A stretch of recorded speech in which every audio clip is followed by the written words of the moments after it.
Welcome to the Super Bowl Prop Extravaganza here on Forward Progress, presented by our friends at Fanduel. I'm Pizzola.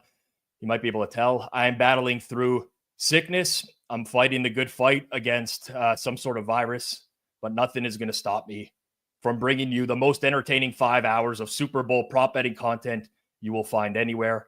I've got my throat lozenges. I have my congestion pills, big bottle of water. I'm going to do my best to keep this show on the rails. Over the next 5 hours, we're going to be joined by 30 different guests, each sharing their favorite bet for the big game. Could be anything. Player props, game props, some more niche markets. As long as it's available on FanDuel or widely available elsewhere, we're tracking everything with FanDuel's numbers. Every bet will be logged on Betstamp with a base unit of $100 for transparency. Now, a quick reality check. This show isn't just for sharps, it's for everyone. We got a mix of sharp bettors and casual bettors. Take the information however you'd like. It's your money. You're the one clicking the bet. To be fully transparent, last year's show went 14-17 for a loss of $480. It was the first losing year of 3 years. The 2 years before that were profitable and made up for the losses overall. First year plus 805.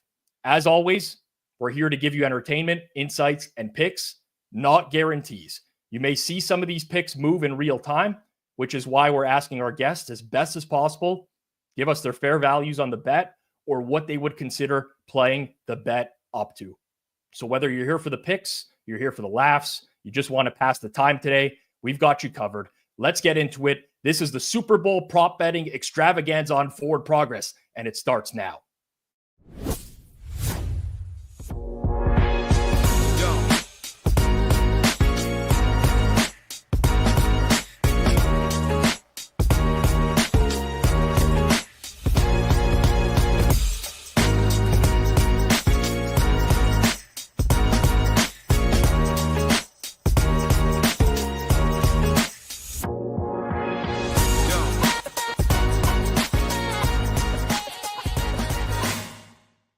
What's going on, everyone? Pizzola here.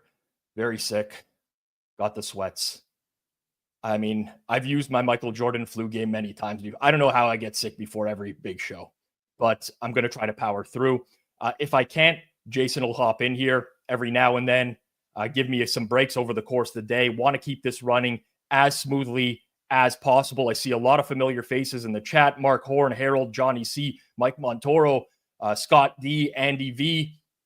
Appreciate all of you who are in here. If you could take 2 seconds, smash that like button down below. It gives a signal out to YouTube, says you're enjoying the content. It accelerates our growth a little bit. So if you can, hit that smash like button down below. Of course, it's your first time here on Forward Progress and you enjoy what you see today, make sure you sub to the content here on Forward Progress. Now, before we get into any of the bets, none of this would be possible without our show sponsor, Fanduel. And there's no better way to make every play more exciting than with FanDuel Sportsbook. Whether you're predicting the first touchdown, who will take home the MVP trophy, or even the coin toss for some people, FanDuel makes it easy to place your bets and feel the thrill of every moment. With live betting all game long, you can jump into the action, adjust your bets, and ride the wave of excitement from kickoff to the final whistle. I'm a huge fan of FanDuel as a product. I use it every single day. We use it here on Forward Progress throughout the entire year, not only for football, but for other sports as well. It has a great live experience, tons of prop options available. Plus, to make the Super Bowl even sweeter, new customers can score $200 when they make their first bet. You just place a $5 bet. If you win, you get $200 in bonus bets. And current FanDuel customers can expect a number of different promotions for Super Bowl 59. Download the app or head to fanduel.com/forwardprogress and bet with FanDuel, official partner of Super Bowl 59. Must be 21 plus and present in select states, or 18 plus and present in DC. First online real money wager only. $5 first deposit is required. Bonus issued as non-withdrawable bonus bets, which expire 7 days after receipt. Restrictions apply. See terms at sportsbook.fanduel.com. Gambling problem? Call 1-800-GAMBLER or visit fanduel.com/RG. Call 1-888-789-7777 or visit ccpg.org/chat in Connecticut or visit mdgamblinghelp.org in Maryland. Hope is here. Visit gamblinghelplinema.org or call 800-327-5050 for 24/7 support in Massachusetts, or call 1-877-8-HOPE-NY or text HOPE-NY in New York. All right. First sip of the water. What are we at? 5 minutes and 14 seconds live. Cash the over on 5 minutes. Oh, that's nice. That is nice. I was reviewing previous years. There are 3 people who have appeared on all 3 shows here on Forward Progress, Super Bowl Prop Betting Extravaganza, who have gone 0-3. 2 of them are coming up later in the show. I will pressure them into providing a winner. The first one will come as a surprise, and he's batting leadoff today. He's a good friend of mine. He's carried Forward Progress for the majority of this year, both on the Best Bet show and with props.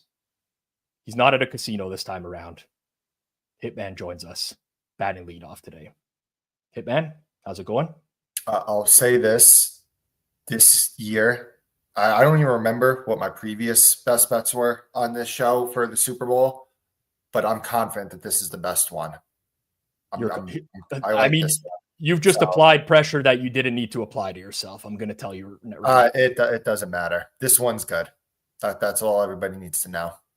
Last year, you gave total players with a reception under 14.5. That was the losing play from last year. The year prior was Kadarius Toney over 23.5 receiving. Don't even remind me about that name. Oh my God, I hate that guy. Go on. I don't remember the first year. I don't have it up in front of me, but Cam Akers over in 2022. Cam Akers over. So okay. Cam Akers, Kadarius Toney. Poor plays. No excuses. Sam Snead has been paying attention to your Hollywood Brown love going on so far in the playoffs. Let's get into it. I know you got tons of bets for the Super Bowl, but we want to give people actionable stuff right now. Your favorite bet on the board as it stands. What is it going to be and why? All right. We're going to Fanduel, obviously, show sponsor, rushing props. Does Jason bring it up in real time, or do I just say it? Well, we pay him, but we don't really know exactly what he does most of the time. So I think you can say it, and then he'll find it in real time and bring it up. Okay. It's going to be it's a rushing props. It's going to be first quarter rushing yards. It's going to be Kareem Hunt, and we are going to be going under on 8.5 first quarter rushing yards. Kareem Hunt. There is some 9.5 out there, but that is the play. The Kansas City backfield has had a hot hand approach in recent weeks, with Pacheco getting the first carry and Kareem Hunt has been coming in second. I'm not sure how Kansas City is going to handle the backfield this week.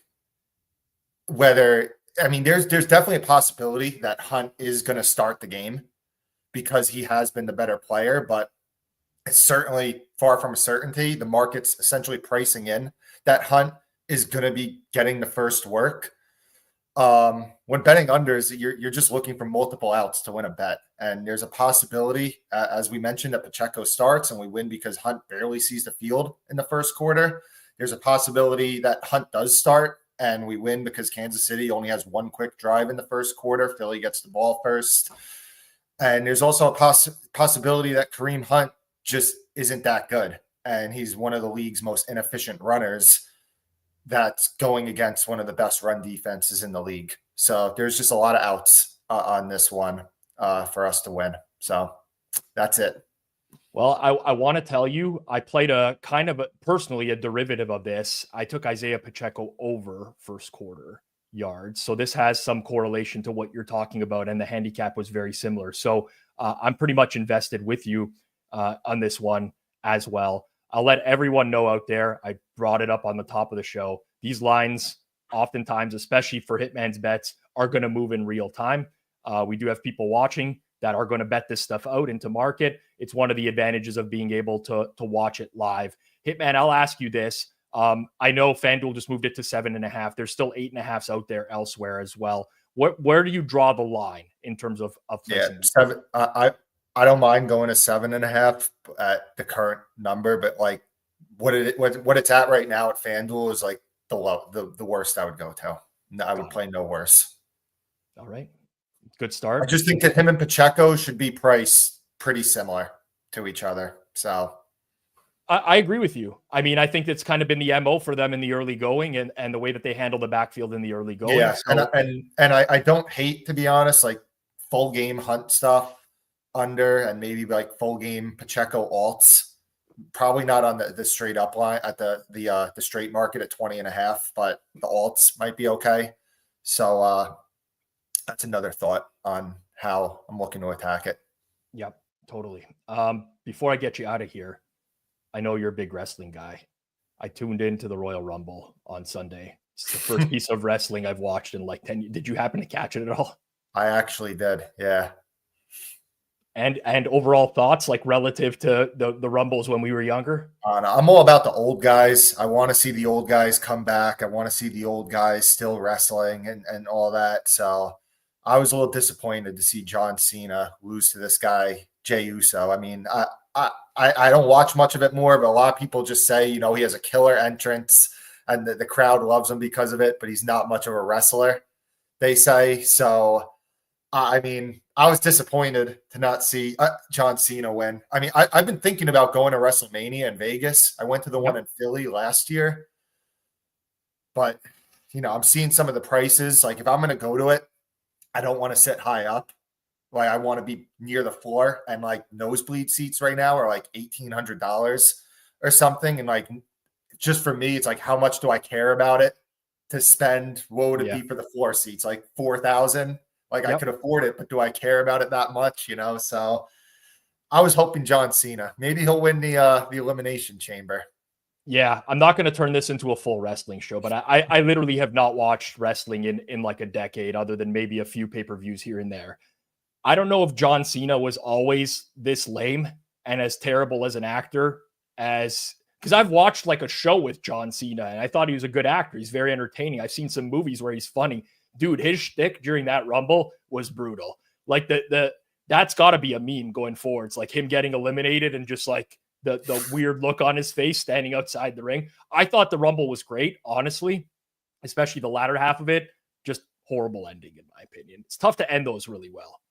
Dude, you know what, man? I'm just watching all the A&E documentaries on the old school guys. They are now on Netflix. They have all the old Raw episodes, if you've seen that. I'm just living in the past. I'm living like it's 1998 still. Yep, totally get it. All right, Hitman. Best of luck for the Super Bowl. Enjoy it. Thanks for a great year, my man. All right, feel better, Rob. Talk to you guys later. Thank you, everybody. Thank you very much. That's Hitman, everyone. A few things here. Jay Wilkins says, Rob, call FanDuel, tell them not to adjust or take down so quick. So here's what I will say. We got about 600 watching in real time here. I'm not suggesting everyone is betting it all at once, but I'm never going to get mad at a sports book for pulling a line or moving it quickly. I mean, they have to balance the action one way or another. So it is what it is. I highly recommend betting at FanDuel. Always will. It will always be a sports book in my portfolio because I think they're very fair to bettors. But it's a Super Bowl. You can shop around as well. I see some people got some 10.5s on here. Mike Vivian, great comment. Get Albert on here so they won't move the line. Matt Albert, one of our content creators on the Edgework channel, professional ice sweeper as well at Madison Square Garden. That's what you got to do. Or as Murray says, get faster internet. All right, I'm going to rip my first fisherman's friend here today. I don't know. I'm going to be able to hold up, but we're going to try to make it happen. We're going to try to make it happen. And we're going to move into our second guest. I didn't know about this guy many years ago till I interviewed him on Circles Off. And now I could say that he's a friend of mine. I enjoy his content quite a bit. He's a 16-year gambling professional. Check out his gambling chronicles on Spotify and actually follow him on Twitter at Chinamaniac because he puts out some really good content for bettors as well. China batting second here on Full Progress. How you doing? I mean, I wish I've been better. Let's put it that way. I've been better. Yeah, those spaces are like worse for you than hanging out in like a crack alley in New York, right? You know what? I get so many comments of like, Rob, like, you got so many better things to do in life. Like, you're a pro bettor. You could be, I live for that. I love that. I've never experienced like all of gambling Twitter coming together in one, like the scammers, the pro bettors, the semi-pros, the guys that think they know what they're doing. I can't believe the content that's coming out of those spaces. No, it's unbelievable. You get like a mixed bag of tricks in there. It reminds me of back in the poker days and from like 2004 to 2008, there were some crazy radio shows that took some insane technology for the time just to operate. And it was the same thing. Some of these shows would go 6, 7, 8 hours of just full-fledged, from the top pros in the world to the biggest degenerates in there. And, it was a good time.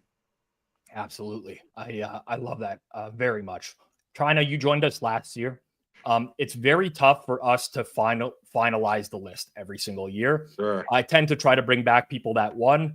I'm an analytics guy as well. I go through previous streams. I see where people dropped off, where people picked up, stuff like that. But you were 1-0 last year, and it was especially impressive because you gave up Brock Purdy under on pass attempts for the Super Bowl. Game went to OT, and you still ended up cashing that bet. No, I think it lost in OT. Oh, you're right. It lost in OT. It was a winner in regulation. Yeah, we're gonna have to retract everything. It's we're done. We kick you off. Can I just use like what RAS does with their record and just count the first half? I mean, it was a great listen. You gave minus 125. I think it closed minus 145 or even higher than that. You take that, OT got you. Right. And producer Jason got me as well. We have since amended your record to 0-1.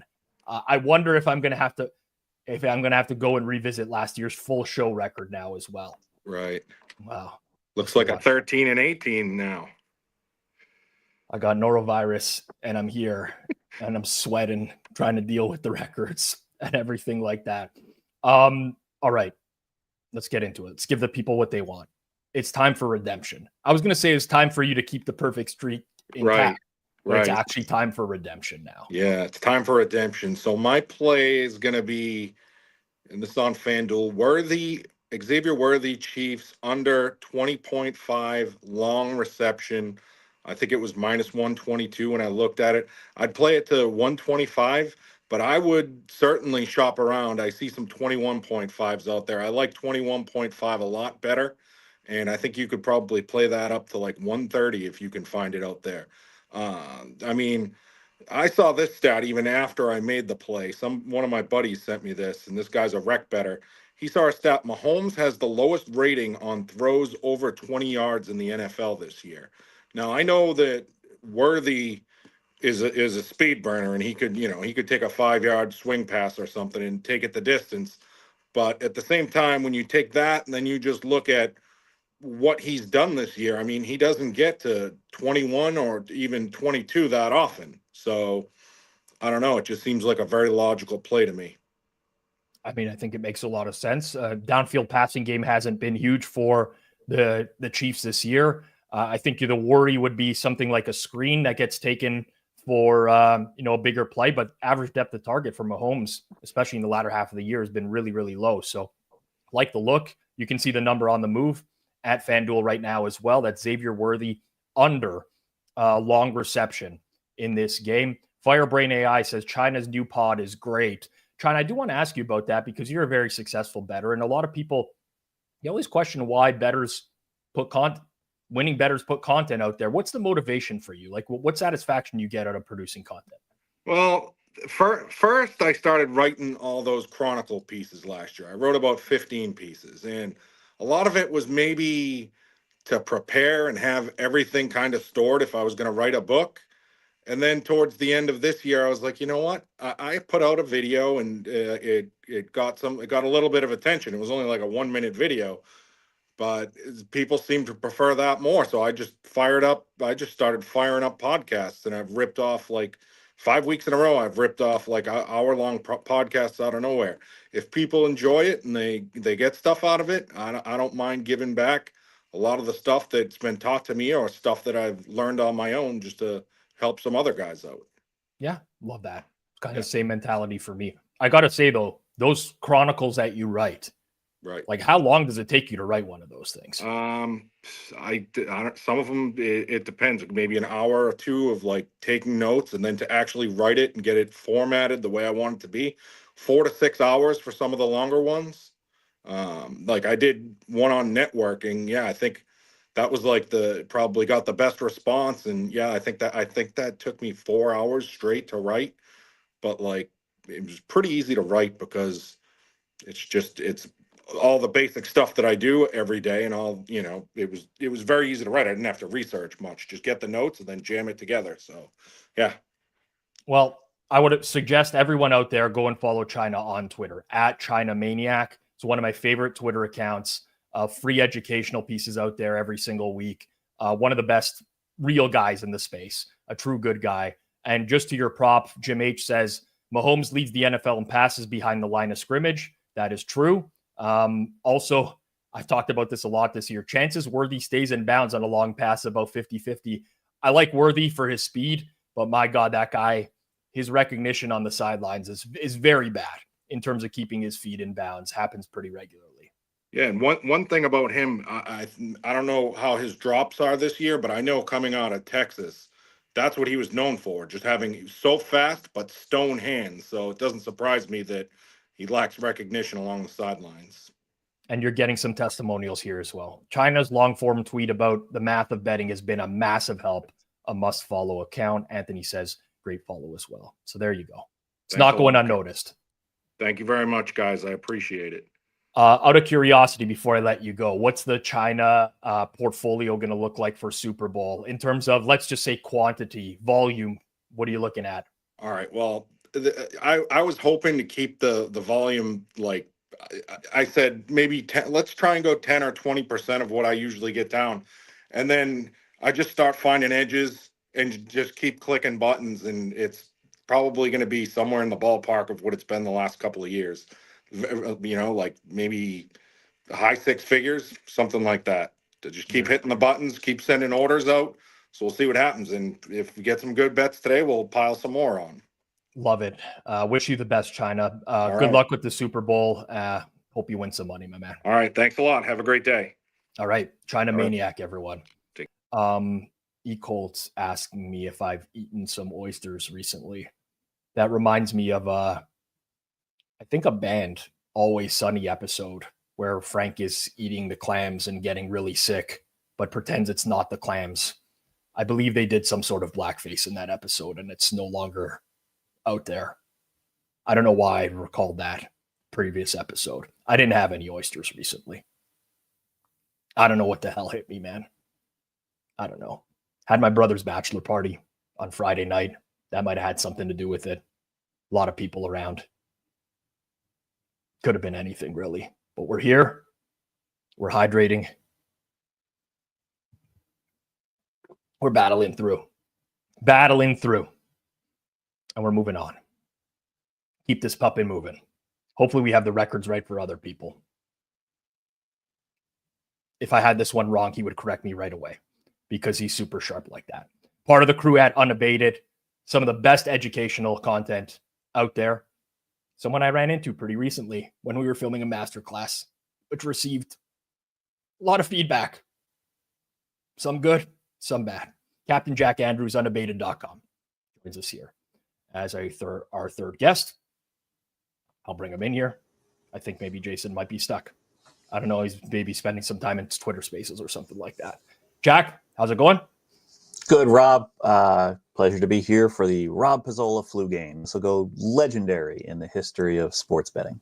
I got to tell you, it's how we're 24 minutes in. The temperature fluctuations I've gone through already here. I started really cold. I'm now very, very warm. Well, Michael Jordan didn't play every minute of his flu game. So, Do you know exactly how many minutes he did play? No, I don't. I wasn't into sports betting when I was a teenager, so I put you on the spot there. I have no idea either. It's not like I know the actual answer to that. You led off for us last year, by the way. Was your debut here on the Prop Betting Extravaganza. Both teams to make a field goal of 33 yards or longer. Yes, minus 125. No brainer, easy win. Yeah. But now you've created expectations for yourself. Well, Rob, here's the problem is I appear on a lot of different Super Bowl podcasts and I host my own. I host my prop stream, and I try to make sure I never repeat a bet each season. So last year I had to come up with 7 different bets. I went 7-0 last year. Oof. Tell Zylbert that. But documented too. Documented 7-0. Yeah, so you can play all the videos, Zyl. So this year I don't have as many lined up. I have 3 lined up, and so I have 3 different bets already lined up here. And I think you have the best one. You think I have the best one? You're giving the people of Forward Progress the best of the 3 bets. Yes. Well, I really appreciate that. It's very nice of you. And I'll warn you, this one's going to steam once you hear the rationale behind it. It is on FanDuel. It's also available elsewhere. So if you get the chance to find it elsewhere and it doesn't steam like this one probably will steam, then grab it there. Before we get into it, I did find this pretty funny because I always joke about stuff like this. You saying 7-0. Kevin Phillips says Captain Trex 7-1 last year's Super Bowl. I don't even remember 2 years ago. So I think I did pick Philadelphia money line the last time these 2 teams were in the Super Bowl. So could very well be 7-1 in my last 8. So did I. I'm pretty sure. I think you guys were doing this. I think I was part of your stream that year, the Super Stream. I don't think I gave out the Eagles money line as a bet, but I don't know. My memory's terrible. I was on the Eagles the last time these teams met as well. Very painful memories for me. You should have seen me. Listen, I've told people before I don't really cheer for injuries. And I don't cheer for people to get hurt when I'm watching the game. But when I saw Mahomes, injured on that play, not going to lie to you, I might have stood out of my seat and gave a fist pump. And that might have been really bad karma for that Super Bowl because he came back in the second half. And that was one of the worst second halves of my life. So I recall that one very clearly, Jack. Yeah, I think he was faking the extent of that injury before the half. I remember him writhing in pain on the bench. No NFL player writhes in pain on the bench. Yeah, that's the classic Aaron Rodgers move. But Mahomes does have a little bit of that in him as well, I will say. Yeah. All right. Enough posturing. It's time. Okay, so this one's way down on the menu, but it is the team with the more time of possession in the game. Philadelphia minus 128, currently the line at FanDuel. Let me give you some reasoning on this one. One, the game script. The game script for this one is Philadelphia is obviously going to want to run the ball more. They have a much more robust run game than they did last time these 2 teams met. They want to keep the powerful Kansas City offense off the field. They want to control the game and establish the run to get the pass in order. The other thing is the Eagles led the league in time of possession average per game this year. And they also had the biggest percentage increase from 2023 to 2024 in that statistic. Kansas City, middling area of the game, the league. And then finally, if you're one of these trends guys, the Eagles led in time of possession in 12 of their 18 games, or 17 games, and the Kansas City Chiefs led in time of possession in just 9 of their 17 games. So a lot of statistics point towards it.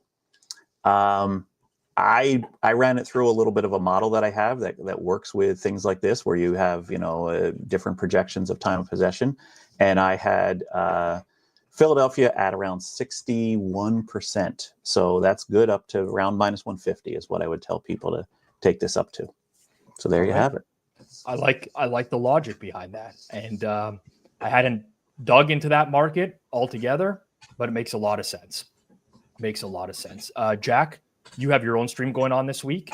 Let people know where they can find that and what to expect from that. Yeah, the cool thing is we both do these streams, right? And similar concepts. We have very little overlap.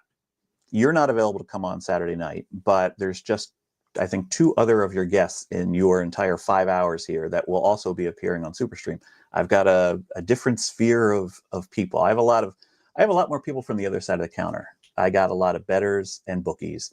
I got some Hall of Famers. I got some media people that come on. So we got a nice, the Venn diagram doesn't overlap all that much. So Saturday night, it starts at 7 p.m. Probably will go around 4 hours. It'll be broadcast on Twitter as well as YouTube, and you can, find me on Twitter and get all the links. So if you don't have enough from these 30 guests, I got about 40 more for you, or 38 more on Saturday night. All right, people can tune in there, and appreciate all the work you're doing, honestly, for the education in the space as well. You have a lot of views on your educational stuff, both from your previous account and unabated as well. And I would highly recommend that for any bettor out there who's looking to get involved in the space. The production quality is great, and the messaging is also very good, especially when, this might be an episode that we're doing for Circles Off coming up as well. But there's a lot of pretenders in the space, and that you are not, Jack. So really appreciate everything you put out there. Appreciate those words, Rob, and I hope you feel better the rest of the afternoon. All right. Thank you very much. Captain Jack Andrews, everyone, unabated.com. Okay. Powering through here. We don't have our next guest in queue yet, and I will say that was kind of expected that he wouldn't be here just yet. Got my wife here, handing me a box of tissues. Get your head out of the gutter, people. Mine's out of the gutter. Maybe I should mute for this. I don't think this is going to make for the exact, the best audio in one.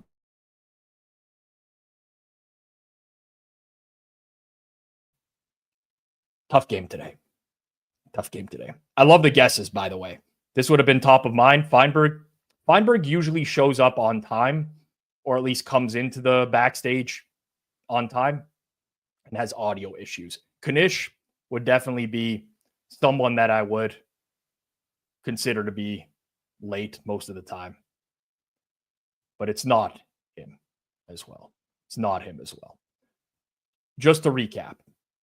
So far, Hitman, Kareem Hunt under 8.5 first quarter rushing yards. I see the comments, by the way, people. I see this, and this happens every single year for every prop show. And I've been on the other side of the counter before as well. And when you have a bunch of people viewing and betting the same stuff all at once, especially at a book like Fanduel, who actually offers decent prop limits relative to everyone else, at some point they're building up some sort of liability. They got to move the line. So you either act quick or you shop around, find a price elsewhere, but that's what's got to be done with these. If the stuff wasn't moving, it wouldn't be valuable. Let's just put it that way. Bet gets given out and it's still there 2 minutes later, probably not a valuable bet. So just got to throw that out there. I understand the frustration sometimes, but there's a lot of people watching, a lot of people trying to get down at once. What are you going to do? That's what you got to do. Chinamaniac, Xavier Worthy, under 20.5 long reception. Minus 122. Captain Jack, Eagles to have more time of possession, minus 128. Good to minus 140 as well.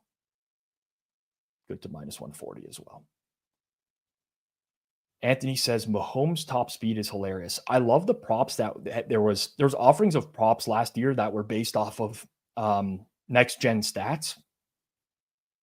Who's going to have the fastest speed recorded over the course of the game, stuff like that. Not to say I'm not interested in traditional props, because I very much am. We bet on passing yards, rushing yards, the whole gamut, right? All that stuff, I get it.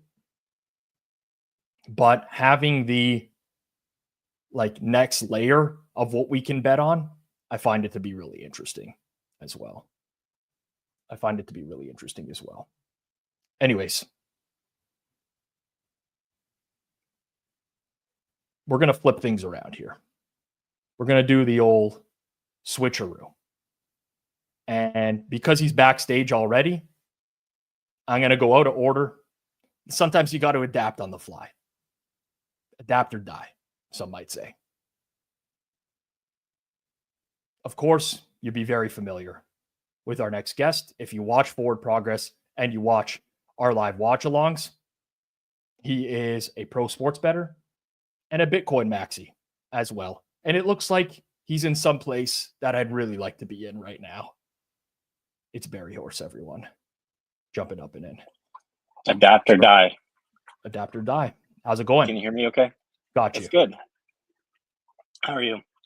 I mean, I'm not going to lie to you. A lot of people are going to ask me that today. I'm suffering. You know, the worst part of this is I got a sore throat. I got the chills and the sweats. I got, I'm congested. But the worst part is actually, I feel like an 85-year-old man right now. Like my whole body is sore, and just sitting upright for the last 40 minutes, I don't wish this on my worst enemy, Sir Horse. I'm proud of you. Yeah. Keep going. Tough. Got to power through, man. Anything for the people. I'm a man of the people. Anything for the people. I think Chris F might be a little bit confused calling you the Ethereum guy, or actually might be an intentional joke as well. I think he's joking. I think that's got to be a joke. How are things? Where are you? You look like you're in a really sweet spot right now. Yeah, I'm at the beach this week. Everything's good. Pretty much. Yeah, I don't know. It's like from baseball opening day until like 2-ish weeks ago, it's just like warfare, basically, and not the kind of tired that you recover from like one good night's sleep. So I'm just resting, basically. Well, that's all right. What does Super Bowl week look like for you nowadays? Are you grinding the props, or do you not really care all that much? I don't really care. I'll watch the game. If there's an outstanding halftime, I'll bet it. But I have a prop here for this week. I had one last year too. The only stuff that's like priced as props that I regularly price on like a regular season week for stuff is, and I don't even like really bet these, but just for pricing the game, is interceptions and sacks. So that kind of gives people a hint of where to load their books for. Yeah, I remember last year you gave out under 4.5 sacks in the game. That one ended up being a winner as well. And obviously, I think you made a pretty good case for the Mahomes sack avoidance in that particular game, which turned out to be pretty strong. Before we get into it, I mean, I bring you on again. I say this every single time I bring Berryhorse on. A bunch of people asking about crypto in the comments already. This is not advice, no investment advice or anything like that. We've seen some pretty heavy fluctuations in the past week. What do you make of the current space right now? The space, like crypto, I mean, Bitcoin is money. Everything else is credit. Everything. I mean, I despise the word cryptocurrency. Cryptography obviously is central to Bitcoin working, but it's not really the innovation here. I think it's incredibly unconstructive to think of Bitcoin as a currency. Probably much better to think of it as capital or an asset or a commodity or a scarcity. Everything else is like a despicable scam, but some of them are tradable, and I don't judge you if you want to trade them, but yeah. You don't judge people if who you want. to I mean, trade yeah, we could go Bitcoin? into like we could go into like tariffs and unwinding of the Triffin dilemma and a bunch of macro stuff, but I think this podcast is probably give your Super Bowl prop and move on. I'm not going to lie to you. A little longer than a few minutes to go over that. I've had enough of tariff discussion for my entire life at this point. If I could never hear that word again, I would certainly click that button real quickly. All right, let's just get to the goods. You said it's going to be sacks or interception related. I don't actually know what the prop is, but I take you as a guy who would like to mix it up a little bit. This is just my theory. Maybe I'm a little bit of a mentalist. I can read minds, things of that nature. But I have a feeling you might be going to the interception market this year. That's fair, yes. Good guess. All right. Should I explain it? Let's go for it. Okay, yeah. So to preface this is not how I make my living. I don't consider myself a prop wizard or expert. I don't think this is going to close particularly good. like I would suspect it moves if I talk about it right now, and then might get shoved back later at some point before the game. So don't, if it does move, don't chase a bad number. I think you'll be able to get something close to this all week. But it's Mahomes under 0.5 or no interception at FanDuel's minus 28. There's some like mid 120s elsewhere. To be fair, this would be in the regular season, just Chiefs Eagles, like D-Vig. This would be pretty close to pick for most of the year, and arguably even juice over in like a September game. I'm kind of gambling, to be honest, but I think it's the right way to price this. Is Mahomes had the second half of the 2021 AFC title game against Cincinnati with the concussion. He threw 2 picks in. It completely cost them the game.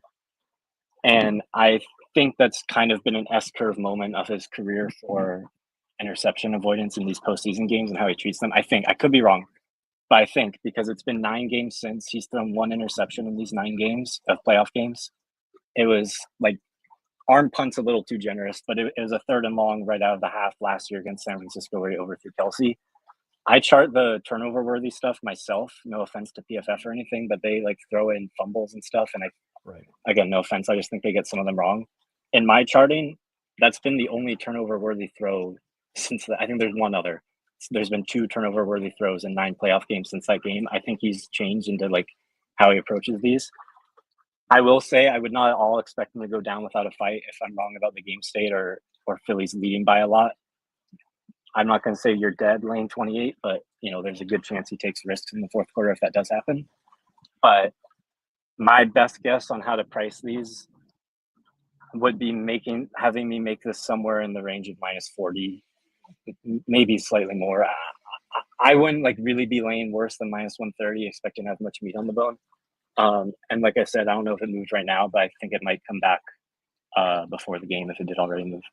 Yeah, well, it got up to minus 152 no, and then bet back a little bit. I'm wondering if maybe we got a little bit of a case of right angle sports going on with the show this year, where it might actually be worth it to play back on the other sides after the line moves. Something to consider at the very least. I will say, it's not like we're not giving you options this year, but yeah, this theme is, we got a lot of people betting these all at once, Barry. So it is what it is. It's going to happen. Yeah. So, it's a bet. It could win or could lose. I think it's a small edge, but it feels irresponsible for me to give out other stuff. I like that. You know what? I'm a big fan of transparency, keeping it real, and you do keep it real. What are your plans for the Super Bowl? What do you do? Are you still in CR nowadays? I think we will be. Yeah, I'm still thinking I might want to go to Phoenix for the golf tournament. I haven't decided yet, but currently planning to be here. Yeah, I could see you as a guy heckling golfers at the Waste Management.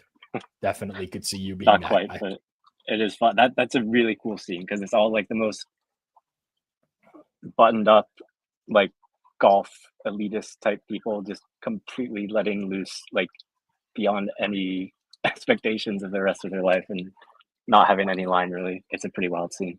Yep, absolutely. Well, I wish you the best, man. Enjoy the off season. I know you'll be getting ready for baseball soon. So, take whatever time you can, enjoy it, and we'll chat soon. Yeah, get well soon. Take care. Thank you. Berryhorse, everyone. Perfect record on the show. Want to know? Going to keep that riding. Anthony Serbo says, my first thought was to bet the other side when it moved to minus 152. This is one of the beauties of doing the show. You see it, right? We're bringing up the odds that are available at the time the picks getting given out. This is how markets work. Lines move. Maybe it creates opportunities on the other side. Who knows? Maybe someone gives something opposite to what you like. You could bet it back at an even better price. This is the beauty of betting into liquid markets. It's what I love about it. Abnormally Dist says, Rob reading the rundown before the show, true professional. Well, here's the inherent challenge. I did read the rundown, and it gave me the wrong record for China on the second guest. So at this point, I have abandoned the rundown out of fear that Jizzy J may have spent too much time in Twitter Spaces this week and not enough time on the rundown. I saw him cooked up in another Twitter space like 10 minutes before the show today. Getting a phone call. Looks like spam. Don't really want to answer it live on air, although I think that would make for good content. Just going to decline that one. Oh, message from Spanky on WhatsApp. See what this is all about. Undoubtedly, not happy that he wasn't invited this year. I'm digging through my email junk folder looking for my invitation to your prop show. I'll find it eventually.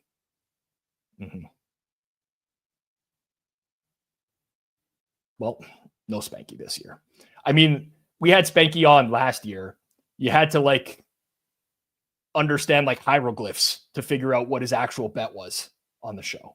I don't know what language he was speaking in last year. It was like I was listening to Man of the Library. Was it last year or the year before? It was one of these years. I mean, first, he was the first guest 2 years ago, and he gave out coin toss heads plus 100. If that's the best you could find for the Super Bowl, a break-even bet. Sorry, Spank. Time to move on. All right. Coin toss has already been solved. Definitely already been solved. 52% tails, I believe, historically.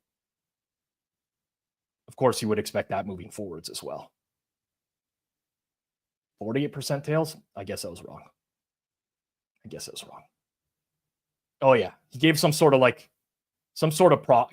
I don't even remember. Maybe it was a halftime prop or something where he's talking. He like mentioned a word. I don't remember the full story. What are you going to do? Such is life. We move on. Plenty of great guests on the show today. Our next one is a very familiar face. You see him on with me on Forward Progress every Sunday night throughout the football season for our Sunday Night Football watch-alongs, and looking ahead to next week, Clive Bixby. How's it going, Clive?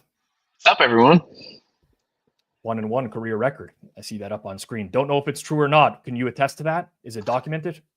It is documented. We moved the line pretty heavily last year. So the first 2 years we did this, I did the multi-sport props. So I added a basketball prop along with, one of the Super Bowl props. So player versus player. Last year it was, who was it? Rasheed Rice receptions versus Porzingis rebounds, if I remember correctly. I don't remember what year one was. I think it was Tatum points versus it something. It was Jalen Hurts' longest completion versus right. Jason Tatum points. Yep. Yeah. So 1-1, and then I think I'm 1-0 on Thanksgiving. So 2-1 as a whole for releases. Well, this is the Super Bowl show. It's not the Thanksgiving show. That's fair. I mean, if you were selling picks, I would totally understand why you'd want to throw that in there. But we got to. Yeah, and maybe one day I will. Like, it's just going to be, we all turn to the villain at one point, right? Mm-hmm. I mean, it is what it is. This is your flu game, man. This is like, this is going to be legendary content. It might seem to the people like I'm holding up really well right now, but I can assure you I'm not. That sucks, man. Sorry. It's bad. I kind of thought it was satire, like when you posted yesterday from the spaces are just that damaging where, it made you sick. It wouldn't have surprised me. Yeah. I mean, they obviously didn't make me sick. I got sick from somewhere else, but yeah, it's not been great. It's not been great. The real challenge whenever you're sick, at least I find when I'm sick like this, is just the lack of sleep. Like, it's really hard for me to sleep, and I get up at night, sore throat, chills, whatever. That's what kills me the most, is because I'm kind of running on fumes, and now I'm sitting upright. And I mean, luckily the smell doesn't come through the microphone, but I smell like a horse's anus right now. Yes. Yeah, for me it's brain fog. Like, whenever I get sick like that, like it's probably tied to sleep, like you said. It just fucking sucks. Yeah. Jamil says, sorry if someone else mentioned this. Why don't you do a setup and release? Or does no, RAS doesn't have a patent on that. It's just kind of, I don't know. It's just like, it's going to be like a wasted 20 minutes of the day doing all these setups and stuff like that. I get it. I don't know what the right way is to do this. I don't think there ever will be, honestly. It's just, you got a lot of people betting at once. That's what happens. What are you going to do? What are you going to do? Also, yeah, like, can you even patent that? I would guess that's not patentable. Probably not. No. Probably not. All right. Well, pressure's on, because if you lose this year, you're officially below 500. And then it's going to be really hard to get you back next year. So you kind of got to win this one. I'm not saying you give out like a minus 1,000, because that could completely bury the entire group's record this year if that loses. But it's a little bit of extra motivation to be invited back next year. Yeah, and listen, that's not me. I'm not trying to pad a stat and buy points and all that other garbage. No 1.5 apple. So what I went with this year was, and it kind of sucks because I'm not rooting for this necessarily. I think I've spoken about my disdain for Philly as a whole. First drive result, we're looking at KC to punt at plus 125 at FanDuel. Punt, first drive. Interesting look. Yeah. So there's a couple of things that could be good, bad about this. Philly gets the ball first. There is always the idea that they go for it on 4th and 1, maybe on their own side of the field, where Kansas City gets incredibly good field position if they get the ball first. I mean, I don't know how frequent that is. Jesus, that moved already. I would recommend looking across the board on this for pricing. But yeah, that's kind of what I'm looking at. I think Philly does really well against the short passing screen game and stuff. So I think there's a little bit of volatility to this too. If Andy Reid decides to kind of change up what he's going to do at the beginning of the game and throw downfield a little bit more, that could hurt as well, or it could help. But overall, I like the number at 125 and better. There you go. Some 145s out there, 130. I'm going to put you on the spot as odds maker. Sure. Very random, extremely random question. So we've had so far Hitman, China, Jack, Berryhorse, you to start the show. 5 people I consider to be sharp. Bets given out, price moves. Later in the show, we have Geoff Fienberg. What do you set the odds on Geoff moving the FanDuel market? Oh, that's good. I wish I knew around the markets that he would like to play in. I'm going to honestly say FanDuel's still going to move. Honestly, 30 to 35%. 30 to 35%. Okay. I'm really interested to see that. Has anybody else set the odds for that, or am I the first person you asked? Let's put it in the chat. Let's put it to the chat. Give me, and let's pretend like let's not set real. Like, let's not put a vig into this market. No. Yeah. Wow. We're actually already getting some controversy right now. Moretto says, to be fair, Geoff wanted Xavier Worthy longest reception under. China blew up the market for him already. Wow. Oh. So he has to pivot. Got to pivot to something different. It's tough. Does yes still win if he moves the other way? So yes, that counts. That's not something I put in my handicap, though, to be honest. That does count. I do like the look, by the way, though, of Philly time of possession. As I'm looking through the best bets now, that was one of the things that I looked at as well. That was Captain Jack special right there. Yeah. We did one of those tricks on Hitman on one of the streams before, where it was like before he got on the 4th quarter, we collectively agreed as a chat that whatever pick Hitman gave out first, we were all going to play the opposite of it. And he really couldn't understand why the line was moving the other way when he was giving it out. That's one of my favorite moments of the year. I'm really interested in that. We also do have the self-proclaimed over-under king on the show today as well, who will be giving a Super Bowl total from my understanding. And we will see if he is capable of moving an extremely liquid market with his, I believe, 10-2 record on Super Bowl picks the last 12 years.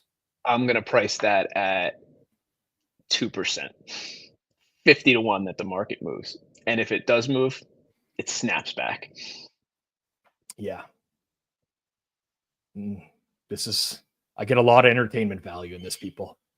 I'm interested to see what the KC first drive punt closes at. It was at 135 at one point earlier this week too at FanDuel, so somebody else must have liked it a little bit. Mm-hmm. Well, we'll see what it closes at. That's another thing too, by the way. If you miss the line move and you can't bet it, you can wait it out. It's not like these are going to stay in the same prices that they were all week. There's fluctuation back and forth on all these markets. And I will say, from doing this show for a couple of years now, there will be times where they get bet back, just like Berryhorse said as well. So don't feel like you completely missed out if the line moves quickly. Clive? If FanDuel's listening, if we can we get some of these cross-sport, props there? Because I've yet to see them at FanDuel. All right. I'll message after the show as well. I'll message the trading team. I think we could get some up for you. Yeah. I mean, you want to leverage your expertise in basketball. I do. It's fun too. I like rooting for two different things. Like, I don't just watch the Super Bowl on Super Bowl Sunday. Like, there's normally a good amount of basketball games on. I haven't looked at the schedule yet this year, in all honesty, but it's just a fun, different look. Yeah. There is a cross-sport tab, but it's just it's one-way markets on the cross-sport tab. It's like 10 select things as well. So my kind wife here is just bringing me a soup, which is looks a little messy. I think I might need you to clean it. I'm sorry to do this live on air. I'm not feeling well, and it's very messy soup. I need that cleaned up a bit. Come on, Mrs. P. Yeah, it was very nice of her. I believe it's some sort of cauliflower soup. I don't know exactly what it is, but got to do something, man. Got to feel better, brother. All right, Clive. Enjoy the Super Bowl, my man. All right. Good luck, everyone. Bye. All right. You know what I like about Clive? So much pressure on him to put in a winning pick. He's 1-1, wants to get back to 2-1. He doesn't come out here and give like a -250 favorite. He goes to the underdog market. He's looking for value. That's my guy, Clive Bixby. Birdie says, Rob, are you offering your guests $1,000 American for the largest line move? Definitely not. I don't know if anyone has seen the conversion of US dollars to Canadian dollars recently. I'm not offering American dollars to anyone. That's out of the question. Great Seinfeld reference by Stephen Mulligatawny. Very good. All right. Going to keep the sharp run moving here. Now, you'll be familiar with my next guest. He's a great friend of mine, business partner. He's the CEO of Betstamp. He's formerly my co-host on Circles Off as well. And it looks like he's got some sort of Donkey Kong or Super Mario background right now. Johnny for Betstamp. What's going on? How's my audio? Can you guys hear me okay? Yeah, it's okay. How you doing, man? Am I 1-2? Well, you know what? Be kidding me, man. Let's just say we should have an asterisk next to every single one of those, because Jason put the records together and he already messed up one. He gave China an incorrect win last year. So we don't actually know what you are, but we're assuming you're 1-2. Well, also a 1-2 is a terrible way, because we're not calculating odds here. This is ridiculous. We can't be giving out 1-2. You're going to be like 8-0, and then you're going to be up like 8 units with this is ridiculous. I will refresh. People are giving out +600s on the show, and we're going to go by total record. It's true. Jason. I mean, there was some ridiculous odds given out last year. Your bet last year was opening kickoff not to be a touchback, +280. It was a touchback. Yeah, I've given out a +280. I did win on a regular bet with a Miles Sanders under, and then I lost a Stafford. I believe it was anytime touchdown. He actually got a carry. He got a QB sneak at the 1. That bet, and I think it was 1,800. That's as good as a winner in my books. Obviously, you can't cash that to the bank, but that's some value there. So I think the 1-2 is a little unfair. But with that being said, I have another couple long shots for this year. Okay, we're gonna. Do you want to give out multiples, or do you want to give out one? No, I'll give out. So I'm gonna start by saying my best pick that I wanted to give out. That's gonna be my strongest play. I'm not gonna give out in partially because I want to bet this myself, and partially because FanDuel doesn't have a good line on this prop. It's too much below market that it's not even worth it. I'm not that style of guy that's gonna give out a prop that's below market. So I have one play for the show, And I also have a couple other plays. I wanted to do an ode to a previous friend and employee of ours, Luke Campanella. Oh man, Jesse Bates, year one, he got this streak going with that. So Jesse what did Luke give out on year one?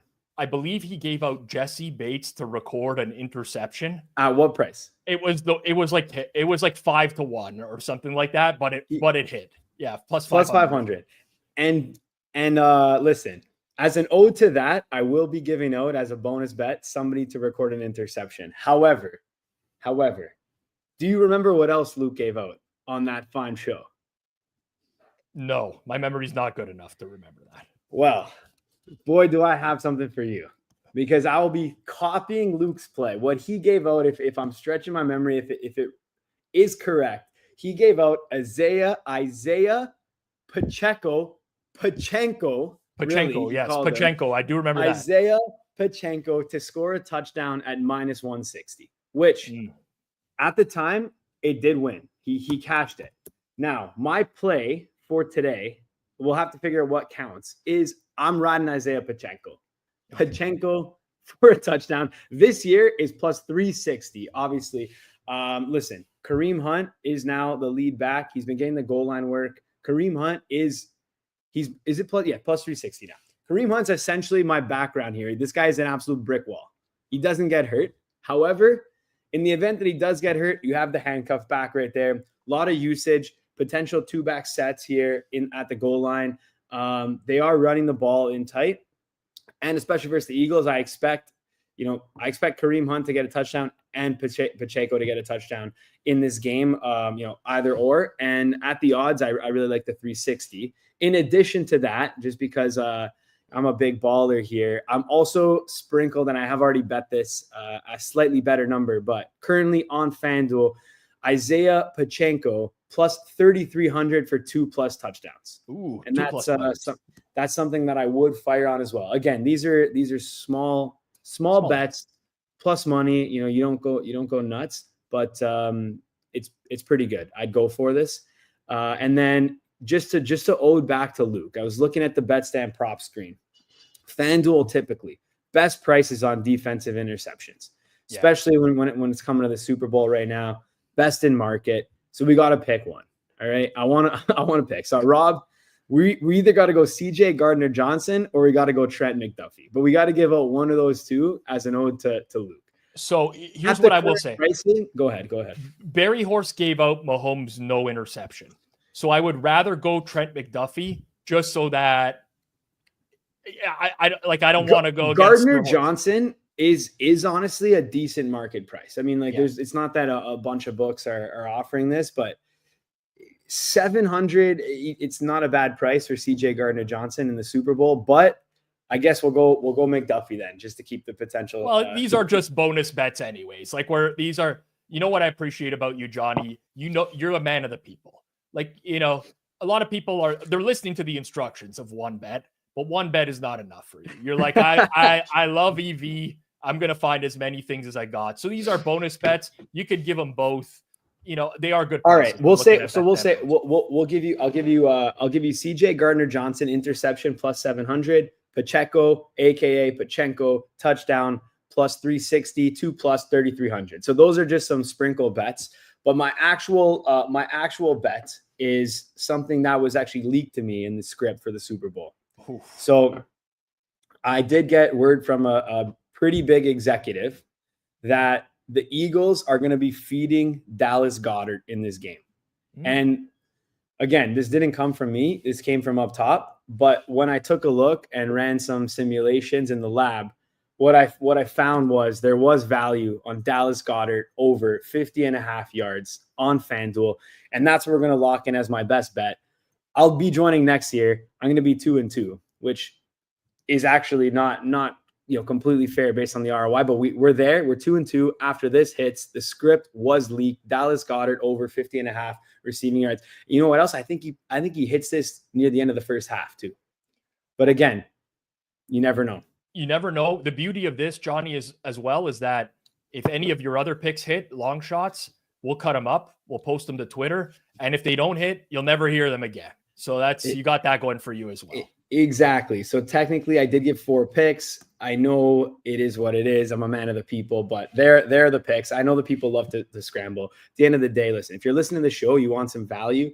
There's no fun in taking these plays that are, not the, yeah, what are you going to win? You're going to put $100, you're going to win $70. No, I'm obviously just joking. You guys, anyone who knows me from the podcast would realize that this is complete bogus. But yeah, play some touchdown scores. Those are the funnest bets. If you're going to play a touchdown score in this game anyways, I'd go with Pacheco. I think that's actually the best value. I know I've been joking around here, but I do think there's value on that play.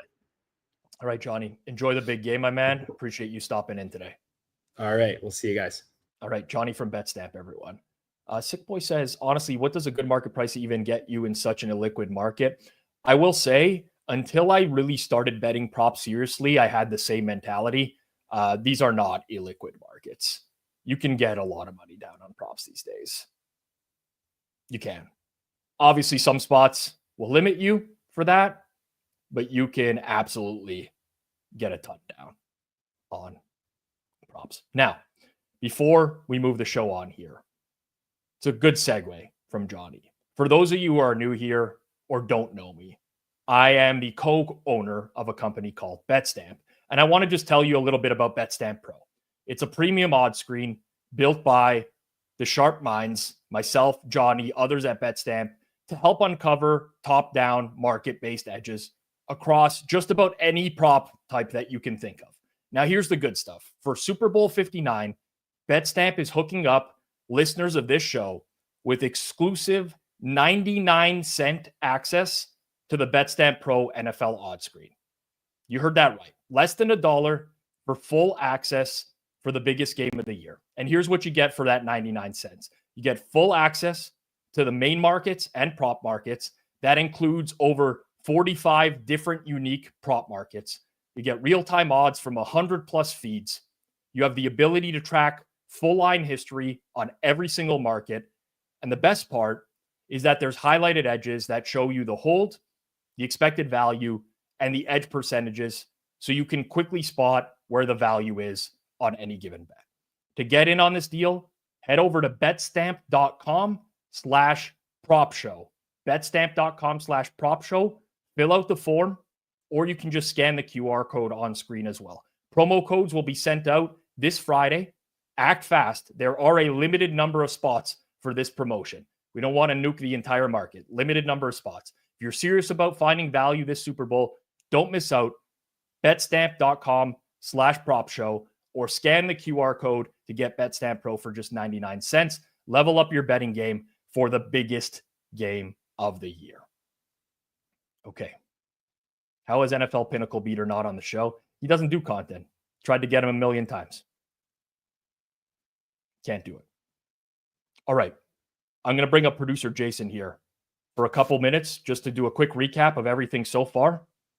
I am going to quickly refill on water, and I'm going to say a quick prayer. Glory be, Hail Mary, something like that, because we are 1 hour and 8 minutes in, and it feels like I've been sitting here for 12 hours. So go ahead, Jay.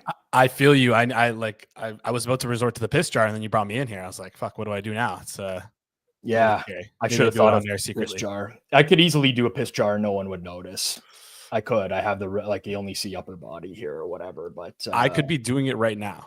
Mm-hmm. Like, we'll never know. Mm-hmm. We'll never know. I see all these recommendations in the chat as well, as if this is my first time getting sick. Green juice. Once I start getting sick, I start to rip the zinc tablets. Those typically help in the early going. When you get a norovirus, there's no helping you, man. You're just suffering the consequences. I've had smoothies. It's not like all the stuff that's getting recommended. I'm doing this stuff. I appreciate you looking out for me. I do, but I'm doing this stuff. Plenty of fluids. I got the Cepacol cough drops. I got the cold and sinus medication. I got it all happening. Anyways, Jay, it's on you. 2 minutes, quick update, and I'll be right back. All right, quick update. We can make this question time too, chat. For those who've always watched our Forward Progress live streams, you know what it's like here. But let's just recap these anyways.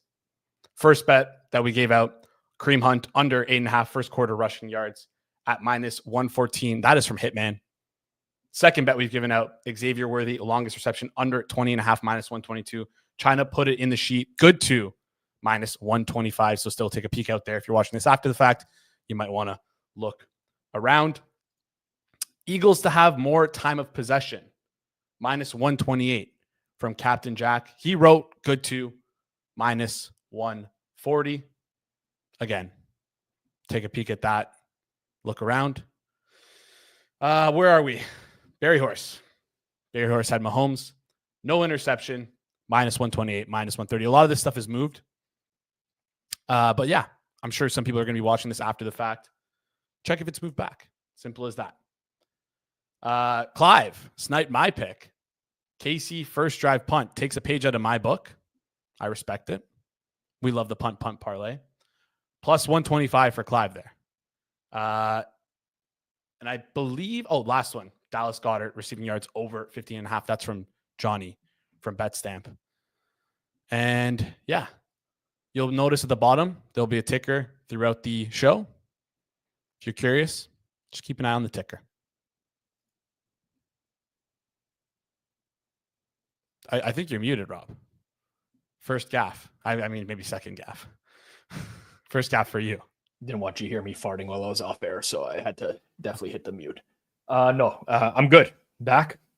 Just getting up for a few minutes there was good for business. I got my soup now as well, which I'm clean bowl now, eh? Clean bowl, yeah. She handed it to me. I'm getting all over my hand. I appreciate I don't want to come off as like Harrison Butker here. You know what I'm saying? I'm not that guy. But anyways, just one taste. We got to talk to Freedman about those bets now, those kicker props, because I don't think he can do that anymore if he's betting Butker, like just out of moral principle. I know Kirk already did it, but yeah, but Kirk has no morals, right? He's angle shooting sports books. You know the deal with Kirk. He has no morals. All right, we were going to save you to the end, but we got a little bit of a gap here in between, and we already have people stealing each other's plays. That's happened. That's real. Just going to double check your price there. Make sure everything's good to go. I think it's good to go. You're third party checking it right now for me. No, I'm not. I'm relying on you. So yeah, no, it's good. You could give out any single bet for the Super Bowl. I don't know if this sheet is correct right now. It is correct. You're going to go with a side. Correct. And it's my good to number. I hope you see it. I see the good to number. All right. It's pretty simple. If it ain't broke, don't fix it. Came on here last year. Gave out KC Moneyline. Plus 110, I believe it was. Hashtag wrong team favorite. This year. Hashtag right team favorite. KC Moneyline, minus 120. Lock it in. Listen, you're going to give me the best quarterback in the world at minus 120. I don't care about the other team. Give me that every day of the week. And now let's quickly peek at the markets. Is it going to move? I highly doubt it. In fact, I kind of feel like you might even get a better number closer to kick on KC here. Probably, but listen, we don't do the show closer to kick. You see the Mahomes jersey, the Super Bowl one. Yeah, love Patty Mahomes. Did we keep track of your record while wearing jerseys this year? I don't think it was good, man. It was good against the spread, but yeah. Anyways, all right, Jizzy J on the Chiefs. Fade to your own peril. Clive says, "Were you not aware that Mahomes is equivalent to Alex Smith?" I did see that. Oh shit, my doorbell's loud. I don't know if that went on air, but someone's apparently at the door now. It did. What are you gonna do? Such is life. I'll see you guys on Monday. 2-0. Yep. Have a good one. Apologies to everyone who just had to endure the 5 minutes of Jason. We will definitely move on to a much more established guest in the space. He is an NFL handicapper, amongst other things, NBA, tennis as well, analyst for NBC Sports Bet the Edge Pod, and he's the co-host of the Deep Dive Pod with Andy Molitor and some of the smoothest hair in the game. I'm so jealous of this guy's hair every time I see him. Drew Dinsick, I believe live.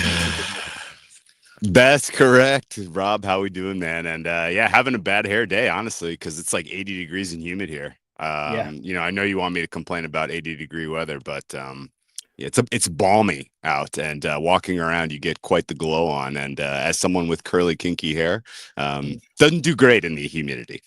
Yeah, I mean, I will say your bad hair day would be like a 10 out of 10 for me, so it's okay. It does look like maybe reminds me of that episode of Seinfeld where Kramer has like the low shower pressure. Oh my goodness, my shower pressure is disastrous, and yeah, disastrous shower pressure.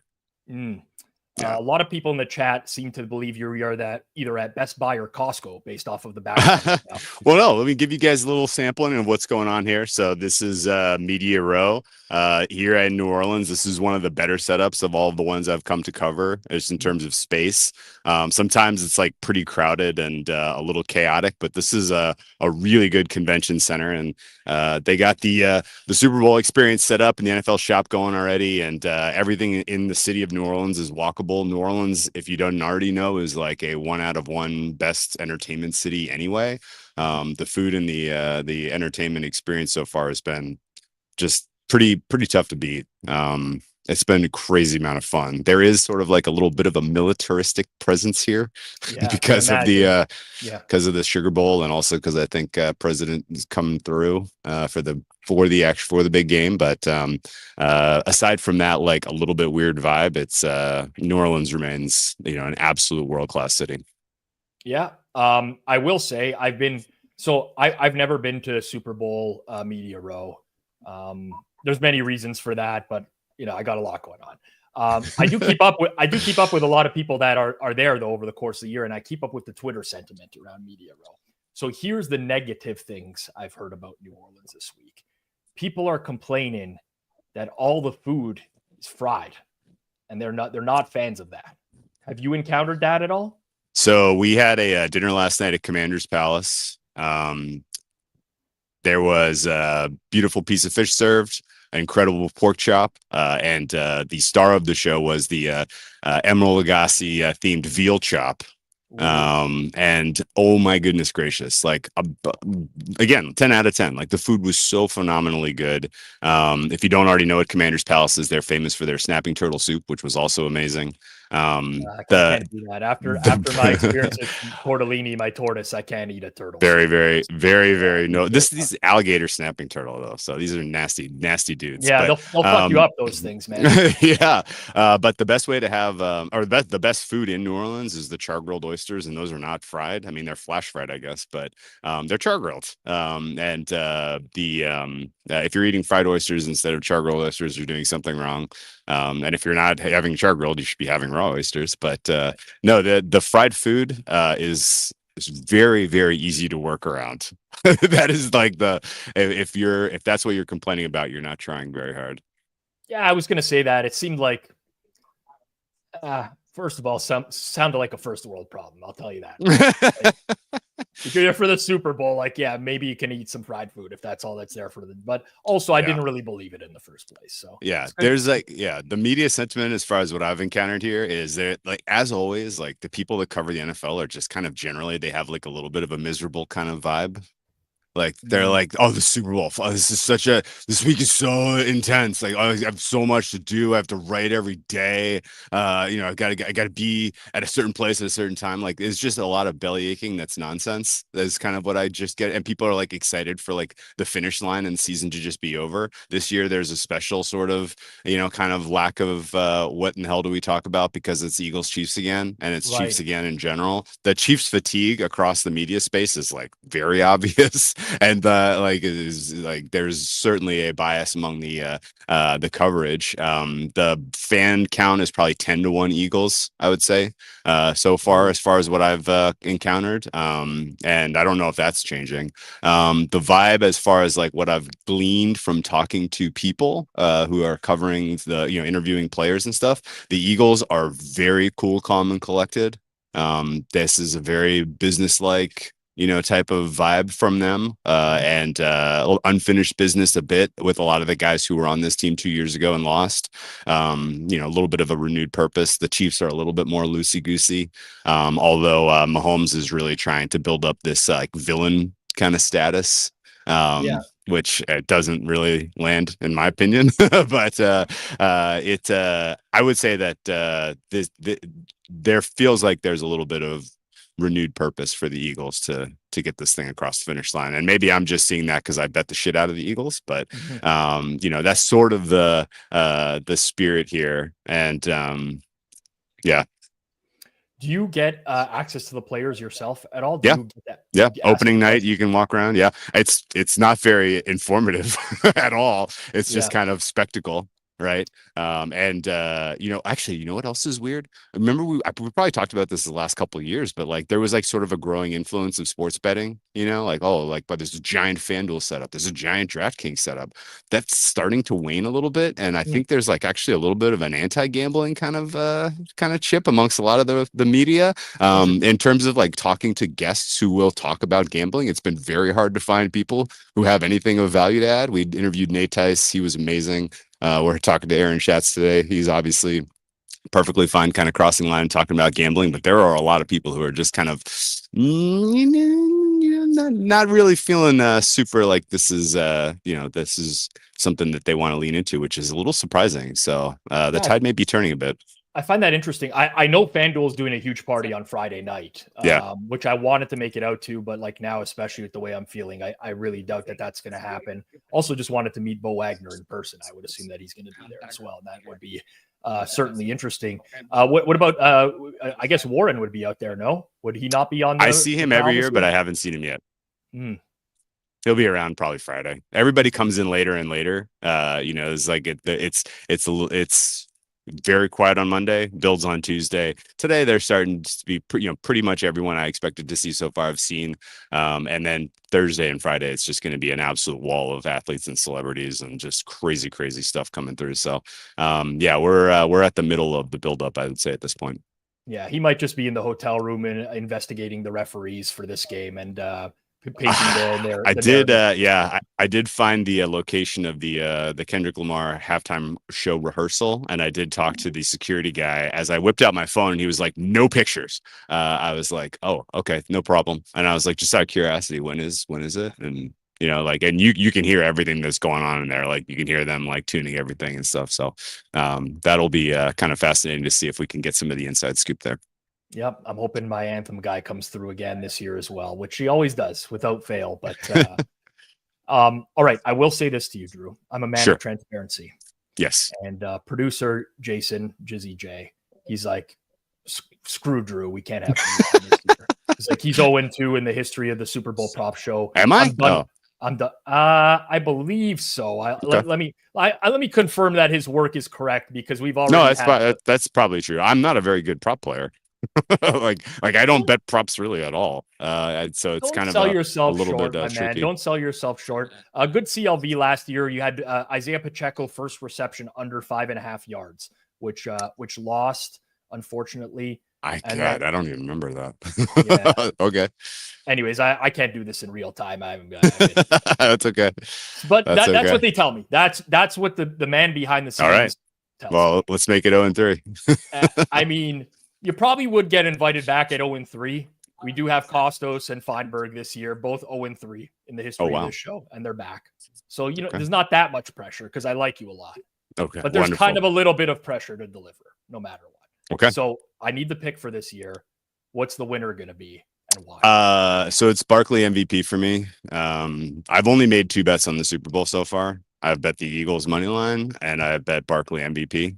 I think Barkley MVP is a very decent proxy for Eagles money line this year because he's, again, a very boomer bust player, and he either booms and the Eagles win or he busts and they lose, as far as I could tell you. I would give him something in the ballpark of 75 to 80% of the Eagles equity, honestly, because I don't think there's really much of a world where the Eagles ultimately win this game, but it's because Hurts brings them back or just because Hurts is, you know, somehow the outsized star. The other reason I really like this number and this angle is I'm not sure why the world is not recognizing the Chiefs' run defense is very havable right now. This is a unit that was top 5 in the first half of the season. They slipped to the 17th over the second half of the season. And then in the 2 playoff games, they were allowing 0.06 EPA per carry to opposing running backs which included the Texans, who can't run against anyone. And that would have been 30th best in the NFL. You prorate that over a full season. I feel like if the Texans, don't, kind of take themselves out of the game with some mistakes, and if the Chief, the Bills lean a little bit more on Cook, then I don't even know if the Chiefs are here. So Barkley, in my opinion, has a chance to make this a pretty clear win for the Eagles. And I don't know. As we get closer, I'm probably going to take some alt lines on the Eagles. Because I think that there's a world where the margin is pretty meaningful. And I'm probably going to cover on my ass if they're up by 10 in the fourth quarter and bet some Mahomes MVP on the comeback. But just in general, I feel like the market is a little backwards here. But if I was making a book, that's exactly what I would do. I would ask for a premium if you want to back Mahomes at this point. And I feel like that's what you're seeing. Right. Chat is extremely divided on this pick. This is the most divisive pick of the entire, and it's because it's tied to who you're rooting for in the game, right? Oh, sure. I think, right? Like, there's a lot of people who like KC in the game, and they're just like, waste of money, whatever. But if you like the Eagles, I think it's very well. You should handicap a prop that's either decorrelated or is compounding an edge that you have for the Super Bowl. And this is a compounding prop because I feel like the Eagles should be small favorites. So there's an edge in just the Eagles winning, which means there's a built-in kind of advantage to all of their MVP cases. And I think there's an edge in Barkley not having enough of the equity. This is a weird situation where this is like his Hall of Fame moment. That is another thing that a lot of like the classical media is sort of kind of talking up. The guys who have votes, they're literally like, man, when they pulled the plug on that chase for like the all-time record, like it was in service of this run, and like he would have been a Hall of Famer if he had gotten the all-time record. And now like this is his Hall of Fame moment. So I think Barkley gets it done. All right. Enjoy the Super Bowl. Enjoy NOLA. Enjoy the fried food, Drew. Hey, best of luck, man. Hey, did you make a play on the game? Side or total? Not yet. Okay. I'm probably gonna bet KC at post.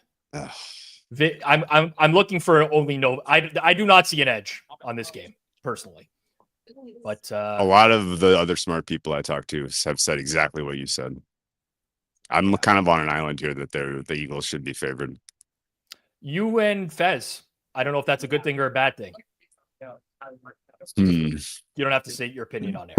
I won't put you under the gun. Appreciate you, Drew. Enjoy the Super Bowl, man. Hey, best luck, guys. All right. Whale Capper, Drew Dinsick, everyone. God, I love that guy. Love that guy. Although the hair, I have extreme jealousy over the hair. That doesn't make you want to go to Turkey and get hair transplants. I don't know what will. Our next guest is a regular here on Forward Progress. You've seen him throughout the season. On our Monday shows, Eric Pauly jumps up and in.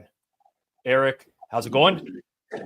It's going great, Rob. Sad to see that you got hit with that neurovirus. I had that myself last week, and I feel your pain is all I can say.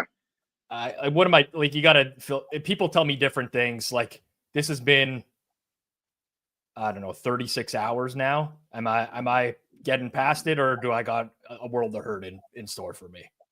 As long as you don't eat. So my mistake I made was I thought I just had like a 24-hour stomach bug. Didn't know like how sick I was. So only 2 days after, I then indulged during the Chiefs and Bills game in some food that not the best things for your stomach. And then I got hit with round 2. So I think if you stick to the Gatorade and toast diet, you should be able to get over it quicker than you think. Yeah, I got a soup here, which listen, I'm not trying to be rude to anyone here. I've barely been eating, so I'm going to be downing soup while our next few guests are coming on here. I'm going to look like a complete asshat, but it is what it is.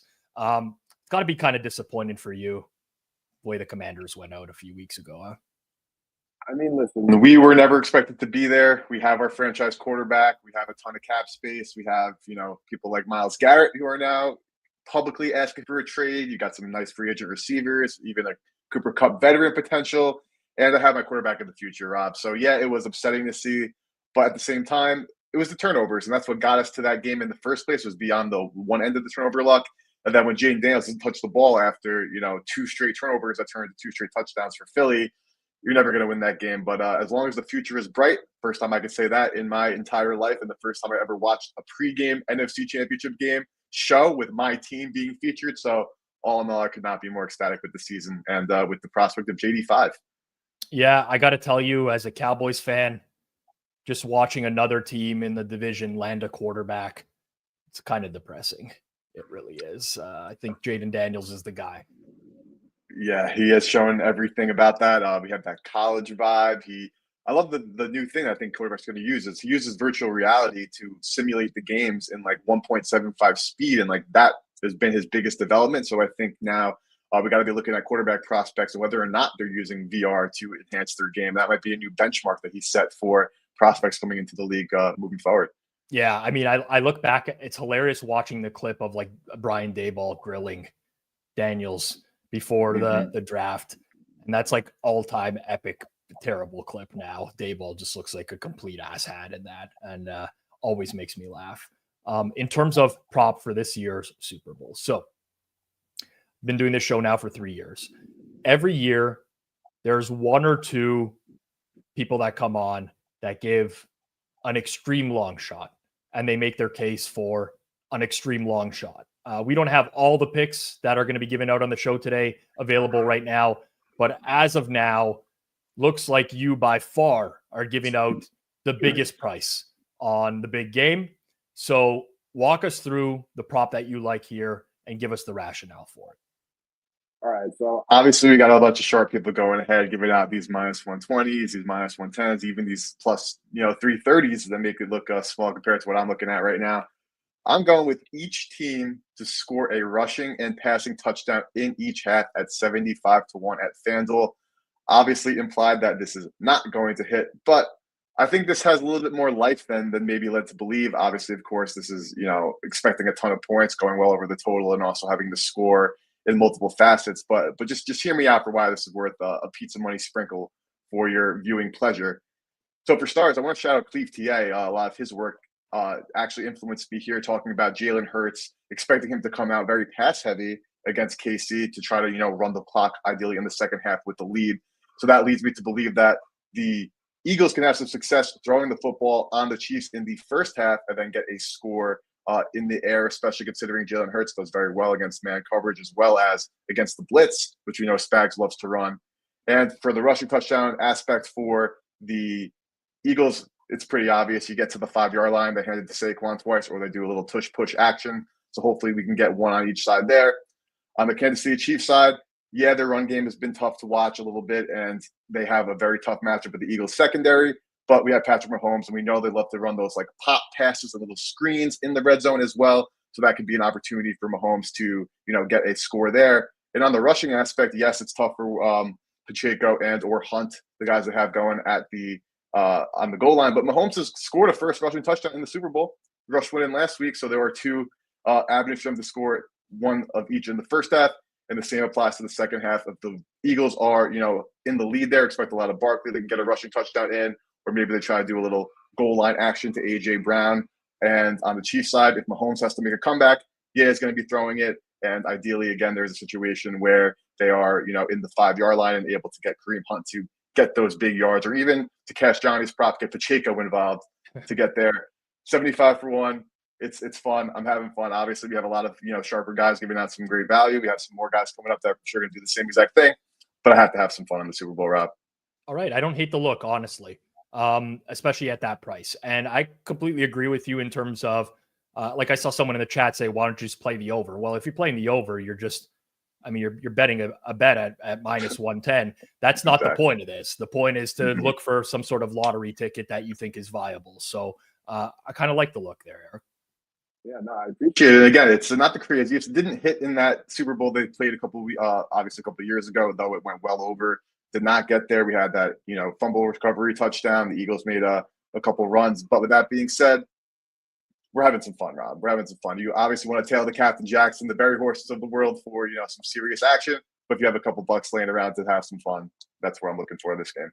Got it. Eric Pauly, everyone, follow him on Twitter at Slime Action. Eric, enjoy the big game. Talk to you again soon, my man. Let's do it. All right. Eric Pauly, everyone. Okay.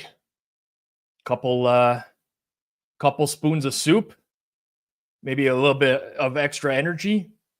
You can kind of feel it running through the body. little cauliflower. I think there's some green onions in here, though. A little chewy. Very tasty, though.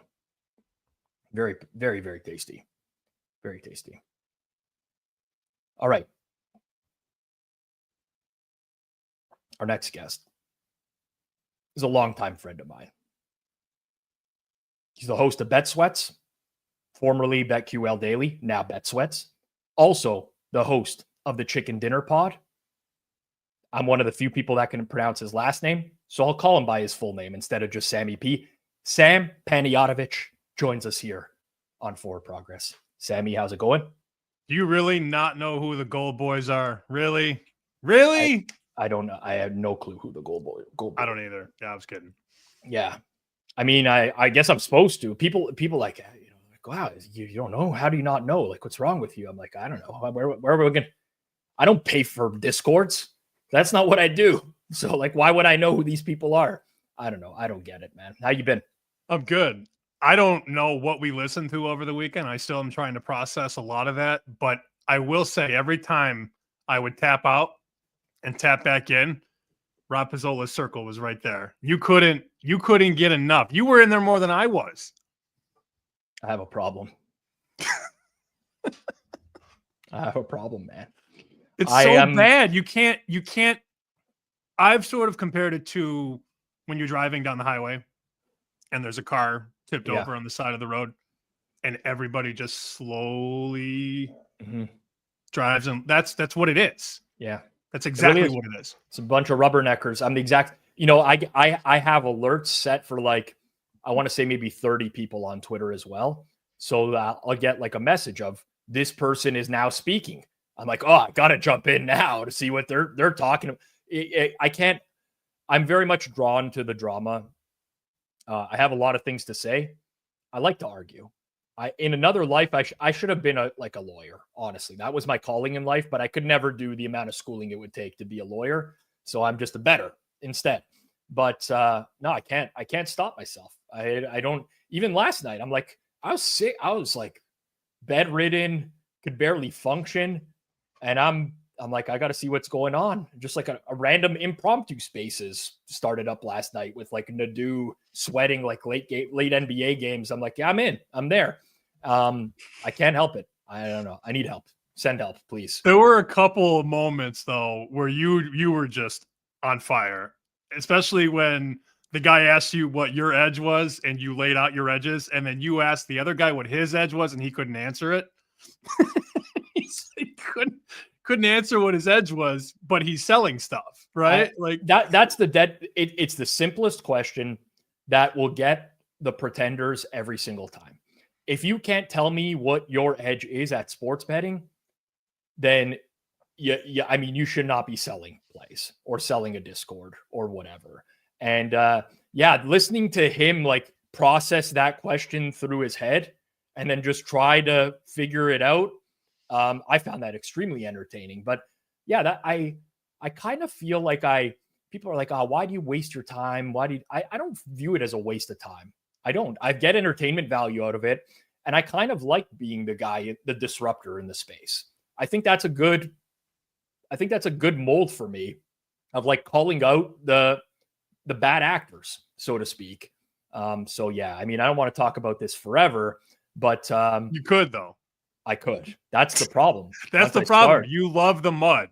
I love the mud. I used to love the mud a lot more, and then my bosses were like, "Don't do that shit anymore." So I have to stop. But you know what? And that's the beauty of running my own company is and that's not to diminish in any way, but like I get to make the rules. I want the Hammer to be a brand that is just disruptive. Like I see too many people in the space that are just like high-fiving one another for everything, patting each other on the back. Like that's not how I operate, man. Like, and I would do that to my own friends, and I do that to my own friends. And it's not to be like, I don't want to be the asshole, but I just feel like I've carved out my niche, Sam. That's what it is.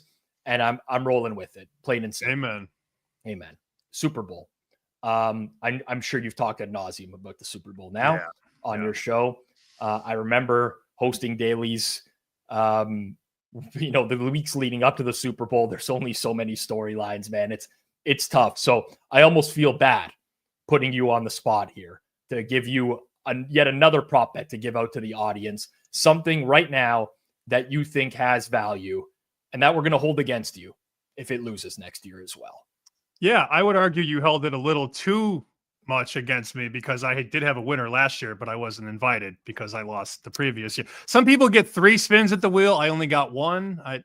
Semantics, I guess. We don't have a great process. I will say we don't really even have a process for this. Actually, sorry to interrupt you. I got so many messages this week from people who were like offended that they're not. I'm like, I cannot extend this to 8 hours. I'm sorry. We got to pick and choose. We need some fresh blood every year. We do have some fresh blood. We got some fresh blood coming up next, right after you as well.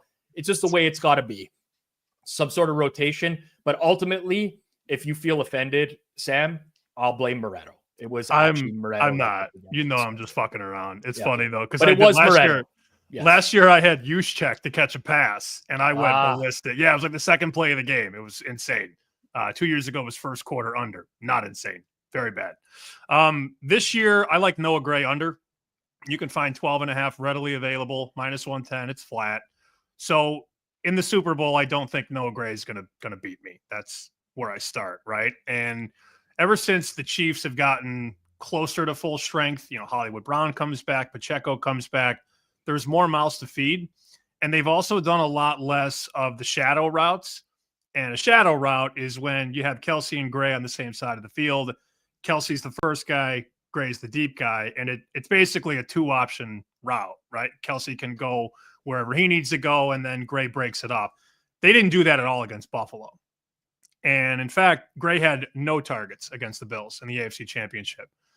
They use him in the regular season. I think he's going to be a fine tight end in this league once Kelce eventually retires. But I don't think Andy Reid is dialing up the Noah Gray shit in the Super Bowl. I'm sorry. He could catch a touchdown, a 7-yard pass, 10-yard pass, or whatever. But I don't think he's going to get fed the ball. And clearly the market doesn't either. 1.5 over-under on catches. But the yardage is what I like. Under 12.5 for Noah Gray, -110. All right, Sam. There you go. Under Noah Gray.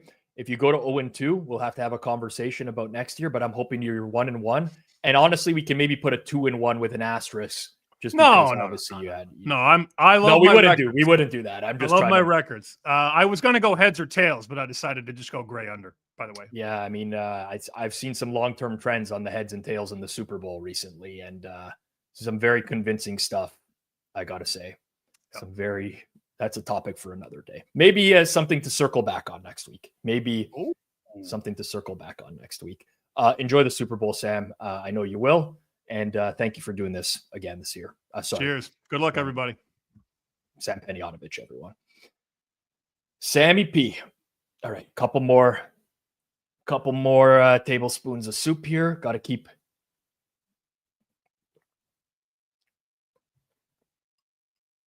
the energy up. Not bad. Love this idea by Paul Wiz, by the way. Treat it like the new WrestleMania. Do 2 4-hour days. I don't mind the idea of splitting it into 2 days. I actually think that's a great suggestion, Paul. Love that idea. I don't know that I do 2 4-hour days. But 3 days? 3 hours?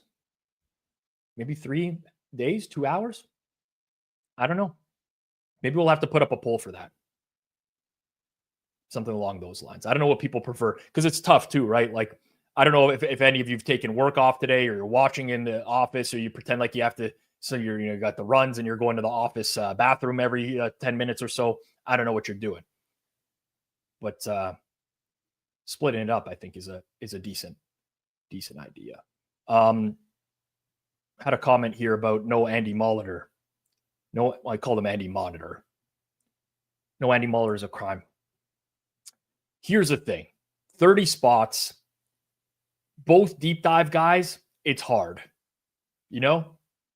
It's the same like, we were going to have Kostos or Femi, one or the other.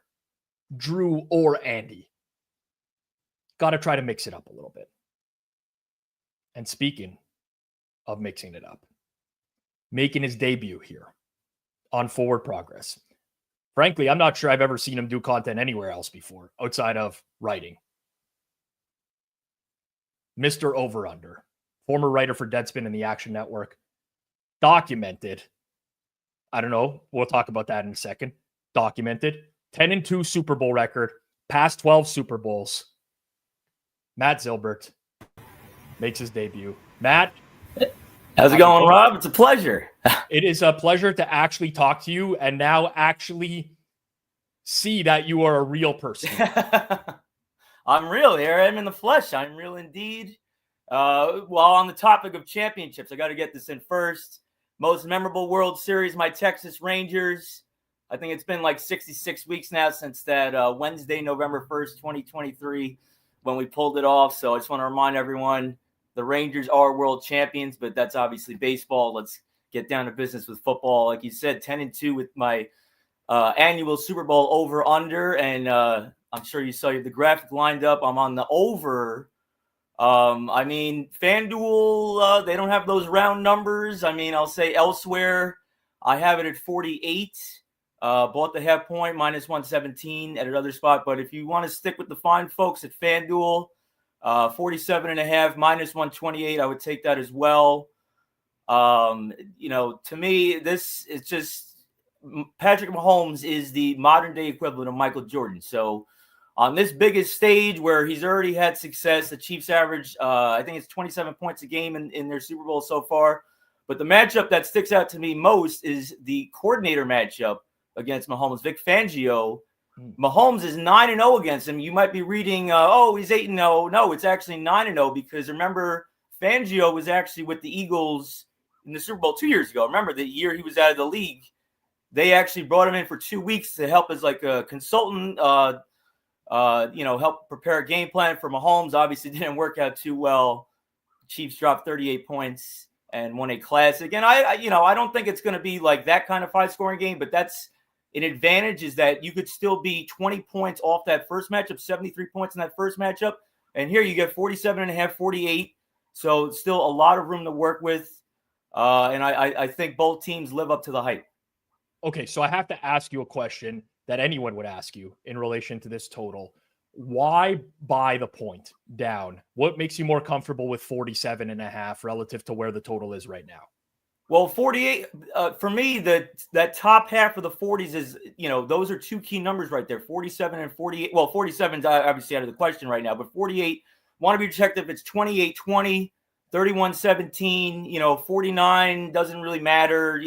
What are the odds? It's going to be 28-21. So I just prefer to have that little bit of extra flexibility because one-score game, 27-21.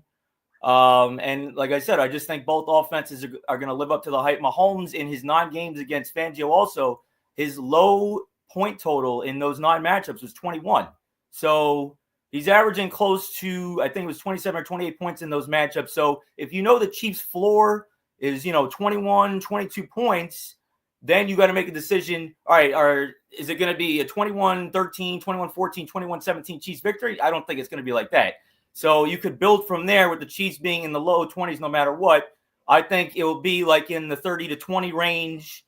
The Eagles, obviously, they have been one of the top 7 scoring offenses 3 years in a row now. This year, I forget their ranking, but they finished with 28.4 points per game. And I think they'll be right around there in this matchup as well. When you're buying the points, like how when you're playing like these alternate lines, basically, how low do you consider going? So, for example, like there's a huge board available, and you could go down to something like, let's say 40.5 as an example, but pay a really expensive price. Oh no, yeah, that's like as a lot of people like to reference on Twitter, the minus 110ish is what I like to go by. So I don't go above minus 150. I did that once in like 2012. I bought 3 points. That was my first Super Bowl documented. Obviously, I haven't done that since. That was minus 170. But I don't even go anywhere close to that. So I'll stick to, minus 120, minus 130 range if I'm even buying a half point, that is, or a full point. A lot of times I stick to minus 110 as well. But, for this matchup, and, it's the last game of the year, so I want to stick with, a comfortable number for FanDuel 47.5, or, if you shop elsewhere, 48. So that is where I have wound up on. Yeah, FanDuel does the half, no full point. No full point, yeah.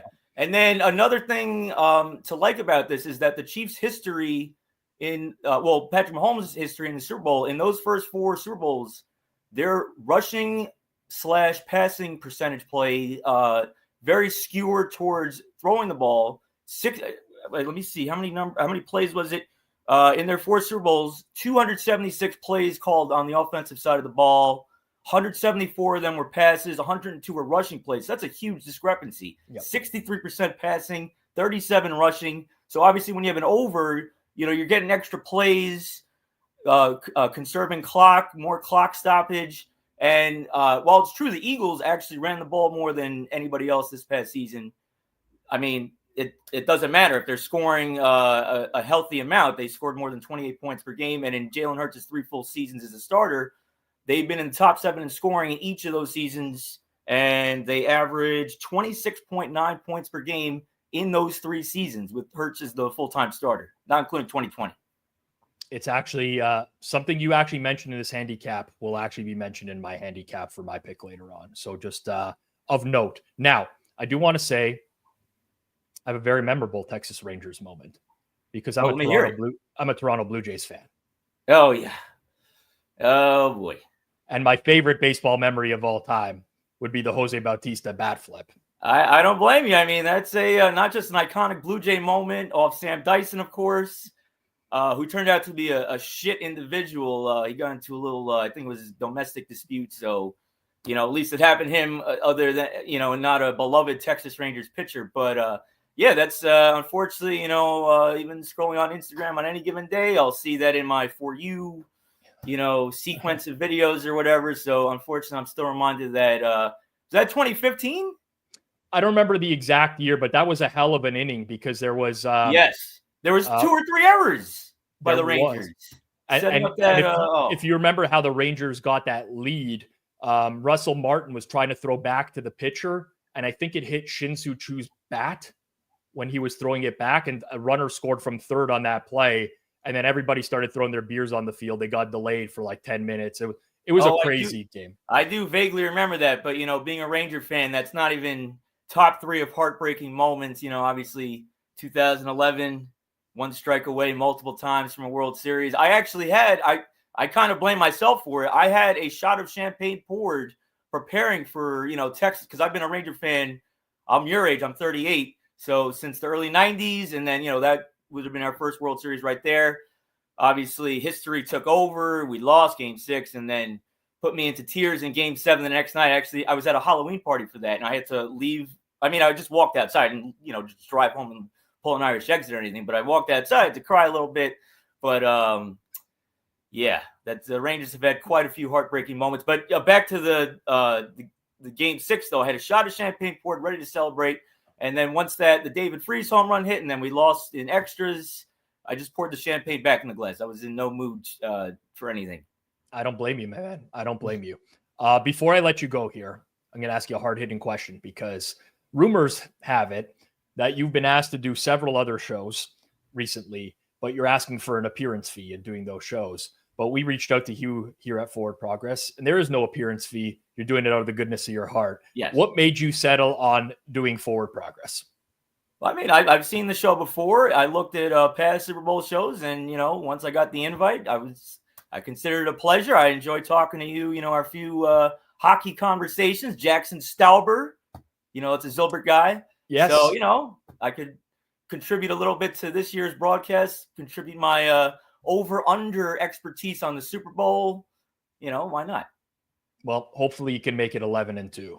Yes. On this document. Yes, I don't want to go 0-1 on Forward Progress. Absolutely not.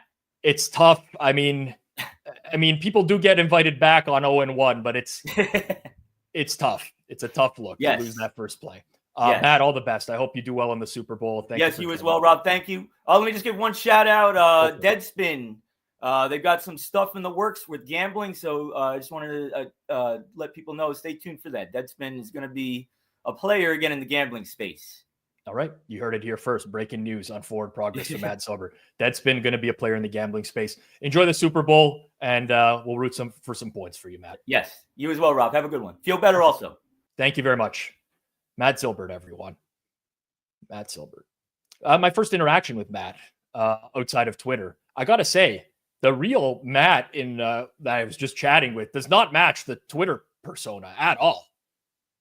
I didn't know what I was in for with this, but it did not match at all. Simone Hunter says Pizzola really pissed off Moretto for him to book. No, I asked for Zabo. I wanted Matt to be on.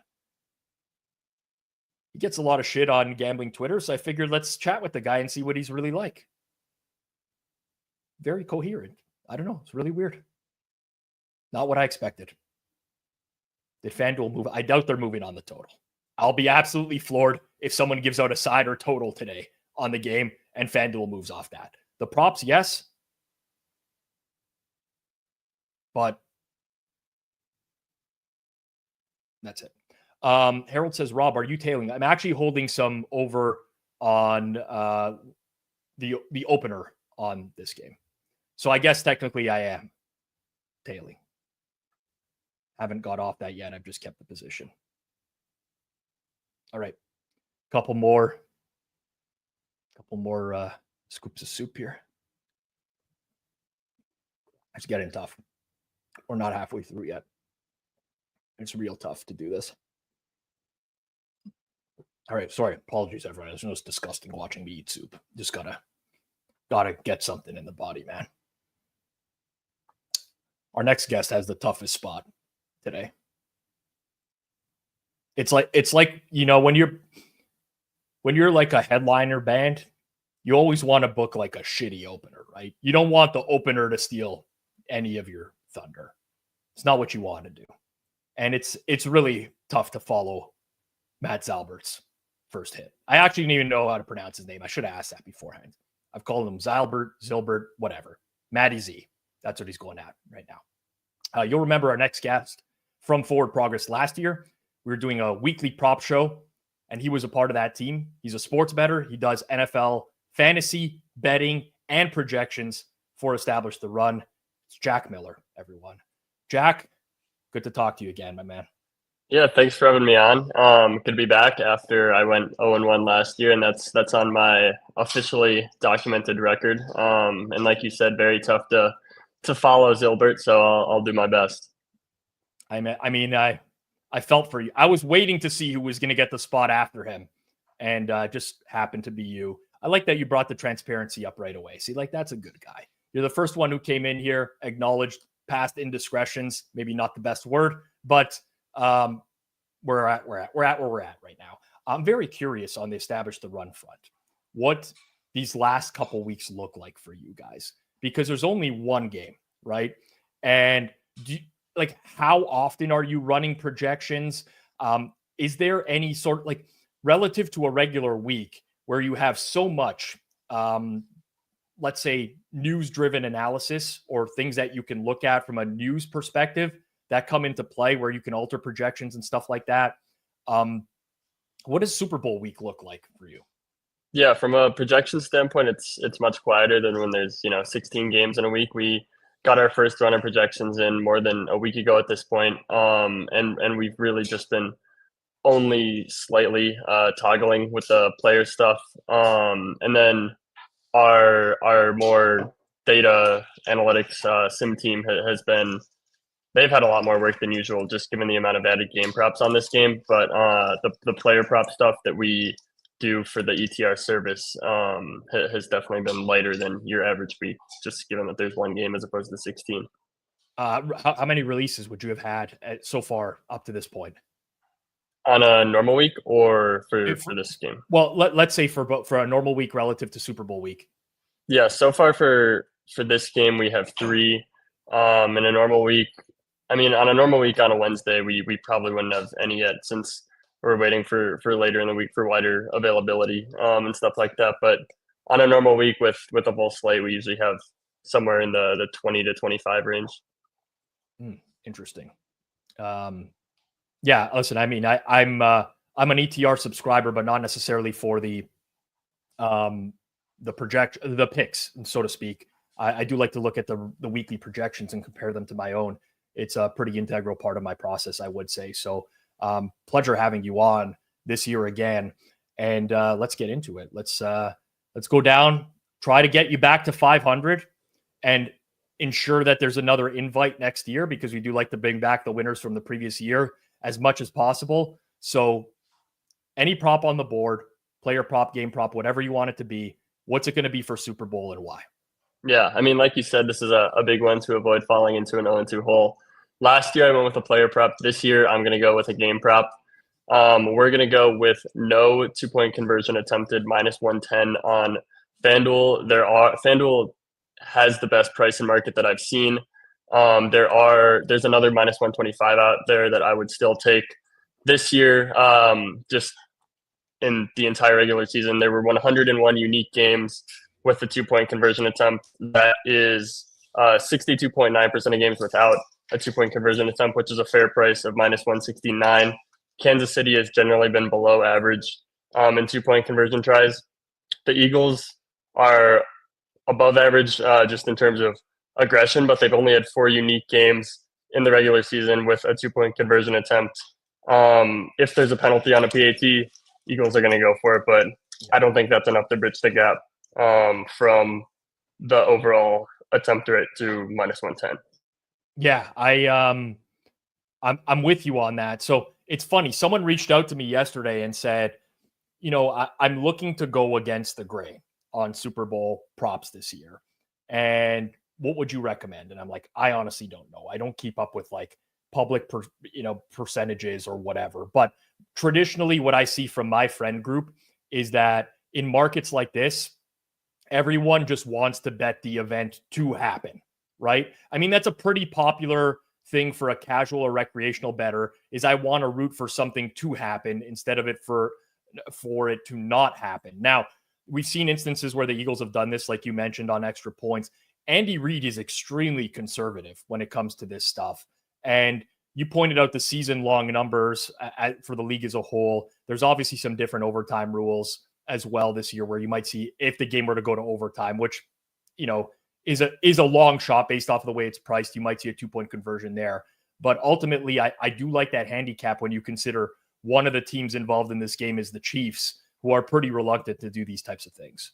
Yeah, I bet this one last year too, and it was juicier, which makes sense given it's Shanahan instead of Sirianni. And when it went to overtime, there was a big sweat on that third down. I think the Niners had in the red zone, where if they scored that drive and then KC went down and scored, they almost certainly would have gone for 2. So it's a good point on the overtime rules, increasing the odds of a 2-point conversion attempt. But even with that, I mean, yeah, I think pretty much we've outlined it. Just the departure you'd have to make from the overall rate of games where there's a 2-point conversion to get to this price. I think it's too big of a gap. I was debating with someone a couple of days ago on the spread and specifically the spread's impact on whether there will be a 2-point conversion attempt. My first inclination was that the tighter spread would lead to more 2-point conversion attempts. He was kind of thinking there's a chance that if a team gets down big in a game with a bigger spread, then they'd be taking more 2-point attempts to try to get back quickly. I don't know for 100% fact which way that goes. The ETR sim stuff on this stuff specifically, we're not as confident in, but we also have it as very good internally. So yeah, I don't have a perfect fare here, but I do think that -110 almost has to be good. All right. Wish you and the team the best, Jack. There's a lot of people over there, part of ETR that I respect quite a bit, including Taylor Cabby, and we'll actually have someone else from ETR on later in the show as well. So all the best. Have a great Super Bowl, and look forward to catching up with you in the future. For sure. Thanks for having me on. Feel better. Thank you very much. Jack Miller, everyone. Liked him signing off with feel better. I don't know why, because I feel terrible, but that actually made me like slightly feel better in the moment. Slightly. Oh, man. We're powering through. 2 hours in. I believe it's only 2 hours in. 3 hours to go. Oh, okay. Sitting in this chair. It's a really comfortable chair on ordinary days, but on days where you feel like an old man, it's tough to sit upright for a long period of time. It's tough to sit upright. Either way, the show goes on. Very much looking forward to talking to our next guest. I often ask people, who is their most under the radar sharp guy in the space? I often get this man's name as the answer. He does the fantasy football happy hour with Connor Rogers and Matthew Barry. He's never been here on Forward Progress. It's making his debut. Jay Croucher joining us here. Jay, how's it going? Very well, Rob. Thanks for the nice intro. Thanks for having me. Hoping that the internet holds up here at Radio Row in New Orleans. I think it's like a minus 255 to get through it. So hopefully it caches. Yeah, you know what? I will say, so I've done this stream now. This is the 4th year, and every year we have people on from Radio Row, and every year it's an absolute shit show. There's like tons of background noise, shoddy connections, but we had Drew on earlier, and it was great, and your quality looks great right now, so I'm fingers crossed that this can hold up here. Yeah, Drew Dinsick, one of the great mobile data engineers of our time. So he tends to have a strong connection wherever he is on planet Earth. I'm not sure what it is about him that lends itself well to tethered internet, but he is the man on that front. Excuse me for asking a misinformed question here, but I know that you often bet futures. I've heard this from many people before, and I've listened to some of your stuff. You have anything live going into the Super Bowl this year that you're rooting for? No, my big ticket was on the Bills at 20-1 to win the Super Bowl. So that obviously died when I got screwed on that 4th down spot. But nonetheless, we push on. But no real interest in the Eagles or Chiefs in any Super Bowl futures or anything. So it's the first time in a while that I'm going to watch the game just largely as a spectator and not be super invested in the outcome. Yeah, that's tough. I know what that feels like. That's kind of where I'm at with the Super Bowl this year as well. Just like pricing the main market side in total. It's like, I don't have anything here. Yeah. I mean, I'm not going to lie to myself. I'm going to bet something, but I haven't really decided what that's going to be just yet. Go ahead. You want to jump in there? No, not at all. I think it's, it's kind of healthy in a way to occasionally have like a massive game like that, though it will feel strange and a little unfulfilling if I don't uncover some rort on some punting prop or something before the game. John Junta says, Jay Croucher hair and accent combo rocks. Oh, thank you, mates. Yeah. The hair is very artificial today because I'm on set here at Radio Row. So wearing makeup, I'd love to say it's just for you, Rob, but it's more for Justin Jefferson, who's about to come on the show. But regardless, there's been some work done on the hair and overall aesthetic coming into this. Well, that's a nice get for Super Bowl Media Row, Justin Jefferson. I'd love to chat with that guy. Yeah, it's kind of strange because it's like formulating questions for these guys to try and elicit a response that isn't, just kind of standard promotion of their protein powder or whatever is an interesting exercise. But yeah, and the guys, they come in and they do lots of different interviews coming up to it, but for the most part, like they're pretty buzzed to be around here. New Orleans is a city that loosens people up as well. I found that actually in Vegas, interviews were way better than they were in Phoenix. I think because everyone was, hungover or buzzed a little bit. Got it. Suggestion, it might be way too late to do this, but if I were in your shoes, I would do the gritty for Justin Jefferson and ask him to rate it, how strong he feels it is. Yeah, it's not bad. I might ask if my co-host Connor Rogers can do that for JJ, but duly noted, Rob. I'll try and work it in. I mean, I regrettably about 5 years ago did a TikTok with some of the guys in the Betstamp office where we all attempted to do the gritty, and what I did was not an abomination. I hope that video does not exist anywhere on the internet anymore because it was as bad as it could possibly get. Okay, I like it. Before we get to your prop pick, I have to ask you one more personal question. Is a Shipper as much of a nice guy as he appears to be online? It's the great thing about the Shipper. I won't mention his real name. I'm not sure how much he wants to volunteer that. But thing is when you meet him in person, and I've known him for the better part of a decade, 5, 6, 7 years at this point, it's like the most normal, affable person you'll ever meet. Like he's just extremely decent and kind, and it's just a lovely guy. And then on it's Twitter, he's just an absolute demon, unlocked. All the chains that are seemingly intact in his regular world interactions, they just come off and he just unleashes the flames. So it's the greatest disconnect between real life actual persona and online persona that I've come across in all my time. So Yeah, trust me, the shipper is a lovely bloke in person, but on social media, he's just an atrocity, really. The internet finds a way to do this to people. I can attest to that as well. Sometimes brings out the worst of all of us. But we won't talk about shipper all day. Probably because he would DM me afterwards and be like, "Hey, why did you bring me up?" So we're gonna stop with that conversation, anyways. Prop bet time. You're very much known for your expertise in the betting space. Like I said off the top, a lot of people speak very highly about you. I've never had the pleasure of working directly with you, but lots of people attest to. I'm overselling you now at this point. I'm putting way too much pressure on you for this one hit for this one prop. But I'm putting it on you. Your favorite Super Bowl prop. What is it and why?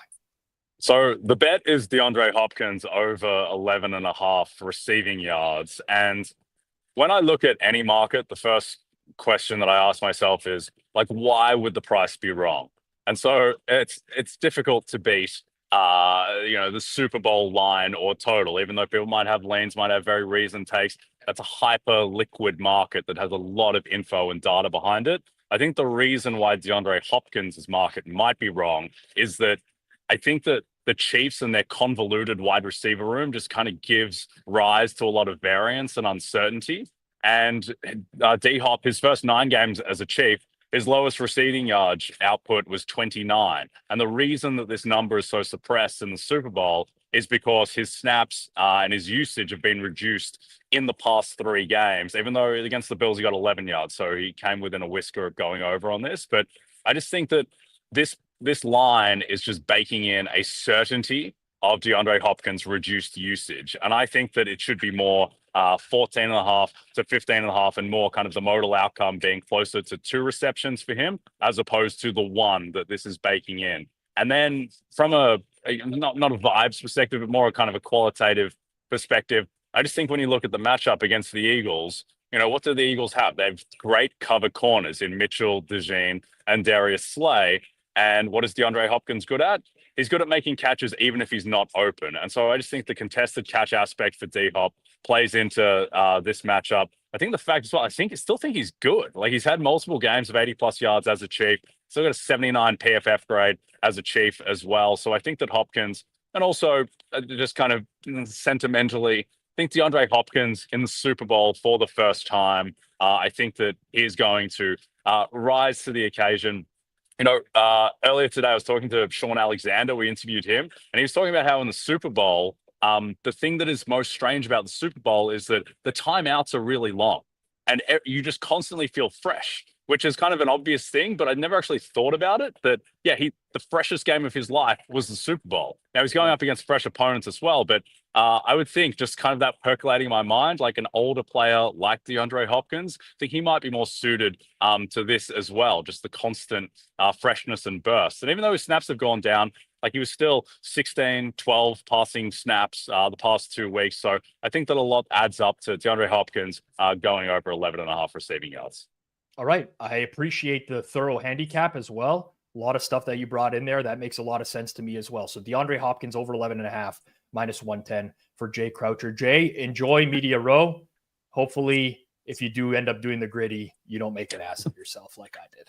I'd say I'm minus 2,000 to make an ass of myself, and I'm also minus 3,000 to pass off that responsibility to someone else on set. I appreciate it, Rob. Love that. Jay Croucher, everyone. Make sure you follow him out on Twitter at CroucherJD. Peace, Jay. Enjoy the Super Bowl. All right. That one's a very interesting prop because I think there was a Fezzik early release and a Hitman early release on Hopkins unders, which were priced at, I believe, 14.5. I could be wrong on that. Maybe 13.5. But the difference that 2 yards can make on a receiver is fairly big for when you're talking about someone like DeAndre Hopkins, like Jay mentioned, would have limited snaps on the field. So I don't know. Basically, Juju's stock has been trending up and Hopkins trending down. My gut feeling believes that D-Hop will be more involved in the Super Bowl as well. My gut feeling. All right. We're near the halfway point of the show. I'm going to bring on producer Jason here. I'm going to do a quick refresh of water. Take a quick leak. Please don't I already said 5 viewers dropped instantly the second I saw as soon as I said was Jason's crazy. coming on, we just like the viewership drop. We got a lot more show to go. I just got to take a quick 2-minute break and probably put on a t-shirt because the long sleeves is done for me. So you're with Jason for the next 2 minutes. All right, sounds good. I'll load it up. Listen, no play for me this time. No play for me this time. I hope everyone got in on the KC minus 120. It hasn't moved at all. If you haven't yet, that's what I gave out previously. But I'll just drop on the screen below the ticker. And again, run through everything we've kind of talked about here since the last time I was on. Last person that gave out a pick since I was on was Johnny, who gave out Goddard receiving yards over 50.5. Quickly running through the rest of them, Drew gave out Saquon Barkley MVP plus 280. That's still available. Eric Pauly, slime action, great guy. He gave out each team to score 1+ rushing touchdown and 1+ passing touchdown in each half. That is 75-1 at FanDuel. Fun lotto ticket if you want to play one. Sammy P, my guy. Noah Gray, under 12.5 receiving yards at minus 110. A couple more to get through. Matt Zylbert, don't know the exact pronunciation, excuse me. Over 47.5 at minus 128. That's definitely still available. Jack Miller came on. Missed him this year. Did a show with him last year. No 2-point conversion attempt at minus 110. Instantly steamed. I think from what people were saying in the comments, there are some other prices out there that are still available. And then Jay Croucher just came on. DeAndre Hopkins over 11.5 receiving yards at minus 110. This is that's it. That's pretty much it. You know what? Your friend James, that guy knows ball. Also feel free to drop the best price available in market, guys, in the chat. You're more than welcome to do that. I also want to say that obviously we're sponsored by FanDuel here, and we've been told that the FanDuel traders aren't going to lock markets. So shout out to FanDuel for being confident in their pricing moving forward. So that's pretty cool of them. Ken, you're giving me a horrible price on that. Minus 119. There's better prices out there. I had to give the minus 120 because it's at FanDuel. Anyways, since Rob's still gone, I'm curious who the chat wants to see next year, because I feel like we should reward some chatters. Maybe the top chatter next year gets a spot. Maybe, I don't know. Who would you want to see up here? Like, obviously, E-Colt is a staple. Xshesh, should we get Xshesh up here for a pick? It could be interesting to see. CLCI, not sure. DM me on Twitter. I did actually find Hertz specific octopus price. Shout out to Durso. Durso DM me that. He got us. He told me where to find the best price. I can tell you. Just shoot me a message, and I can let you know where you can find those prices. A wild piglet saying we want Bung Magoo. Listen, we got a ton of viewership here for this stream. Obviously, season's over now, but guys, I highly recommend you subscribe to the channel if you haven't already, because we do live watch-alongs for every single primetime game, and I'd argue it's like some of the best content we do. It's so much fun, 3 hours straight. Anyways, I'm starting to get a little worried about Rob. It's been like 5-10 minutes. Maybe I bring on our next guest. Maybe he fell down the stairs. Maybe he's puking in the toilet. I don't know what's going on, but he's not in his room. But the show must go on.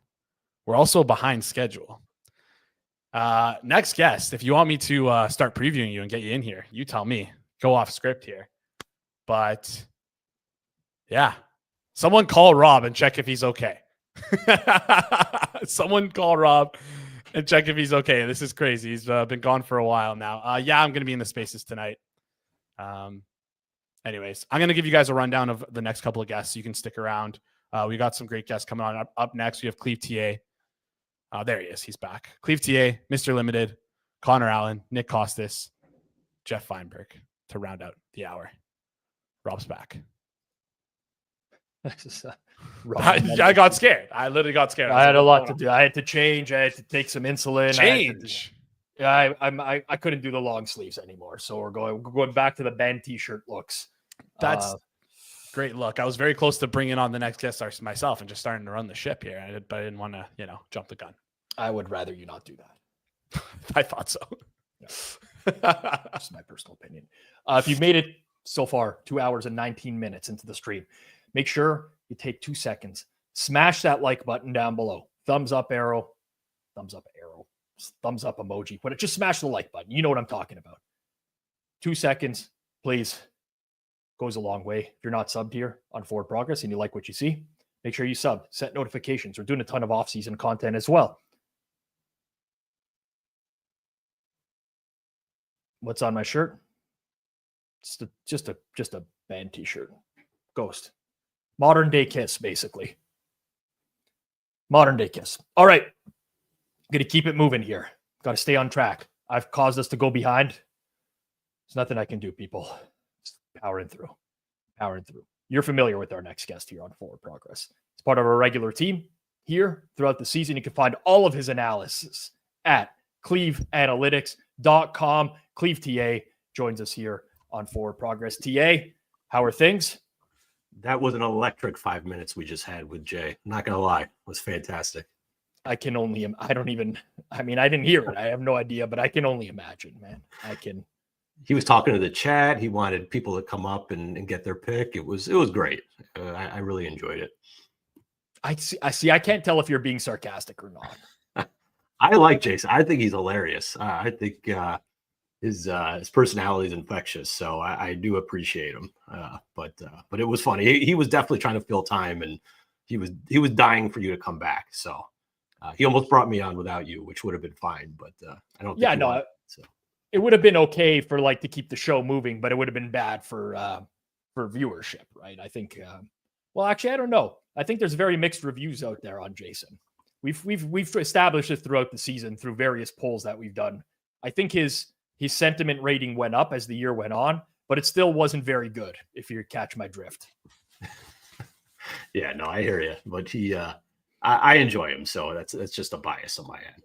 All right, let's talk a little bit of Super Bowl. I read your analysis on your website, which was quite good, and I don't say that surprisingly, but I think there's a lot of tidbits in there that are interesting that an average fan might not have picked up on over the course of the season. And in fact, when I give out my prop at the end of the show, I think there's a little bit of correlation between how you think that the game might play out versus what my bet will be in that particular game. Before we get into your prop pick, just from a main market side or total perspective, is there any sort of very efficient market? I'm not putting you on the spot here for give us the lock of the week or something like that. But is there any team or total that you subjectively lean towards in the game?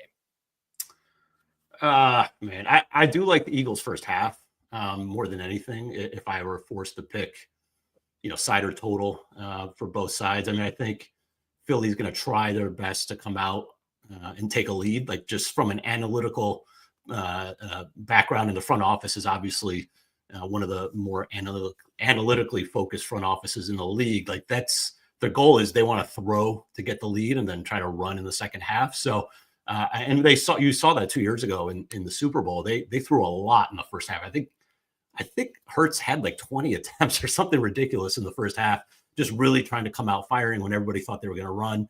And I think that's their goal. So I do think that lends itself for Philly to come out in the first half. And I think they're going to be able to throw the ball a little bit, depending on what Kansas City does defensively. Obviously, the splits for Hurts versus man and zone are as wide as any quarterback in the NFL. He's fantastic against man.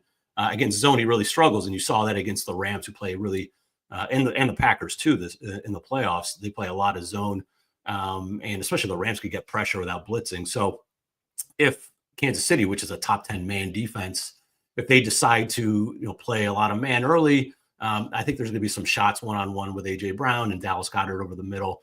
So I do think it lends itself a little bit to Philly maybe coming out to a lead. And I don't think that if I look back, Kansas City they've not led in any Super Bowl there with Mahomes at halftime, which is surprising. But they do make great adjustments. We know how good Spags is and Andy Reid in the second half. And for me, for the game, I would rather avoid that late game, variance. And when it comes to Mahomes and Reid and Spagnuolo, especially with the adjustments, so I'd rather just stick to the first half if I'm going to take a side or total and lean with the Eagles there. All right, that makes a lot of sense to me. I mean, I don't have a strong opinion on the game one way or another, but I think that's a good foundational handicap. In terms of prop for the show, you can pick anything on the board. What's it going to be for the Super Bowl? What are you liking and why? Yeah, I mean, I'm sure like other people, who bet a lot last week with the props, there's a lot that have moved. So I'll say the one that I picked that still has value, I think, is Xavier Worthy over 5.5 receptions. You can get it. Fanduel, I think, has the best price from what I've seen at plus, it was plus 114 yesterday. I think it's 110 right now. But anything in the plus range, I'm okay with. And this really comes down to a couple of things. It's really his recent usage, how he's been being used recently, along with the specific matchup against the Eagles. So since week 15, and by the way, it's not an arbitrary cutoff. It's when Hollywood Brown came back into the lineup. Worthy's seen a really consistent and steady uptick in target share in each game. So in those 5 games since that week 15, he's had at least 24% target share in every game, all the way up to 29%. But it's been kind of all in that range, compares to just 15% in the first 14 weeks of the year.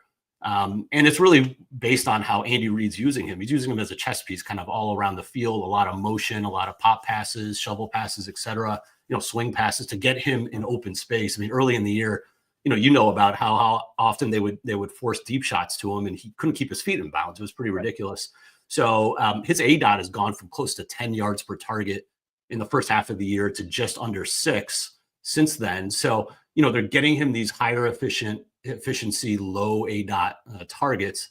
And you've seen his target share and his receptions increase consistently. So, I do think they're going to continue to do that here in the Super Bowl, in this matchup against an Eagles defense, which we know their strength is their secondary, their quarterbacks. They've got 3, essentially elite quarterbacks out there. So I don't think Andy Reid's going to put them outside and have them try to beat, man coverage one-on-one.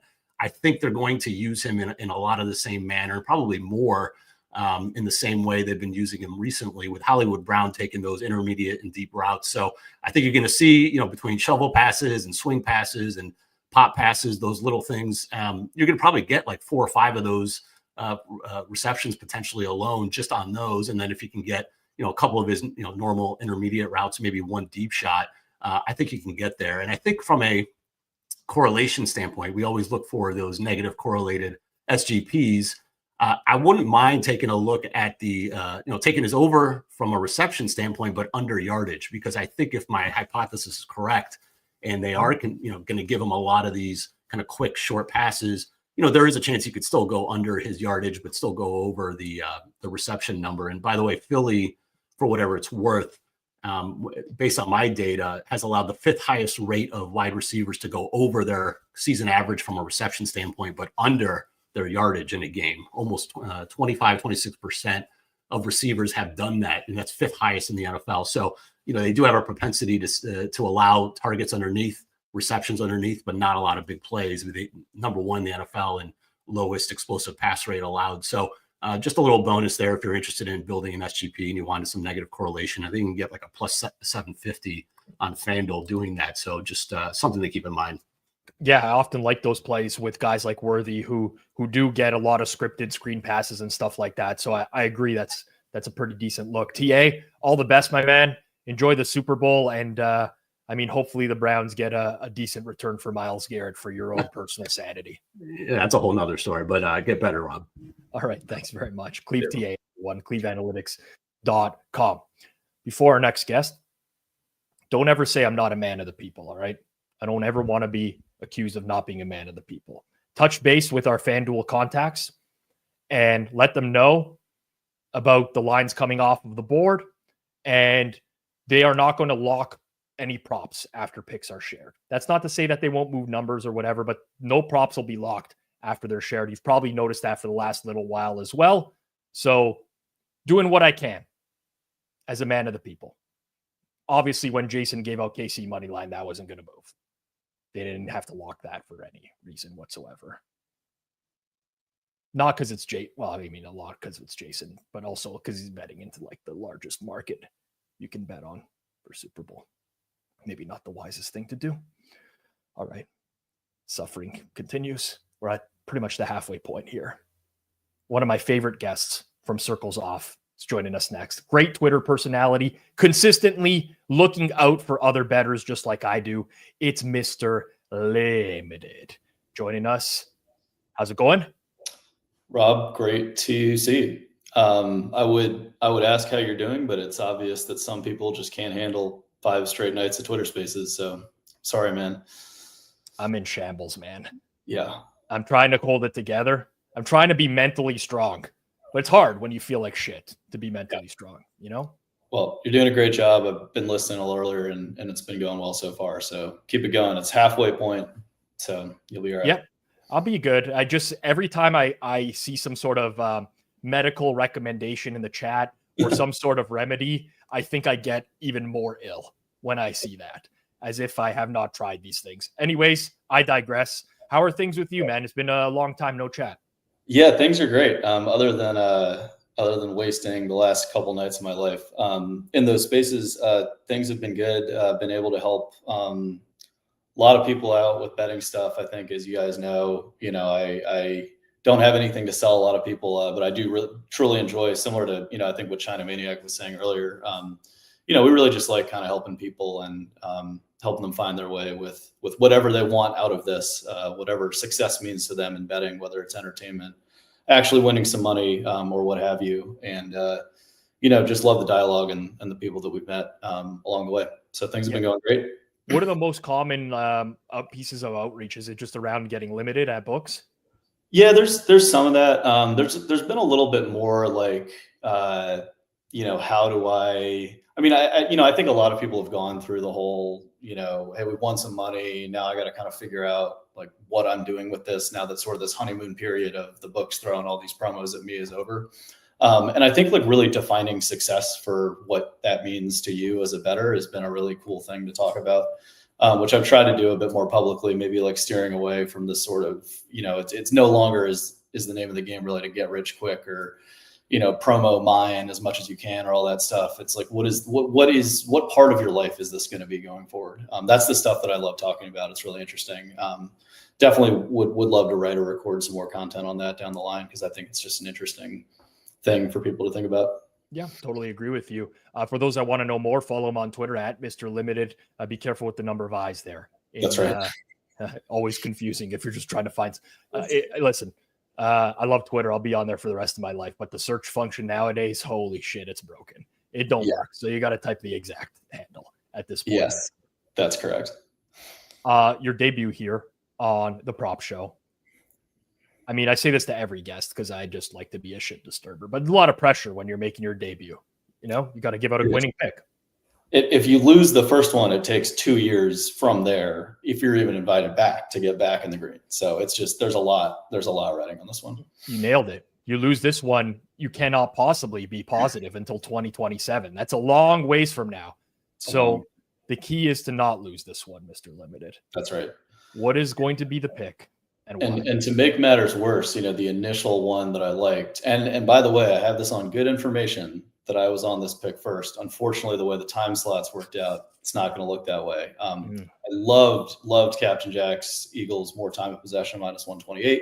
That was my favorite prop. However, I'm calling an audible. I'm pretty good at audibling. I found, and I actually have already bet this as well. This is a very correlated prop to that one. So it's, 80% of the handicapping is the same, but I'll kind of run down anyway. But my pick is Chiefs under 20.5 first downs for the game, -134. So similar bet, right? We're expecting the Eagles to dominate possession. Captain Jack went through some of that handicap. The Eagles are the number 1 team in terms of time of possession. They're also the number 1 team in terms of allowing opponent first downs. They actually lead the league. I think they only allow 17.5 per game. So that's pretty good. The Chiefs are a middle of the pack team, right, in both possession and, moving the chains and getting first downs. So it is worth noting on this pick, though. The reason I like the possession a little bit better is because overtime can screw you a little bit here, obviously. Yeah. Like it can't with the possession pick. But, my fare for this is actually pretty similar to the possession pick. I have this right around 60%, so maybe a -150 fare. I like this kind of anything up to that. I'm less confident in the fare on this one because I use like a pretty rudimentary adjustment for overtime, which who knows if it's entirely accurate or not. But I like this up to around -150. It's a very similar handicap as the time of possession. Yeah, I don't really know what much more to say other than sort of what you've heard from me or Captain Jack. But we're expecting a very ball dominant Eagles team in this game. I think. All right, that makes sense. Looking for an alternative market when the other one is unavailable to you. I didn't know that Moretto was laying down the law on you can only have can't give out the same pick as someone else. But I will say once Jack gave it out, it did move quite a bit as well. He would have let me give out the same one, but just like you, Rob, I'm a man of the people, and I want to give something that you can get down on right now. If you missed the first one, this is maybe a good way to get some exposure to the game script of the Eagles dominating the ball. Yeah, we don't have to blow smoke up Moretto's ass. The guy's a dictator. It's completely fine to call him that. It's totally fine. The people know at this point, one way or another. Mr. Limited, enjoy your Super Bowl. Hopefully you have a successful one. Win a bunch of money if that's what it's all about. And talk to you again soon, my man. Absolutely. And feel better. All right. Thank you very much, Mr. Limited. A little bit more energy. Someone says feel better. Get a little bit more energy. So one guy complaining before, he's like, yeah, you're sick. We get it. One of the easiest ways to get through the sickness is just to talk your way through it. I'm sitting here for 5 hours. I have been barely able to move in the last 24 hours.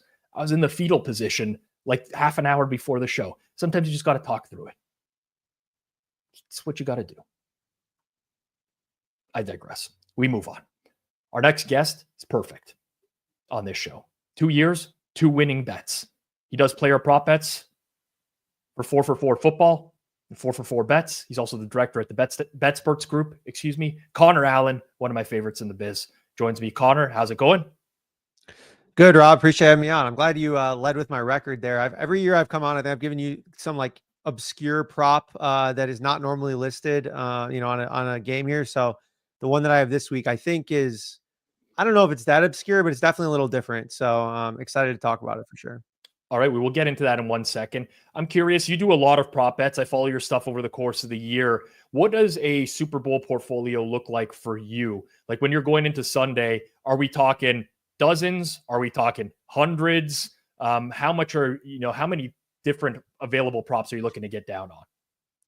Yeah, I would say dozens. I play a lot of just like random derivatives of things too, that especially at these like pick'em shops where I don't think some of it is correlated, but not necessarily price is correlated. So I think like a good example would be like the Juju Hopkins stuff potentially. So you can play like over 2.5 receptions for Juju, under whatever on Hopkins, and actually show sponsor Fanduel some really cool ways to do that your way. I don't know if you've seen that at all, but you can take that to the extreme and, notch out Fanduel can get limited pretty quickly, but it's, I think you can get down some awesome action there early. So it's like, you could take like Hopkins under like 5 yards and then Juju 29 yards and you'll get like a sick price on something that they don't necessarily price as correlated, but in my opinion is kind of correlated. So, I think that honestly makes up a decent chunk of later action when I'm kind of just like playing around with these things. But I would say it's mostly like early player props around like the bigger guys, generally just getting in early on some of the guys. Got in at Goddard at like 46, got in at Hopkins under at 16. But then like later in the week, I'm just playing different things that aren't normally offered where you can grind a little bit and I think find an edge. Yeah. So I love what you were talking about there, because different people think about things in different ways, right? I'll use this example, not to throw him under the bus, but just as an example. But there was a game earlier this year where Brock Purdy was not going to play. And it was kind of known midweek. I think it was against the Packers, maybe, where he had a throwing arm injury. And, Fezzik was posting about teasing, the opposite side, Green Bay. And I'm thinking in my head, like, no, I want to play like as many alternates as possible against the 49ers in this particular game. And even when we talk about props here, what you're talking about is like a very different way of thinking, where it's like, okay, we could look for regular payouts and play straight bets. And obviously lots of people should play straight bets, but there's ways where you can actually capitalize on some correlation that is not priced properly, or even some things that are completely not correlated, like an inverse correlation where it's still not priced properly. And I love that mentality of thinking about sports, because there's so many different ways that you can attack these markets. Yeah, 100%. I think another interesting one in this game, particularly, actually two that I'll talk about. The Chiefs Like, I think that they're going to be passing a ton just to move the ball in general, but it's going to be a lot of short to intermediate passes, like underneath the shell coverages they're playing. I think you could play some like reception overs for Chiefs players, but then yardage unders. So that would obviously have the inverse correlation that you just talked about, that the odds kind of get jacked up a little bit. And I don't think really reflect how we expect the game to go.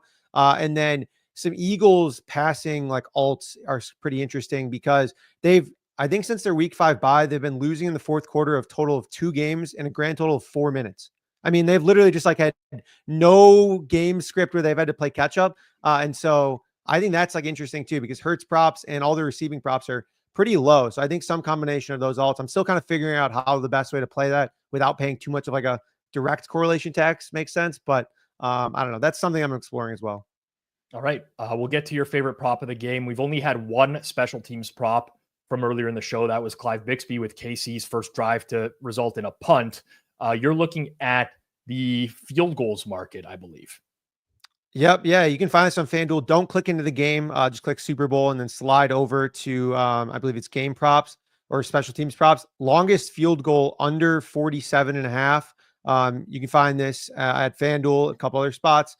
So Chiefs kicker Harrison Butker, like a midseason knee injury, it was like a meniscus injury. 6 games since then, has just one attempt at 50 plus, which he missed. And that was like in the, I believe the Broncos game, which they were basically just a throwaway game as is. Hasn't made a field goal longer than 44 yards in that span either. Like, I just highly doubt that he's 100% coming into this, to be honest, based on how things are going. And Jake Elliott has been one of the worst kickers from distance all season.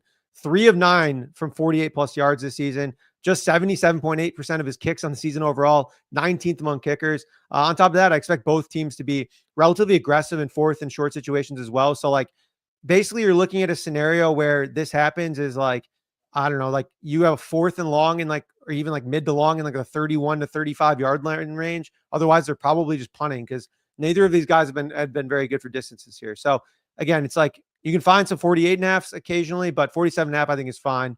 And it sounds low. It sounds like you're looking at like, well, how do they not just make like a 48, 49 yard field goal just based on how things have been going in these kickers individually? When I dug in, it just doesn't seem all that likely, especially in a game that, could be decided by a couple possessions. All right, Connor, I like the look. It's one that I've played already. So oh, nice. I'm rooting for you on this one as well. Longest field goal under 47.5, minus 112. I see some mentions of 49.5 at different juice, obviously, out there. So you can decide accordingly as to what you want to do. Appreciate you, Connor. All the best in the Super Bowl. Hopefully it's a winning one for you, my man. Yeah, likewise. And feel better, Rob. I heard you're struggling over here. So, fight the good fight. You're killing it. Thank you very much. Connor Allen, everyone, at Connor Allen NFL on Twitter. Make sure you give him a follow. Really good with this player prop stuff. And glad to have him on one of the bets that I'm on as well. We're going to continue the show here very shortly. Now, before we do, I'll admit, when I first heard about a gambling credit card in the space, I was very skeptical. By nature, I am skeptical. I looked into Edge Boost. I gave it out to multiple members of our Hammer team. They started using it. They're raving about it. I decided to dig deeper. Now I see why they swear by it. Edge Boost isn't just another payment option. It's a dedicated bank account built specifically for sports betting, for DFS, casinos, sweeps. No more declined transactions. There's no frozen accounts, just seamless deposits and withdrawals every time. I could tell you as a bettor, this is an extreme pain point for me many times. Edge Boost has a Visa debit card. That's where it really shines. You can move up to $250K per day. You can also earn cash back on every single deposit. So if you're a bettor that's wagering, let's say 5 to 10K per week, that could mean an extra $50 to $100 back every single week. If you were doing that over the course of an NFL season, that's $1,000 to $2,000 extra. That's money you can use to take a shot on some props. You can play some futures or simply boost your profitability. I've seen firsthand how much our team relies on Edge Boost. It's reliable, it's efficient, it's designed to make managing your bankroll easier. With the Super Bowl right around the corner, now's the perfect time to try it out. Don't risk running into deposit issues when it matters most. Sign up today. Use the link down in the description below. Ryan Skaggs says, sounds like a Ponzi scheme. That was my original first thought, to be completely honest with you. That's exactly what it sounds like. It's tough to break into this space with a new and innovative product. It is not that whatsoever. It is not that whatsoever. In the US right now. Liam, in the US right now. Mike Vivian, does it get me Group 4 on American Airlines? Unfortunately, maybe on Spirit, not American Airlines. Mike Vivian, sorry, I don't know where the invitation was for you this year. Big fan of your work, my man. Haven't had one of your tweets on Circle Back in a while now. Got to make that happen soon. Need to tweet more. If you could do one of those videos again, recording your wife when you're like talking about Circle Back, man, those are money. Those are money. Oh, all right. Got to keep it moving along here. Churning along. Just going to make sure our next guest is ready. I know he's live at Super Bowl Media Day, Media Row. I can't even think straight anymore. Not going to lie to you people. Not going to lie. What's been the highlight for everyone so far? Drop it in the chat below. I see XS came in here and he faded everybody that gave out a pick so far. I mean, it's your prerogative, XS. You do whatever you want to do, my man. Not going to lie. I think fading your picks this year have been highly profitable. Highly profitable. Jason, get in here for 2 seconds. I think you have a quick PSA. Yeah, quick PSA, guys. Everyone's asking where to find some of these bets. There is a magnifying glass in the top right corner of FanDuel and probably most other books. Use that. Use the search function if you're looking for these bets. We're going to be deep in the prop menu. Just search the first 3 terms, the keywords. For example, field goal. If you just search field goal, it would pop up. It's actually much quicker than trying to dig through the menu. Did you change your jersey mid-show? What? Get off it. Get up. Please get off. By the way, universal symbol for search. Magnifying glass. It's on screen. I'm an asshole sometimes. I get it. But just have to point it out for people who are searching. Our next guest, I would say, is one of my favorite people on planet Earth. I don't throw that around a lot. It's true. Whenever I see one of his rants posted to Twitter, I fucking piss myself. They're too funny. He is too good. He's the host of You Better You Bet. He is the founding father of Wagertainment. It is Nick Kostos, everyone. Nick, how's it going? Oh, man, great to be on with you, buddy. I feel like, honestly, I was thinking about this beforehand. I think there's only one word for what you and I are about to do. Masterclass. Thanks for having me. Please don't bring that around into the forefront in my life again, man. No, just, I had to get that in, just a little one there, but great to be on with you here. Also, which one of your clown guys put 0-3 there on the screen, even though it's true in my time? Moretto? We do pride ourselves on transparency. That's fine. That was producer Jason. Well, Jason's right, to be fair. I will say, Nick, there will always, you could go 0-30. If I'm doing this 30 years from now, you still will have a place on the show. Yeah, no, it was, what was really funny was a couple of years ago, Rob was like, if you lose, we're not going to have you back on the show. And in my head, I'm like, the fuck you won't. Like, of course you're going to have me back. So great to be on with you as a 3-time loser here of the props. How's New Orleans been for you? Honestly, like I love doing these shows. It's so different from what we do. Like normally, obviously, it's a million guests. So I can even tell you're a huge football fan. You'll appreciate this. So we just pre-taped interviews. I think one's airing today and one tomorrow. Danny Werfel, like Heisman Trophy winner for Florida. I talked to him about the days with Steve Spurrier in Washington. We pre-taped with him. We had Sean Alexander, obviously the legendary Seahawks running back. Million great guests joining us today, tomorrow, and Friday. All the bets. We have the Peacock Hour from 6 to 7 p.m. Eastern. So everything's awesome, man. I legitimately have no complaints. You know I love you. I love what you have built with the Hammer. A lot of your guys come on You Better You Bet. You're nice enough to come on every Wednesday. We'll talk to you on You Better You Bet in the NBC hour later. So really appreciate the invite to come back on. No problem at all, Nick. Now, I've had some people from Super Bowl Media Row on today. I had Drew Dinsick on with me earlier on, the whale capper. I had Jay Croucher there. Jay Croucher said Justin Jefferson's wandering around there and doing an interview. Oh, yeah. If you were going to interview Justin Jefferson, would you be willing to do the gritty in front of him and then ask him to rate your gritty? Of course. You think you could do a mean gritty? It's not that I could. That's the wrong question. The question is not like, would my gritty be good? The question is like, would I do anything for good content? And the answer is yes. So if I embarrassed myself, who cares? Like the content's going to be awesome. Like I would either have to be great or terrible. An average gritty would lead us, yeah, it's okay. I want to be great so he loves it, or terrible so he can make fun of me. So yeah, of course I would do that. What kind of question is that? All right. I mean, that's the answer I expected, but that's why I love you, man. Yeah, Very man. forceful answer. Before we get into your prop pick, I watched the Royal Rumble on Sunday night. I thought it was fantastic. It was great. Until the end. I haven't, you have to understand, I haven't watched wrestling in forever. So this is my first venture back into wrestling. Was John Cena always like this terrible of an actor? Like this lame late in it's a tough watch, man. So I think I'm going to give them way too much credit with this answer. Like I am. I think the story that they're going to tell, I don't know that I think I'm right about this.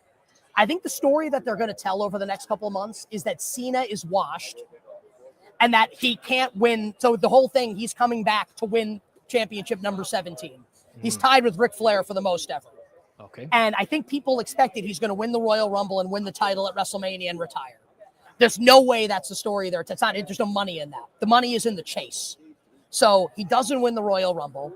He's not going to win Elimination Chamber, which is their next gimmick to get to WrestleMania. And I think they are telling a story where he is washed up and can't win the big one. And then he will kind of find himself and the crowd will get behind him as the underdog. And he will win later this year, maybe at SummerSlam. So I think it's actually a little purposeful right now, is my guess. Okay. That actually makes a lot of sense to me. It explains a lot. Cool. It really does explain a lot. You guys have similar hairlines. Unfortunately, I'm not built like John Cena is. I had to. So listen, you put 0-3 on the screen. I'm taking a shot at your widow's peak, buddy. That's fine. You know what? I'm used to it by now. At some point, I will make the trip to Istanbul. I'll get this thing done for good, but it's not happening anytime soon. I think it's part of the Pizza Man mystique at this point. Like great advice, very funny snark, and just an outstanding receding hairline. Love it. That's the 3-leg parlay we should all be looking to cash. Bingo. Love it. I have no idea what your prop bet is going to be today because we have a sheet going that our producers have been filling up, but your section is blank. So I don't even know I don't even know how to tee you up on this, Nick. Yeah. But it's your time to shine. And by the way, like we got Nick's best bet. It's just blank. There's nothing there. And that's my fault. I want to give Moretto a lot of credit. Moretto every year is like, hey, here's the documents. Fill this out. He's, and I mean this in a really complimentary way, he's exceptionally annoying. Yeah. But seriously, as someone who produced things like this before, as a producer before I was a talent, you have to be annoying. He did a great job, and I failed to do my end of the bargain here. So Moretto, shout out to you. You did your job. I did not do my end of the job. So how you should have teed me up is, hey, Nick, you've got a really square prop bet coming up for the big game. Yes, Rob, I do. Let's go over AJ Brown receiving yards. I think Brown goes over it no matter what the game state is. Higher scoring game, lower scoring game. Eagles win, Chiefs win. I think he goes over no matter what. I think I prefer Goddard to Devontae Smith if I had to pick between the two of them, and I do like Goddard in the game as well. I think Brown's number is too low. I look at it, I see 70.5. I think it's going to close higher than that. I think he easily clears 70. I think he probably gets into 80 or 90, if not 100. Kansas City's going to try and stop the run because if they don't, they lose. And I don't think they want to lose. It's going to open up opportunities down the field for A.J. Brown. And maybe I'll regret saying this. I'm a Jalen Hurts guy. He played the best game of his career in the Super Bowl 2 years ago. Like, you can't suck and have that be a reality. And I think Hurts is going to play well. And his guy down the field is A.J. Brown. So let's try and break this awful streak of 0-3 with one of the squarest bets on the board. Number one wide receiver over receiving yards coming up on Sunday. All right, A.J. Brown over receiving yards. And I'll tell you this, Nick. Next year, you have my word. If this bet wins, we'll go back to the Jim Feist days of handicapping, and we'll just put up 1-0, last one prop bets. Yeah, absolutely. I love it. Actually, I would say I hope the bet loses for content, but I bet on it. So I hope it wins, man. So I hope it wins. All right, Nick. I'll be on with you later on tonight. So I'll hopefully I'm still alive by then. I'm suffering through. No, you're good. No, you're good. I'm good. You're gonna make. I'm good. You're I'm gonna be good. I'll make it work, my man. Enjoy Super Bowl, and I'll chat with you shortly. Wishing everybody minimal sweats, winning bets, the absolute very best of luck. I love that. Nick Kostos, everyone. God, I love that guy. What a showman. Oh, man. Oh man. All right. See, this is I was going to take a quick break here. Here's the real issue. I was going to ask Jason to bring on our next guest. The problem is, I'm going to let you in on some stuff. I'm going to let you on some behind the scenes stuff. We recorded Circle Back this week. We were talking about the show beforehand. And they got into it.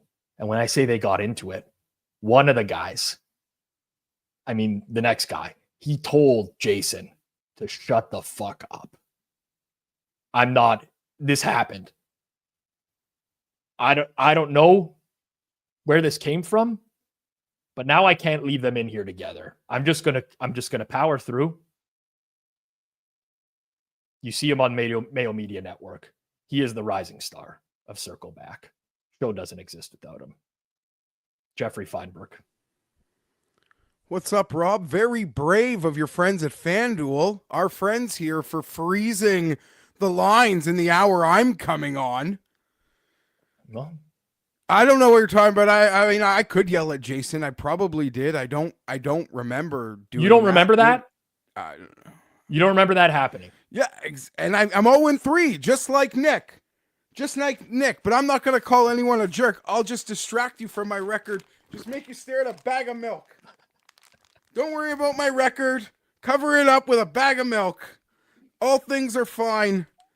I've got a bag of milk. Just don't worry about my record. I don't even remember what those picks were. And I love Nick's pick. AJ Brown, call me a square. Love that pick. The two guys that are 0-3 are in simpatico. Yeah, and we're back to back. Did Moretto do that on purpose? I don't know if I'm as evergreen as Nick though. I could in this booking, I'm almost like give it to Spanky, give it to the great GRP. But thank you for having me back, Rob. I got another square bet I think coming up. We've had Spanky on for 2 years. Spanky gave a coin toss pick 1 year, and then he gave some sort of hidden secret pick. The next, I don't know what the hell was going on. I'll tell you where you got cooked the last 2 years. Last year, Noah Gray, right? 2 times Noah Gray? No, Noah Gray was 2 years ago. Oh, okay, yeah. You took his over receptions. Last year, you took George Kittle over receiving yards. What did he do? Nothing, right? I don't remember. I mean, the game went to overtime, and he still did nothing. Fucking sucks. Yeah. I'm on. Listen, I got Goddard in sharp on that early. I think he's going to have a monster game. I think Jalen Hurts going to play great. Here's the thing for me, Rob. I've told you many times off air over the last few weeks. I got a huge future on the Eagles. Yeah. And I can hedge, but I want to, I send my kids to nice overnight camp in the summer, and I want the Eagles to pay for that. So if I hedge them, so I'm trying to get free overnight. They sent me the invoice like an hour ago. That's why it's top of mind here. And it's I'm trying to win bets this weekend. But here we go. It's nice when you only have to pay for a tortoise. I don't even have to pay for the tortoise anymore. Not even a tortoise anymore. That's just right. Dog kibble and that's it. I think that's more expensive than what my wife's eating these days. She's on some sort of vegetarian diet as well, so I don't even. Why your dogs get sent the bougie at home food services just like they do? No, I don't do that. That's absurd. That's absurd. By the way, no, sorry, I didn't mean to cut anyone off, but I saw Zyb. Listen, just for him showing his face, his arrow goes up. I swear to God, his picture was stolen from a picture frame at a Walmart. I didn't know that was a real human. So arrows up, points. I already feel better about the guy. Dead spin, other factor, but whatever. We can work on that. Sure. Andy V says, can we get Jeff's Gatorade bet? Clearly the man knows Gatorade with his freeze half of it trick. Not a clue. I know people have given me good tips on that before. I feel like I've won money on that, but if you think I'm betting that, not a chance. Not a chance. And this sucks. What Super Bowl is it going to be by the time I get over 500? This is a disaster. This is a disaster. They probably don't even have a city for the Super Bowl yet. Hopefully Justin Herbert will win a playoff game before what will happen first? Herbert wins a playoff game, or I'll hit a prop on this show. I guess me hitting a prop because I got to play one this week. Well, let's do it, Jeff. It's your time. You can't tell me to shut the fuck up like you did to Jason before the show last week. I don't know that that's true. I mean, it might be true. Was that like because I wanted to hurry up and like get going? You fucking lost it. It's true. It's a true story. Sorry. It was We were like, just yeah, reviewing the content for the show, and Jason, I mean, in fairness, he was going on, and if you I didn't wanted to say start it, the show. I was on a hard out, so yeah, sorry. That might have been true. That's like Geoff. That's like 8 minutes where I'm like talent. So I'm like, let's fucking go, man. Yeah. That's okay. That's not what you said, but that's fine. It's okay. You know what? I didn't believe it was true when you brought it up, but I've replayed the incident back. It's like, it's true. Sorry, Jason. Sorry. Jason knows it's from like not malice. It's not malice. Jason knows. He doesn't need to tell me, but I know he knows. Yeah. We're in a good place. It's okay. You don't have to worry about it. You had a temporary loss of sanity right there. And we all have that with Jason every now and then. It does happen. Oh yeah, but that could be, yeah, sure. Yeah. I hear you out. All right. It's prop bet time. I see you are attacking the rushing market. Yeah, no, get ready, Fanduel. Hold on. If this line steams against you, I'll die of laughter, by the way. I'll die of laughter. You'll die of laughter. Not with you, against you. All right, give the pick. I like Jalen Hurts, longest rush, over 11.5 yards. Okay, whether the Eagles, there'll be a lot of creative counters if the Chiefs want to start this sucker by stacking the box like the Rams did against Saquon. He's healthier, Rob. It's been a few weeks. Nick mentioned how great he played in that last Super Bowl. I think he's going to play fantastic. I like this even in like alts, up a ladder. Like he's going to take off in this game and he's going to have like a gallop.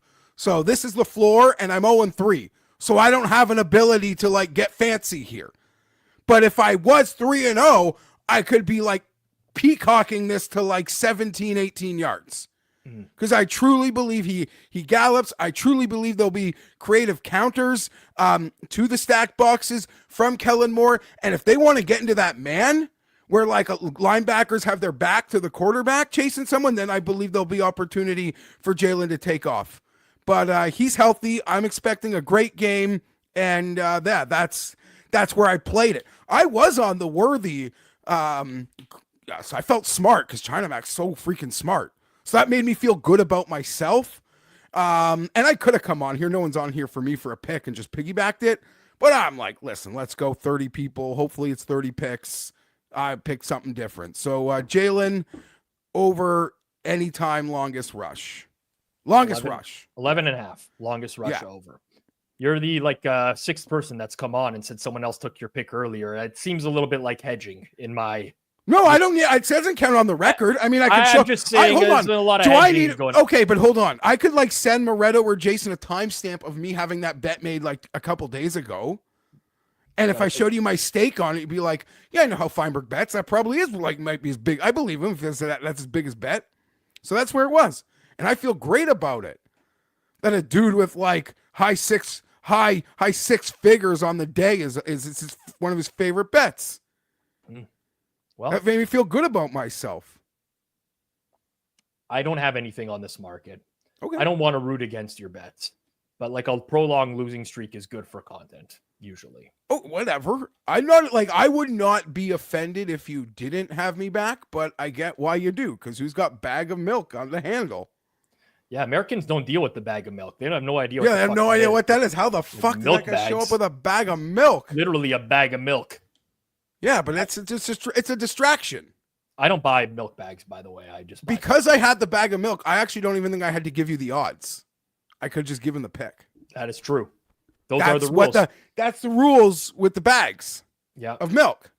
Did you go back to previous Super Bowls to see whether or not Jalen Hurts has exceeded this long rush before?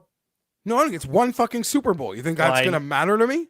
Well, I mean, people are talking about the coin tosses from previous Super Bowls. Oh, I saw. That's going to be hard to come back from. Just because, like... Save it.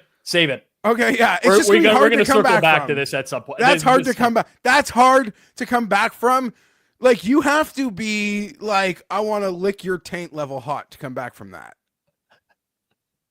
All right, we'll end on that.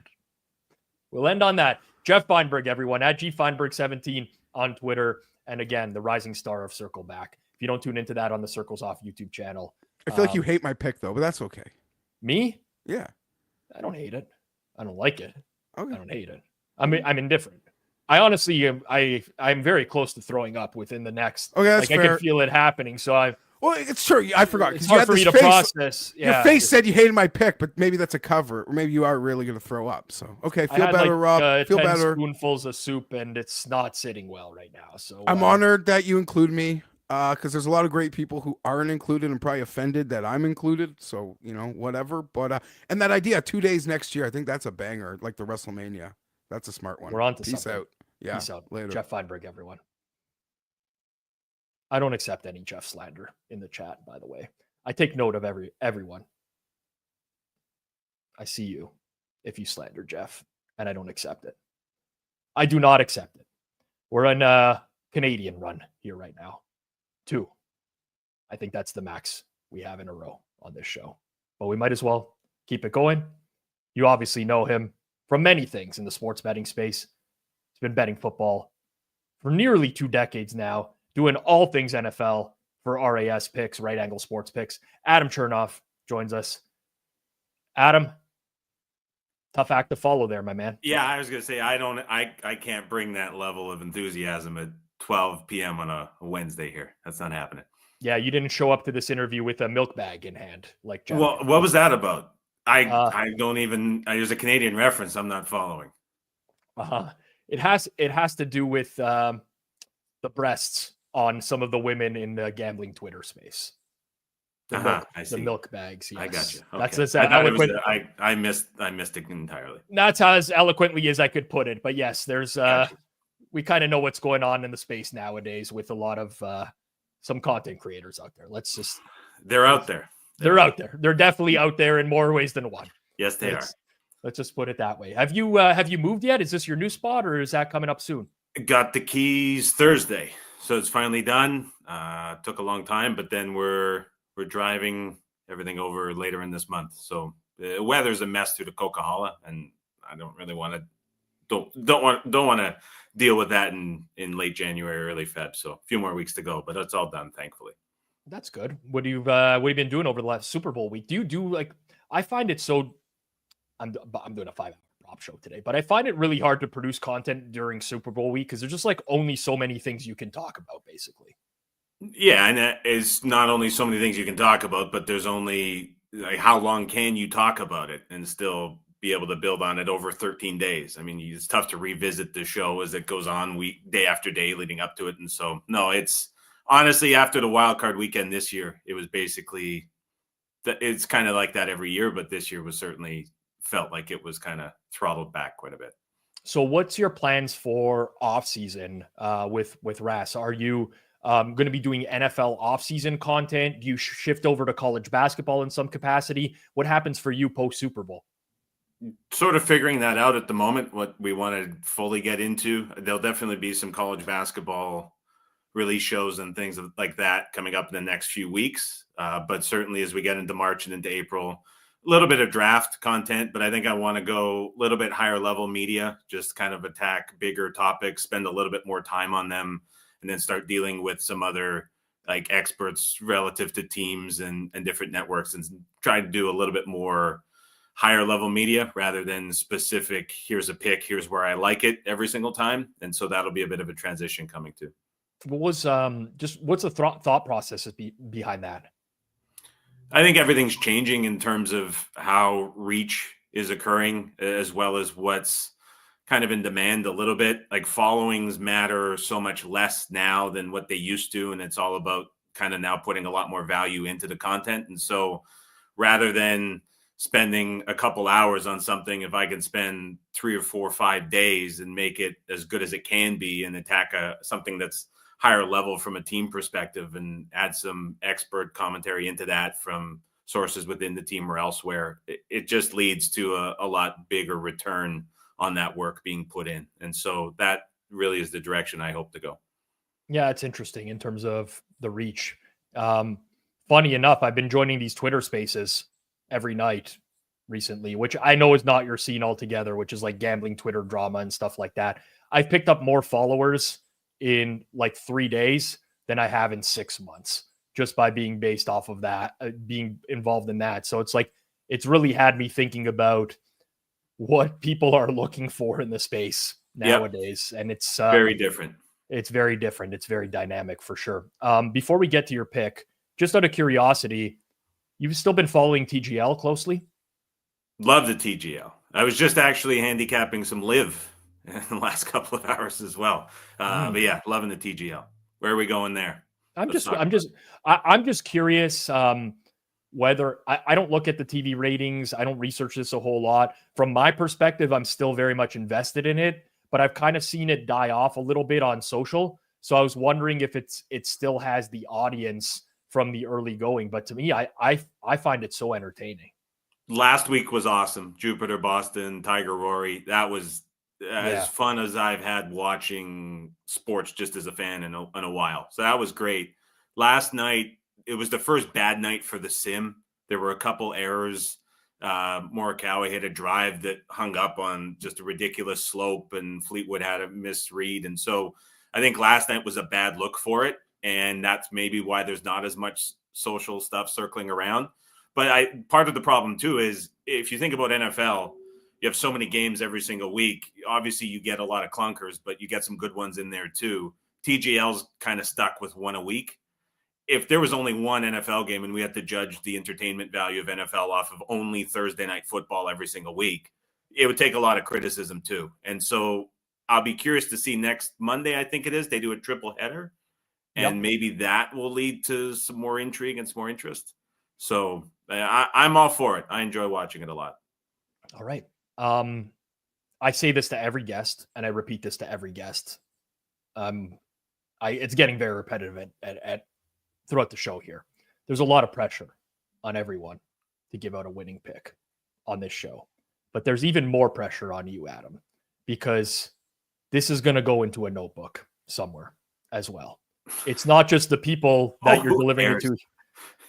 Jesus, some elderly borderline. I mean, who cares? All right, I'm just letting you know. This might. I hope I have that much time when I'm that old to do nothing but do that. So we'll see what happens. We're documenting it here on this show as we do with everyone else. We track these in Betstamp after the show as well on the Forward Progress account. I'm just letting you know that for a lot of people, the pressure is there, but for you, it's double the pressure. That means you got to give us your best pick here, Adam. You got to give us your best pick. Zero pressure on that. I think I 1-1, but one of them was like a 25-1 MVP, if I remember correctly. I have no idea what I was on last year. I was trying to think about it, but I don't remember. You're 1-1. So last year you were on Brock Purdy under rushing yards, which cashed. Okay. The year before was an MVP. I think it was Cam Akers. I don't have it off the top of my head. A lot of carries, not a lot of yardage. Yes, yeah, that was about one. That was a rough. You redeemed yourself last year. I told you last year you had a lot of pressure to redeem yourself. You did. Now, you see, because if you go to 1-2, Adam, you can't. I'll be back next year giving out another play, and it'll be just the same. But you can't get to plus until 2027 if you go into next year 1-2. This is the year. This is your chance. We'll still be here in 2037 doing the same thing, so I'm sure it'll be great then too. For sure. For sure. All right. Whatever you want on the board. Favorite prop bet. I went Barkley receiving yards over 12.5. And this to me is something that has a potential for the one play big break. We've heard all about the Spags blitzes all week long since the Buffalo game. We've heard about Jalen Hurts and his struggles against the blitz. We know it's coming. I think we're going to see Kansas City play and kind of go back to some Spags roots and show a lot of cover 7 looks. I think when Calcaterra's on the field, they're really going to try crash that edge. There, to me, is going to be a play at some point in this game where the Eagles time it up right, and it's the blitz coming, whether it's from the nickel or they crash the edge, and it's just Barkley slipping out around it, and there's the flip from Hurts that goes for a big gain. And so this, to me, is not a volume play. It's that one play that's dialed up, that's timed well, and it's coming.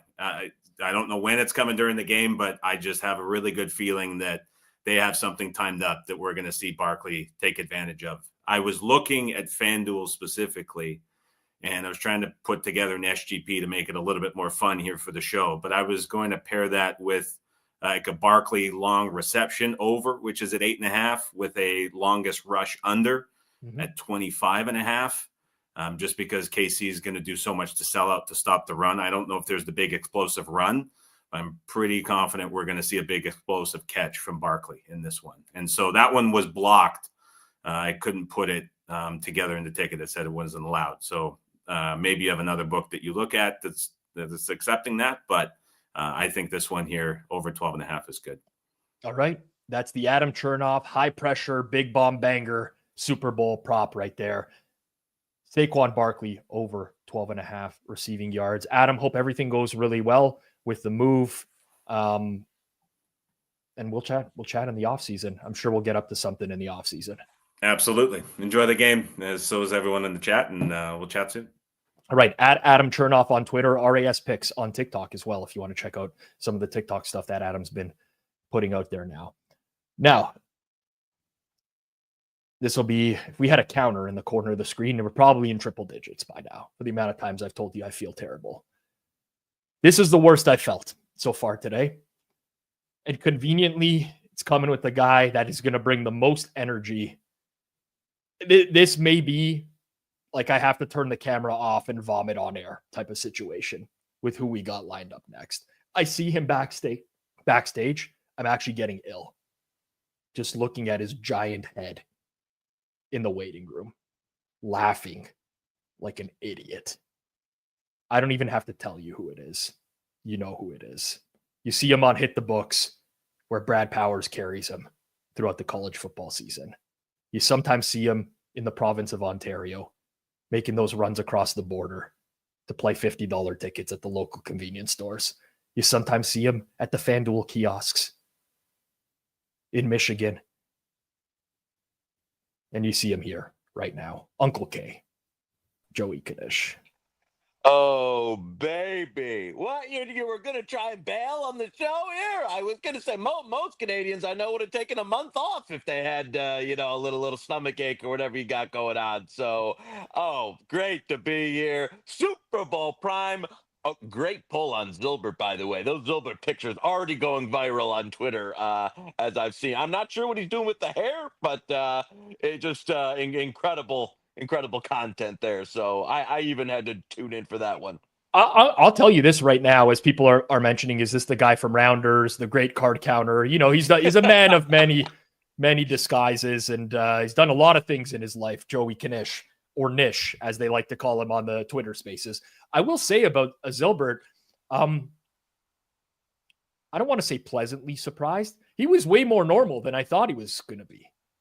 So it's just, well, I mean, I don't know. We've only got a short time. So it's a shtick, right? The online, like, this is probably a hashtag circle back topic, but I need to have Zylbert on again in some other capacity.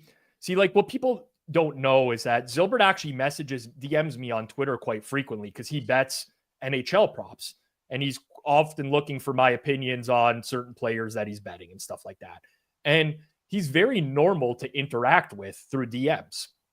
But the shtick, I don't know, man. The jury is out, man. I have no friggin' clue what's going on there. But I mean, what a commitment to the bit. It's been the same. It's like doing a shtick where it's like everybody in the world's over it like 4 years ago, and you're still banging it. It's like that comedian that's still doing the same set like 12 years later, and he's like, it's an empty arena. There's like 50. The tickets are now $350 on sale at Costco, and it's like he's still doing the bit. But he's still getting the attention from like the Bose guys, I don't even know how to pronounce that. Those they'll talk about two peas in a pod. Yeah, trust me. I think as long as he's getting the attention, he's going to keep. I don't know that I have no friggin' clue. I'm left even more confused after that segment. I didn't even get that. He's a Texas Rangers fan. He's got a Saints logo behind him. I don't know how that works. I mean, he came off as he's buying points, which is like, just, I didn't want to give him That's on brand. He looks like he's been doing shrooms at like Joshua Tree for like 4 years. Like I can't believe what was happening with his hair. Yeah, I didn't get. You only get the front on, so you don't get like a good like full around. I would have liked to see a side view to see because he's got like that Ragnar Lothbrok Vikings look. You know where you got the mohawk down the middle, and then I don't know.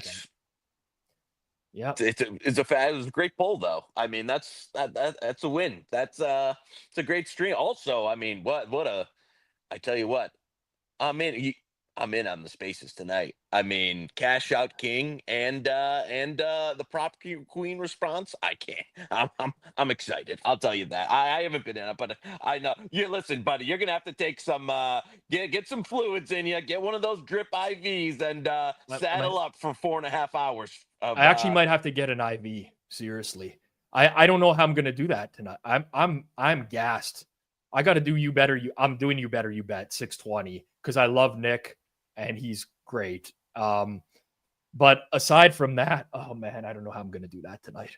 I don't know how I'm going to function through those. I have to join. I'm going to have to join. And of course, they're going to call me up as a speaker like 100 times. You know how they do that, right? They're always like, yeah, Rob, Pizzola, get in here. I'm like, when I heard you guys talking about circle back, I'll do the same thing. Where especially if I just want to dip in for like 10 minutes. Because the second that they see you're in the chat, then like someone's calling you like, come on. It's like, no, I don't really want to, If I want to come on, I'll request, man. Yeah. It's that simple. If I want to go on, I'll request, right? Yep. I heard that you were going to give your pick as a walking bet today, no?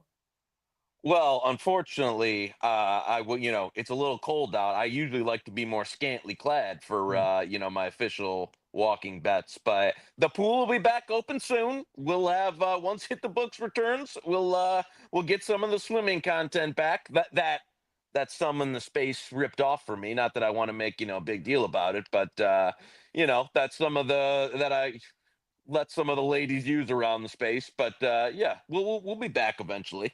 Yeah, you should have trademarked that a long time ago. I should have. I saw. Did you just see someone posted the Chiefs derangement syndrome video? You got to bring this up on YB tonight if he doesn't touch on it.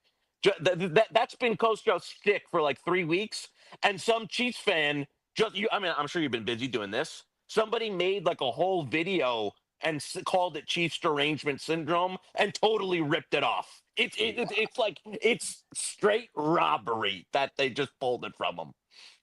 I will say, so I recently was informed that I ripped something off from Jersey Jerry, right? I had no friggin' clue. So I recorded like that mockery video of like, I got the lock for the Super Bowl and like all the numerology and stuff like that. The one where the camera's shaking like crazy. Yeah. I recorded that. And then like a bunch of people are tagging Jersey Jerry and they're like, oh, Rob's taking your shtick. I messaged Jersey Jerry on the side. I'm like, dude, I honestly had no friggin' clue you were doing anything like this. I just thought it would be hilarious. He's like, no worries. I don't care. But it could just be random. It might just be random. Chiefs derangement syndrome, though? I know. That's not like would you come up with that term on a, like a Ray, that doesn't scream to me that random. I also, Nadeau, might have to hire him. I see, Mikey D there says, call two best bettors on Twitter, according to the spaces the other night, Joey Knish and Rob Pizzola. And Jeff Nadeau. No, yeah, Jeff Nadeau said me, you. Who else did he say? I laughed. I was about to request when he said you, and then he said me. And I was like, oh, all right, keep going. Maybe this guy's smarter than I thought here. But he clearly said someone who was not, I can't remember who the other person was. It was someone I laughed. I'm like, no way he just said that person was someone. Maybe it was you. I think it was you, maybe. Because I think he said Rob Pizzola, Spanky, Joey Knish is pretty sure. There was someone else in there that I was like, I don't remember. I'd have to go back. I'd have to go back and listen to it if I have 16 hours to sift through it. But it was hey, great list by a real up and comer. A real up and comer. I'm sad to report to the audience. I see what pick you're giving out on the show today. I actually quite like it. I got two. Okay, the one that I'm going to give up and then another one that I'll follow up that both of them. Apparently, Moretto told me that Levitan had that one in the chamber too. So don't give that one if you're No. then you're just spoiling. No, Levitan's not giving it out, but he got it. thought about it as well. I think he's decided on something else, but it was so I got two both. You know what? I might absolutely guarantee these going to the bank here. All right, let's do it. Let's get them. So let's do it the official play first, because this will be in the records. This is going in the notebook. Yeah. You know, official play. Write it in the sheet. Put it in a notebook. I think. You know what? How long is this the third year you've been doing this? This is the fourth now. You're 1 and 2 for the record. I was gonna ask. I was like, I swear I'm 0-3. I was like, I don't think I've ever put on a winner. But it all changes now, baby. With martingale, if you're martingaling Joey K, Super Bowl show props, yeah, don't do that. But okay, continue. Yeah, just go. We're going first quarter. I love. This is why I love the Super Bowl, because you got first quarter rushing yards. Patrick Mahomes under 4.5, -122 at FanDuel. Listen, I don't think you're going to see the Patty Mahomes, like any of the RPO, any of the fancy stuff, any of the, a lot of that's going to be, the first scripted read drive. And I don't think they'll be running Mahomes on purpose. Maybe you get a scramble or any of that, but I think the scripted stuff won't be any Mahomes runs. And as the game goes on, maybe they need it, maybe they're trailing or any of that, you might get a little bit more Mahomes leverage, but I like under 4.5 first quarter rushing yards on Patrick Mahomes as the official Joey K Super Bowl show FanDuel play. But I got to get it in. Unofficial loser that you got to get in. Unofficial, which I shop around, we'll put it this way, Barkley first quarter under rushing yardage. There's some 27.5, some 28.5 out there. FanDuel's got the sharp number at 24. If you got a 28 or 27 around, I love Barkley under first quarter rushing yardage at the best. So again, FanDuel sharpened up, maybe because some people might have bet it there already. But if you've got anything around 27 or higher on that Barkley under first quarter, I like that a lot. Well, you steamed the whole market on Mahomes. I got to tell you, giving out 2 unders in the first quarter reeks to me of like 21-14 at the end of the first quarter. It's going to be first play is going to be a Barkley 60-yarder followed by a Mahomes RPO on the first snap where he goes for 10. Which would be the most absurd thing ever, which they never run basically early in games. I actually have so just to show I'm a man of the people. People ask why. A couple of people were filling these. So I told them, wait until I'm on to actually bet it as we're doing on the screen there. So, hopefully we're able to get a little hashtag CLV and a couple winners there. So, yeah. Well, for next year, we'll consider also showing the closing line value for everyone as well. Just to, I mean, you're creating your own closing line value here. I think honestly it's steaming because I said I like it as well. I'm just going to be I'm pulling like an extra Chernoff was just on. I'm pulling like an extra game RAS Chernoff thing where like, it's Delaware State for Norfolk. We're going to steam the under 6 points and be like, oh, look, I got the CLV. So yeah, I'm 30% CLV on first quarter rushing unders, baby. There you go. These people don't get it. Once you get into the content creation biz, you know every dirty trick in the book. I had Johnny coming on earlier. He's given out like 5 different long shot bets. He's like, I'm not going to count these ones. But of course, if they hit, he's going to be messaging me like, hey, can you post that clip of me giving out, Classic stuff. Knish, enjoy the Super Bowl, my man. Good to see you again. You're looking healthy. You're looking good. Joey Thanks, sir. Feel better. Thank you. Talk to you soon. All right. Uncle K, everyone. You know what? That kind of brought me some energy back. I was feeling like absolute dog shit. He like reinvigorated me somehow. I don't want actually anyone to tell him that. I hope he left. He's not backstage anymore and hears that. He'll actually mention it tonight on the stream or something stupid like that. All right. Let's keep it moving. We're now behind schedule. We maintained a great pace all day. I felt for the person who was going to have to follow Knish, because my God, he doesn't stop talking. You're very familiar with our next guest. He appears with me every single week on our Best Bets show. Wasn't a good year for the Best Bets. He does R&D and betting for Pro Football Focus, leveraging tails at throwthedamnball.com. And when I say leveraging tails, I'm not talking about the coin toss tails. I'm talking about fat tails, fat tail outcomes. Judah Fortgang, everyone. Judah, how are things? Things are good. Tough act to follow, Joey K. I think this is my second time now doing it. Had it on Thanksgiving also. It's a tough act to follow. I know. He's a professional agitator. He just speaks really loudly. It's really tough. It's a bad spot. Anyways, you got to do what you got to do. Luckily, his picks usually lose. So, you're following up a guy who's probably giving losing picks, and there's at least some solace in that.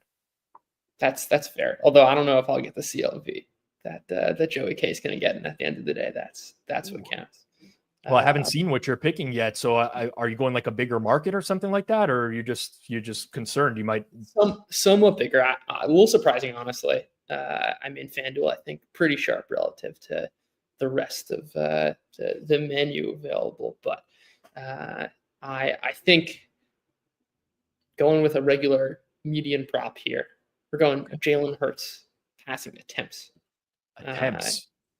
Yeah, I think the yards is, first off, there's definitely some downside here, which is that the Eagles get into this kind of real negative or positive game script, where they just play like they have for most of the season.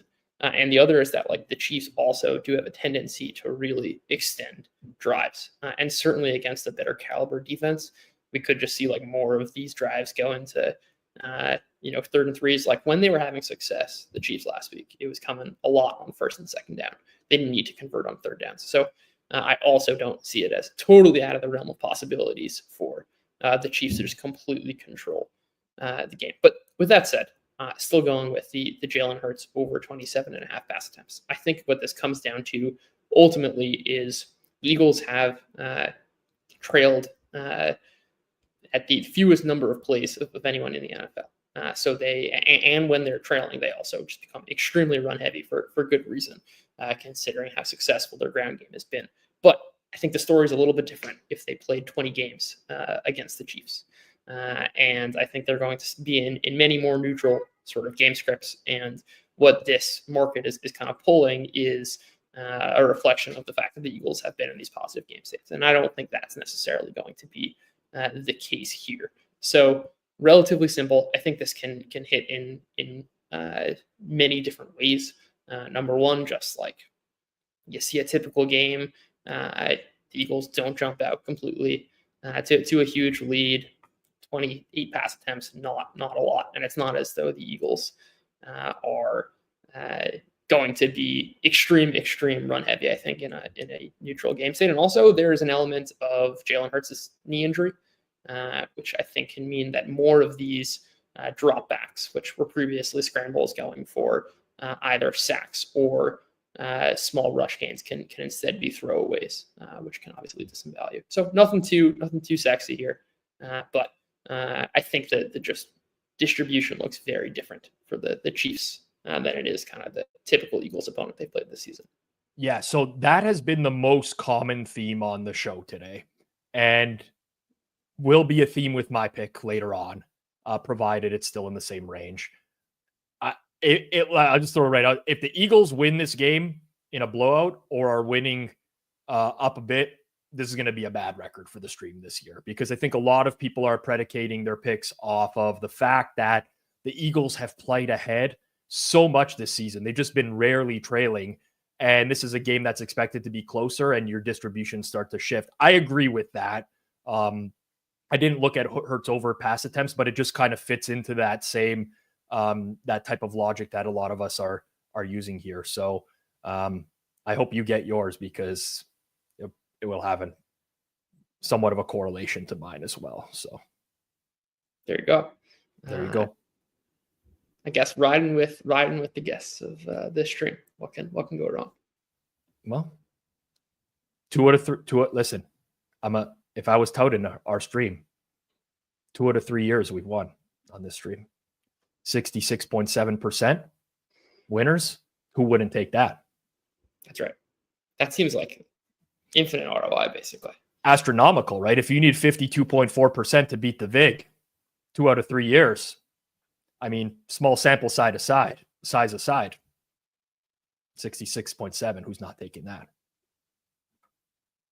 That's all I'm saying. By the way, lots of compliments about your hair in the chat today, which I'm also jealous of. Every time it's looking very full today. I guess I wear the NFL hat usually.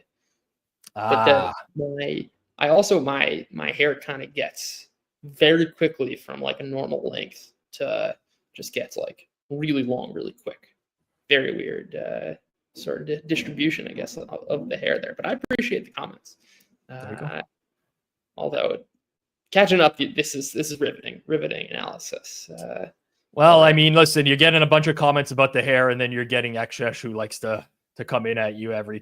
I mean, it wouldn't be a forward progress stream without some Judah versus Xshesh in the chat. There we go. I do appreciate. I think this is a nice compliment. Well, he's calling you intelligent, at least. That's what I'm saying. But he spelled intelligent, which is very interesting. Ironic. Yeah, ironic. I like that as well. Yeah. Judah, enjoy the Super Bowl, man. Hope you have a good one. You as well. All right. Take care. Judah Fortgang, everyone. Judah Fortgang. All right. I've seen this a lot today. Here's what I want you to do.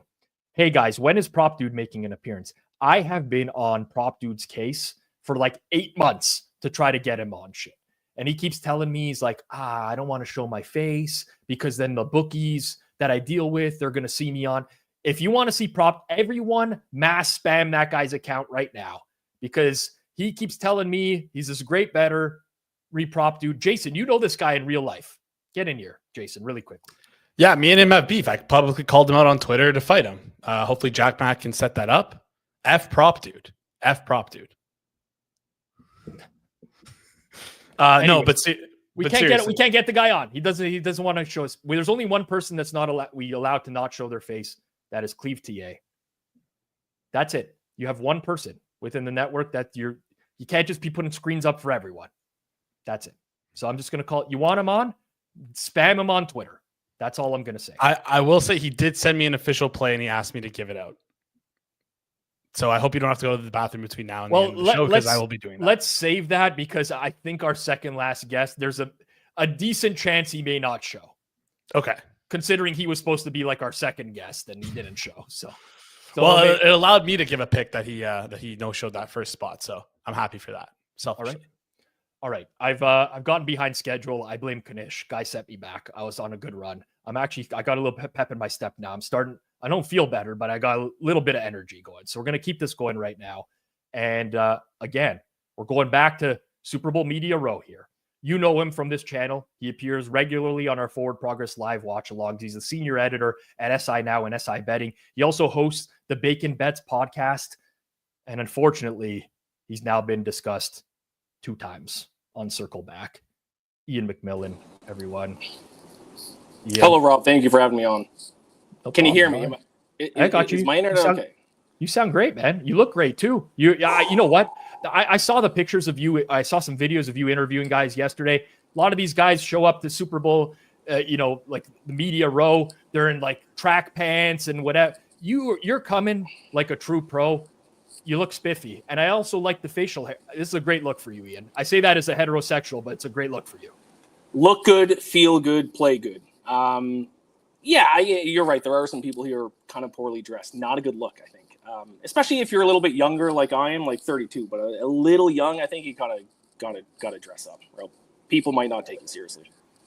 Well, we take you very seriously on this show because you're 2-0 in the history of this show. Last year, I didn't know if you were going to bring that up or not. Yes, of course I will. I'm going to give you your flowers. Last year, you took Nick Bosa not to record a sack in the game. Yep. Under half sacks, which cashed. The year prior, I'm all over the place with the year prior. Iain took Patrick Mahomes under passing yards. That cashed. 2-0, undefeated. If I were you, I would have not accepted this invite, to be completely honest. I got to keep the streak going, Rob.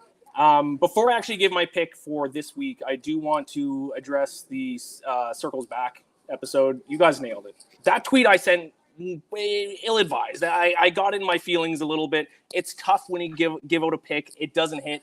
Do I still think it was the right pick? Yes, but I shouldn't have tweeted about it. But when your mentions are going off and it's people being like, you're a clown, you're an idiot, terrible bet. I had people saying that I'm part of the Illuminati and that I was like, I was an inside Vegas guy that was, doing it for Vegas so Vegas could win the bet. I let my emotions, I let the replies get to me a little bit. Okay. You owned up to it. And that's all it takes in the space. Because listen, I've been there before. You feel really strongly about something, you bet it. It ends up being like a great play. You get good closing line value, and you lose. And once you tell people it was a good pick, the average person doesn't even know what closing line value is. They don't know what a good pick is or whatever. So, yeah, that was tough. But yeah, I hate to do it like you, to do you like that, but I know you can take it. You're a real OG. That's what I got. And you guys are right. You nailed it. Okay, let's get to my pick here. I just got off Radio Row, so I got to bring up my notes. But it was, or at least I submitted it as over 11.5 first downs at plus 120. But I think the line has moved at FanDuel. So it was over 11.5 third down conversions, which is available elsewhere still. Yes. FanDuel moved it down to 10.5 with the over minus 142. That's what we're going to use for tracking. But for other people out there, if you do prefer the 11.5 at plus money, you can advise that people will go out for that one. I mean, I feel a little bit bad if we're going to go by the over 10.5 minus 142, because I feel like I have a streak on the line and I'm putting it up with a minus 142 pick. Yeah. What I will say to qualm your thoughts about this, we should not only be tracking record anyways. So next year we'll get some more sophisticated numbers. It'll be the record unit, because I could come out here and give minus 1,000s every year and accumulate a huge streak. And if it loses, it's only going to count as one loss. So we're going to do a better job of that next year. Candidly, I've been out of it for the last day and a half. So, we couldn't really do that. But it's okay, Ian. I'm not going to hold it against you if you take the 10.5. I'm not holding that against you. All right, I appreciate it. Yeah, I mean, basically, it's a pretty straightforward handicap on my end. 3rd and 10th, these two teams in third down conversion percentage. They combine for 11.9 third down conversions per game. The Chiefs' third down defense hasn't really been great, 28th throughout the season. So pretty straightforward. I mean, like, you can't really have a deep handicap about, over 11.5 successful third down conversions. So I just think we're going to see a lot of them. All right, that's it. You hate the bet? No, I don't. I honestly don't, because the Chiefs actually play for a lot of third and short. That's kind of how their offense is built. It's a high success rate offense. So no, I do not hate that bet whatsoever. I did consider the odds move, so I didn't like it as much, but I considered also doing over 2.5 successful fourth down conversions. It was at plus 140, but then I think it was down to like plus 110 or plus 120 when I checked yesterday. I like when people give out a little bonus pick, That's a little bonus one. Over successful third down conversions, over successful fourth down conversions. Mm-hmm. I like it. It's a pro content creator move, right? Because the main pick loses. If the bonus pick wins, even though it's not actually calculated, you could, in theory, say that you went 1-1 and like juiced out. It's a pro move. You've been in the game a long time, Ian. I respect your game, my man. You're on to me, because I was going to do exactly. I was going to do it, but if the fourth down one loses, I'm going to pretend like I never said it. Of course, man. That's just the way. That's just the way it works. I love this. Ian, I know you're at Media Day or Media Row. Enjoy it, man. Hope you have fun. I saw a picture with you and Joe Osborne. Almost shed a tear, man, seeing that, because it brings back good memories of many, many years ago. So enjoy the experience and have a good one this week, man. Thanks, Rob. Take care. Good luck with all your bets as well. All right, Iain MacMillan, everyone. Follow him on Twitter, Iain MacBets. Ian is IAIN. Again, you have to type it that exact way because the search function don't work on X and Twitter anymore. It's very bad. Can't find anything. Tyler G, I see you. Thank you very much for the $5 donation. Any little thing helps. We do have to pay our producer, Jason. even though he does fuck up several times per week, including on this show. We still do pay him. So any tips are appreciated. They go directly to Jason, who is mostly underpaid at this point. All right, let's keep it moving. I haven't talked to our next guest in quite a long time. I actually used to do appearances on his show back in the day. The tides have turned. He's the managing editor at Fanduel Research right now. We used to talk NFL. We used to talk MLB. We talked PGA before. He's even a NASCAR guy, big into DFS. Jim Sands, his first time here on Forward Progress. Jim, long time. How's it been? Well, I feel like it hasn't been a long time because I listened to your podcast. So like, it's like that weird, like parasocial thing where it's like, I feel like I've talked to you despite the fact that I haven't. It's very much a one-way conversation though. Yeah. I mean, listen, I would reached out to FanDuel specifically and said, hey, are there some guys on your team? And as soon as they brought your name up, I'm like, oh, I love Jim. I used to talk to Jim all the time. Let's have him on for sure. I want to do this. So I'm glad to touch base with you again. Yeah, it's exciting. It's fun to talk Super Bowl. I will take everything we can. Like, I know it's like boring to talk about like the same matchup again and stuff like that. But like the closer we've gotten, the more pumped I've gotten for this game. So like, I guess I'm kind of surprised how excited I am. So when they're like, hey, you get to talk Super Bowl and you get to talk to Rob Pizzola. Yeah, I know the turtle's gone. I'm very sad about that. So like, it's not what it could have been. It's not the full Rob Pizzola experience. I'm still very happy to be here regardless. I'm not going to lie to you, Jim. I had a thought this week of I am a complete idiot for not having kept Tortellini at least to the Super Bowl. Yeah. Like if Tortellini, if he gave out a pick that won, oh man, it would be electric. Because there's so many people who are going to lose on this show. And then they lost to the tortoise on the... I screwed up in a big way. I'm not a content guy, first and foremost. This is my real problem. So we'll workshop it. We can talk to Tortellini's reps, figure it out. I think next year, let's start game planning ahead of time now. Yeah. Man, that was such a mistake. So whatever. You live and you learn. Yeah. You live and you learn. Next time I have a tortoise, I'll make sure I don't give him up before the Super Bowl. What have you been up to since then? I mean, we've had some conversations about, are you still betting all those sports? Yeah, still a lot of NASCAR. Got warmed up with the Clash last week. Daytona 500, the real Super Bowl around the corner too. So still doing that. Refining all the MLB stuff, strikeout props, money line model and stuff like that. Less tinkering this offseason, which I think is a good thing. So I'm hoping we finally reached a good state where I can stop obsessively tweaking things and finally just let things run and not have to constantly be changing things with all those things. Yeah, I will say, talking to you back in the day really got me into NASCAR DFS, which I played for a long time. And then I'll never remember the race, but I'll remember the exact moment where Kevin Harvick pitted, and then he came out of the pits, and there was some shrapnel on the track or whatever, and he blew a tire, and it was, and I used to watch my winnings, on Fed. It's currently winning $250K, and then a second later, currently winning $0, and you're like, wow, that was couldn't have someone clean the track? That would have been nice. It's a rough sport to track live. Would not recommend. That's one where if you're watching it, just I always pause apps on my phone. I pause that app. I just don't want to know where things are at. We'll check it later. We'll figure it out because tracking it live is a pure nightmare. Yeah. I'm going to give you this. I'm going to bring this up with FanDuel traders, and I want you to as well. Brian Rose says, can FanDuel allow top 10 combos at the super speedways again, please? There was a place that shall not be named that did offer them for Daytona last year.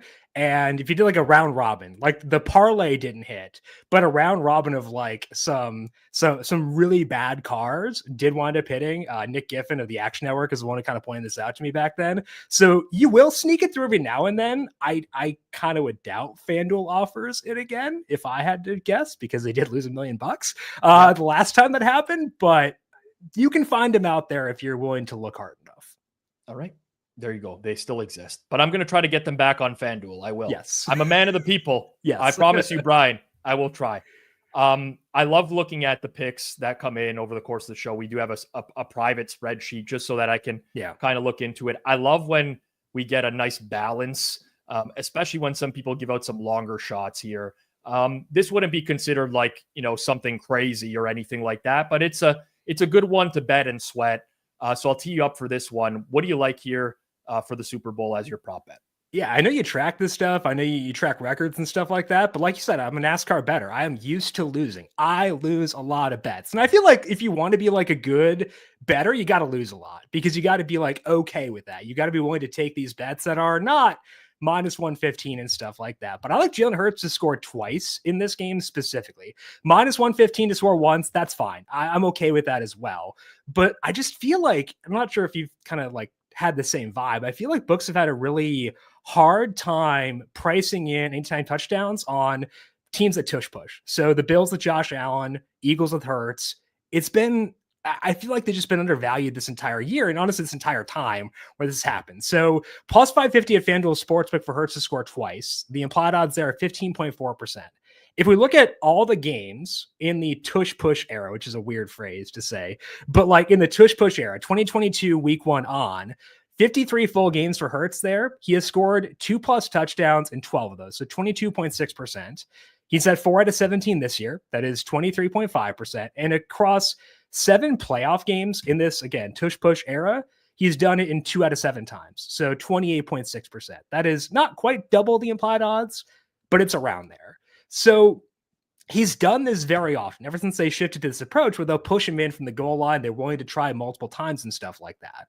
So I just feel like it's decent value. My numbers like the Eagles offense here specifically, where they think they can move the ball against this Chiefs defense. Even if you omit week 18, which you should, the Chiefs still 9th overall defensively by number fires metrics. So they're fine. They're okay, but not like a shutdown team. So I like the Eagles offense to put up points here.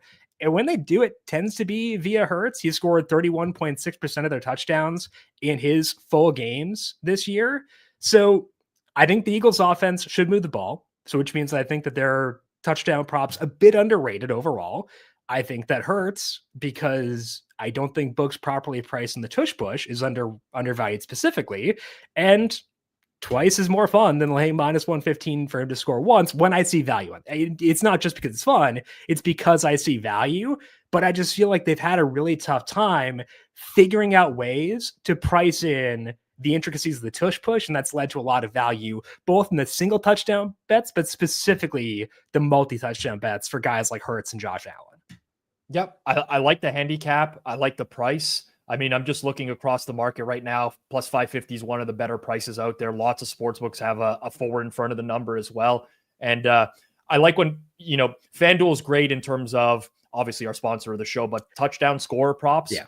I mean, if you're going to bet touchdown scorer props, it's the place to do it. So I like the handicap, honestly. It's a really solid one. And some people might look at like 2+ touchdowns and be like, plus 550. The amount of times that they run this play from the right, it's not relative to any other team. Right. And a lot of your viewers may not be like NASCAR. Maybe they don't want to lose bets. Like if you want to go with the single touchdown, that's fine too. That's minus 115. He's scored in 12 out of 17 games this year, so that's 71%.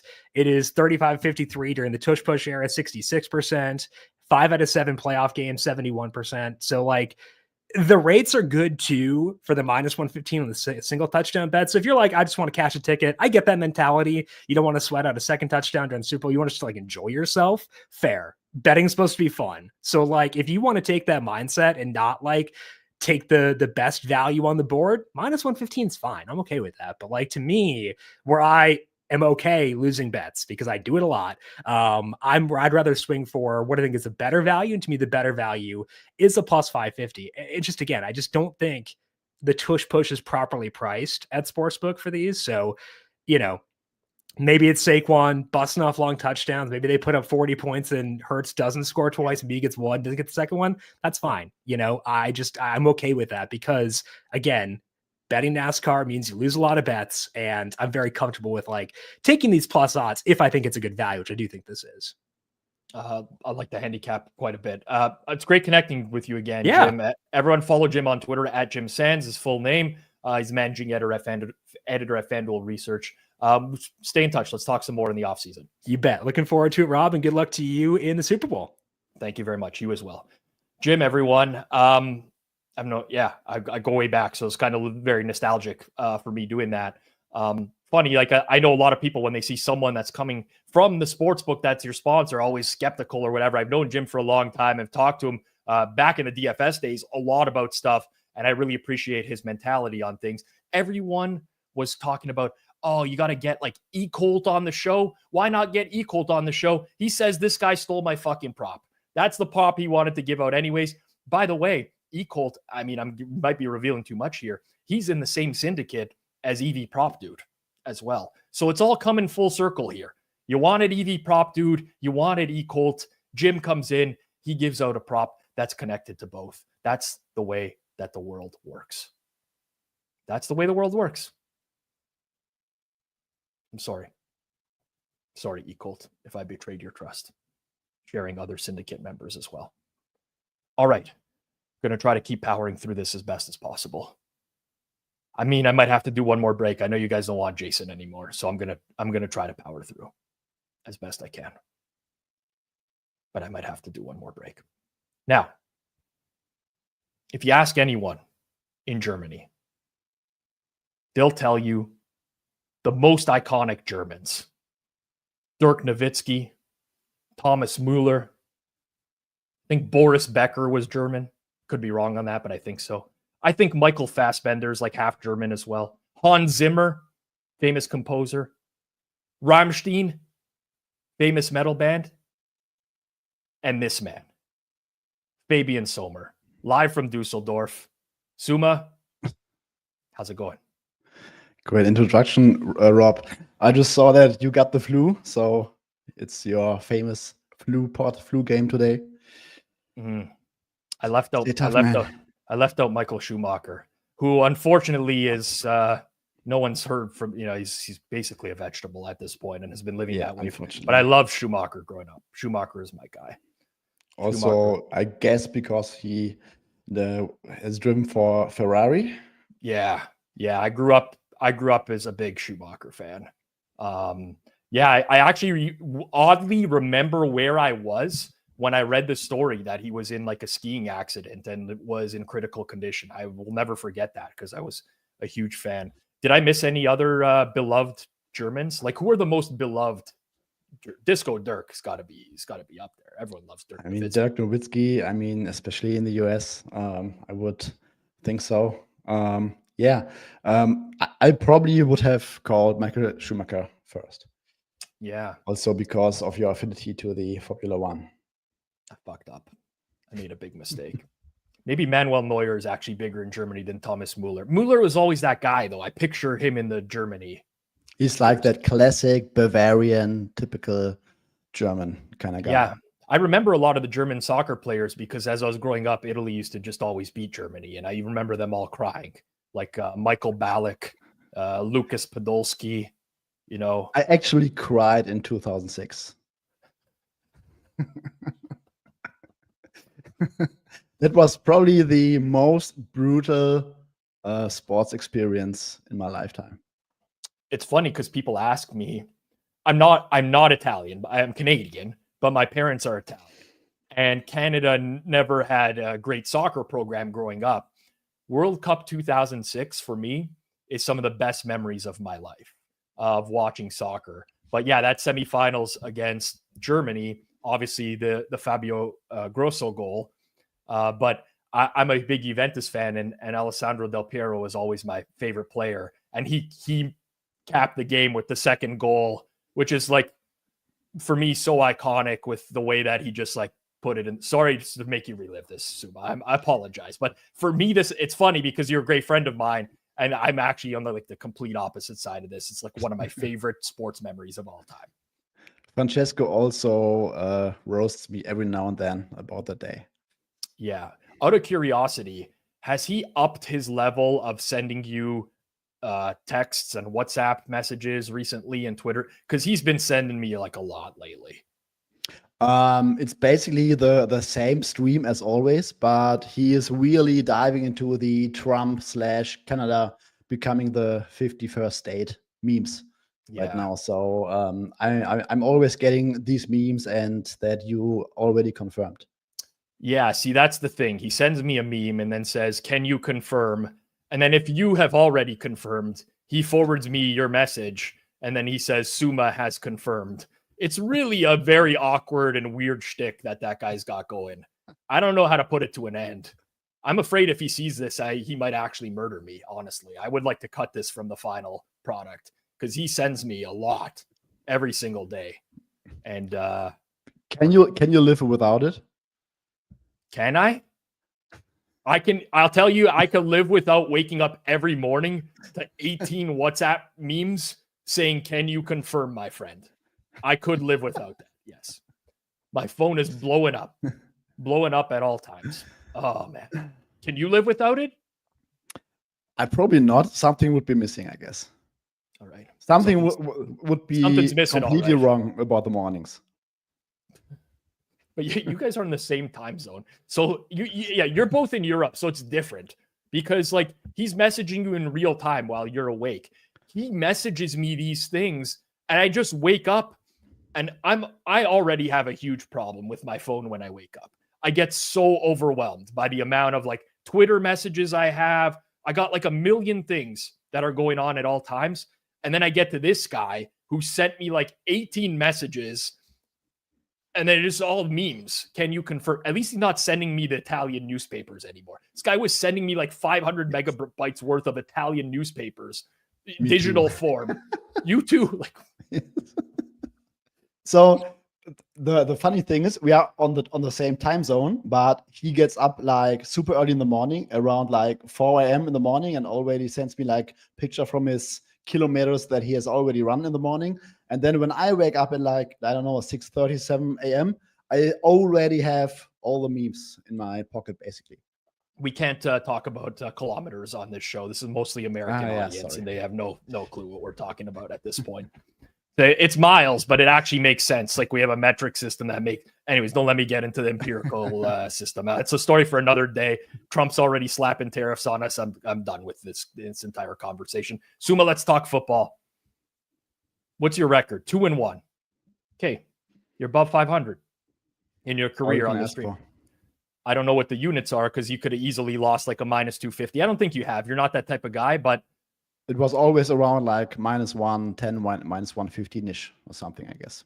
Last year was over 1.5 field goals made in the first half, minus 123. That cashed. Okay.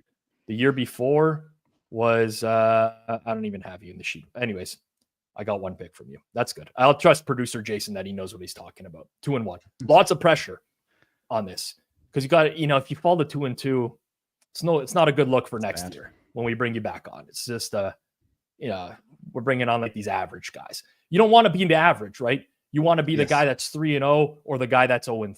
So let's get you up to 3-1. What's the Super Bowl prop bet this year, Suuma? Okay, so Johnny took my original pick with Dallas Goedert over 50.5 receiving yards. So I did a small pivot and took Dallas Goedert most playoff receiving yards in the entire playoffs.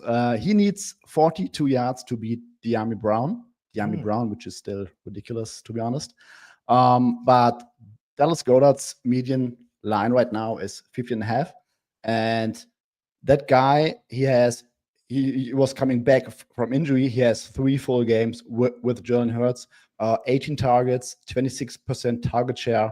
And those were game scripts that the Eagles basically controlled for the most part, were minus 6 point favorites. And I think the Chiefs might give them a little bit more troubles here. And I think Dallas Goedert, from a matchup perspective, might be a great matchup weapon for them in this game, because I think Spags will likely be more able to take away one of AJ Brown or Devonta Smith. And let's say he lands around his median projection, we would still need Xavier Worthy to score 109 plus receiving yards, AJ Brown 119 plus, Devonta Smith 118 plus. So I like Dallas Goedert to go over, but taking the playoff receiving yards leadership, because Johnny took mine already. You know what? I hate to say this because Johnny's a great friend of mine. This actually might be a really good look here because I mean, I'm looking at how far the rest of these KC and Philadelphia players are behind Goddard entering the game. You're basically, if you like Goddard over at the 50.5 at basically the market average price, you basically, I mean, we're looking at 42 yards to pass De'Ami Brown here. Travis Kelce is 52 yards behind Dallas Goedert. Xavier Worthy is 58 yards behind Dallas Goedert. Those are the next highest guys. I like that find quite a bit. Obviously, it's moving in real time here, as many of our lines are as people bet them over the course of the show. But I think Johnny giving that play and you pivoting, you might have ended up with actually the better bet there. Let's hope for the best. Let's hope for the best. You have to maintain your reputation as one of the top Germans, along with Hans Gruber, Michael Schumacher, Disco Dirk, Michael Fassbender, Ramstein, of course. Enjoy the game, Suuma. Okay, have a good one. All right. God, I love doing that segment with Suuma. Rubbing in the Italy 2006. Oh, man, that felt so good. I almost don't even feel like I have norovirus running through my veins anymore. But now that he's off, I actually do feel it quite a bit again. It's tough.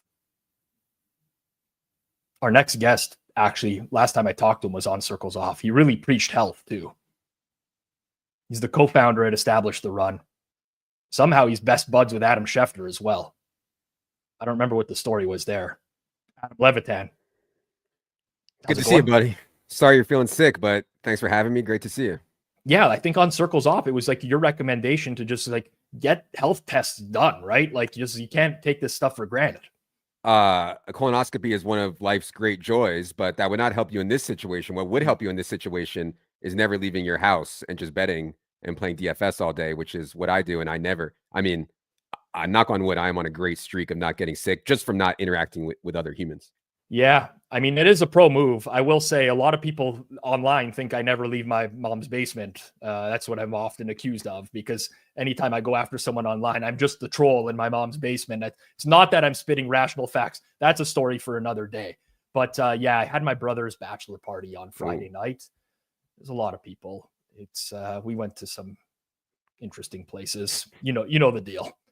I know the deal. I feel like that might have been very bad for health. Very bad for health. Not recommended by the FDA, no. Yeah. How are things going at ETR? Busy week for you guys, I imagine. Yeah, it's good. I mean, we're so deep in props for so many hours every week. I do think that one thing about the Super Bowl is like books have gotten so much better over the last few years about pricing props that they give every week. Every week now you can bet odds to lead the game in rushing, odds to lead the game in receiving. When we first started looking at that stuff, there were massive edges, not as much anymore. And so the ones that we find interesting for the Super Bowl are ones that we can price that they might be pricing once a year, and that's actually not the one I'm giving to, not one that I'm giving today, but just generally speaking, I find those pretty interesting. The ones that they try to price once a year, I think is interesting ones to look at. All right, we're going to get into your prop in just a second, but the hard-hitting questions are coming in from the chat now that they realize you're a healthy guy. How do you manage not getting sick from the kids asking for a friend? I was, when they first started going to school, they were sick all the time. I put the kids in daycare starting at 8 months, sorry. And they've been in school ever since. So they got all that out of their way when they were 0, 1, 2 years old. So they don't get sick that much anymore. They've been around these disgusting German-infested kids for so long that, yeah, they've been pretty healthy too, knock on wood. I feel like you would build up a kind of an immunity over time as well, right? Exactly. That's the whole point. Yeah. I don't have that immunity. I don't have kids. Anytime I'm around kids, I inevitably get sick. Yes, exactly. I'm type 1 diabetic. It's all bad for me, Adam. I'm just like, reliving my life in my head, and I'm destined for this stuff. That's why Schefter always comes on the podcast. Like, we know each other because he loves to play fantasy and he loves to play DFS, but he likes doing the show because he's involved in this type 1 diabetes thing and getting the message out. His wife has type 1 diabetes, so he, obligates himself to go on X podcast to talk about this type 1 diabetes thing. And yeah, he always wants to come on to talk about that. So I didn't realize that you had type 1 diabetes also.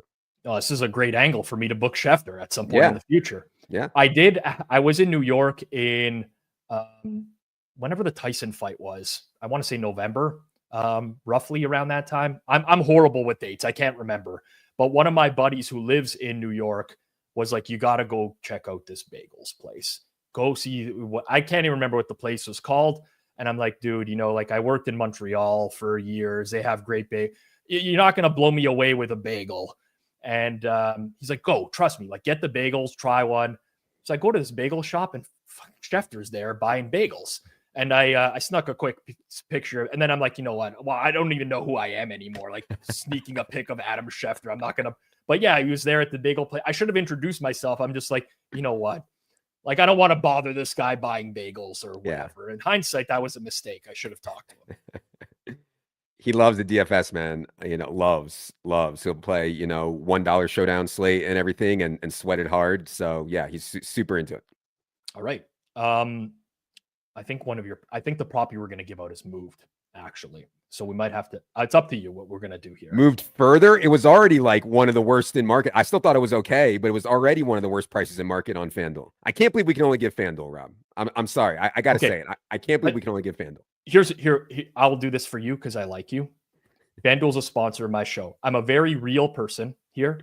I encourage people to try to get the best prices wherever they want. So we will officially track this pick against the FanDuel number. But if there are better prices available elsewhere, I would never tell someone to just bet the FanDuel price when it's a worse price. So I'll leave it at that. The floor is yours.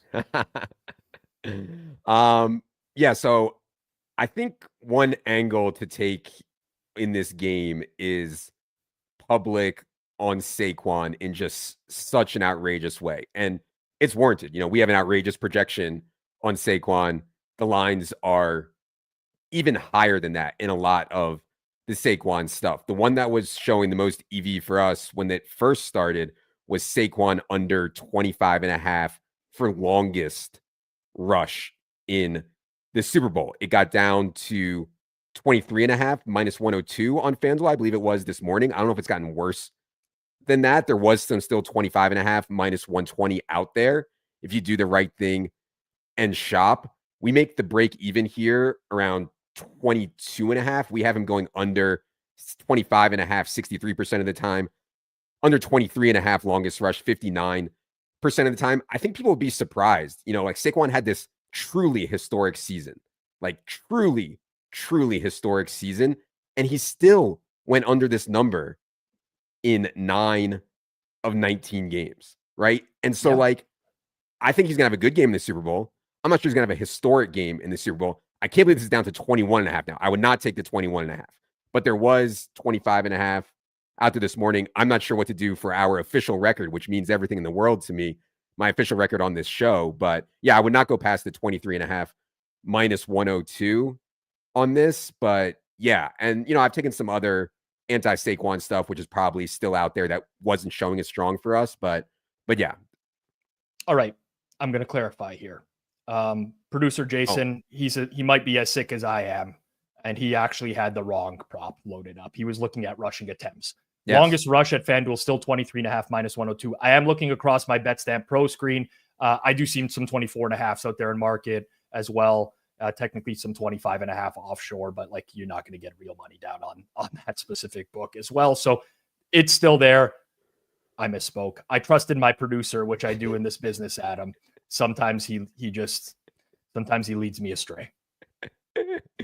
Yeah, for sure. And like some other like Saquon stuff that I thought was interesting that was like tougher for us to model was like this was on FanDuel too. It was like Saquon or Kareem Hunt to catch a pass before Saquon. Their targets per route run is both at 14%. Obviously, we expect Saquon to be out there more than Kareem Hunt, but also Chiefs are going to be way more throw heavy than the Eagles. And so that's one that we can't really price. Like Sim doesn't know when things happen for us in the game. But from my gut, I was getting, I think, plus 198 on that, or maybe plus 204, something like that. Kareem Hunt to catch a pass before Saquon, I thought from my gut was like an interesting one. And then also the narrative out there that Eagles throw to set up the run has some validity. Like they have been slightly more throw heavy early in games than their baseline expectation would expect. And so Saquon under 26.5 rushing yards in the first quarter, I thought was interesting, which I know a lot of sharps are on like a lot of first quarter unders, especially first quarter receiving unders. So I'm a little queasy on that one, but I thought that one was interesting too.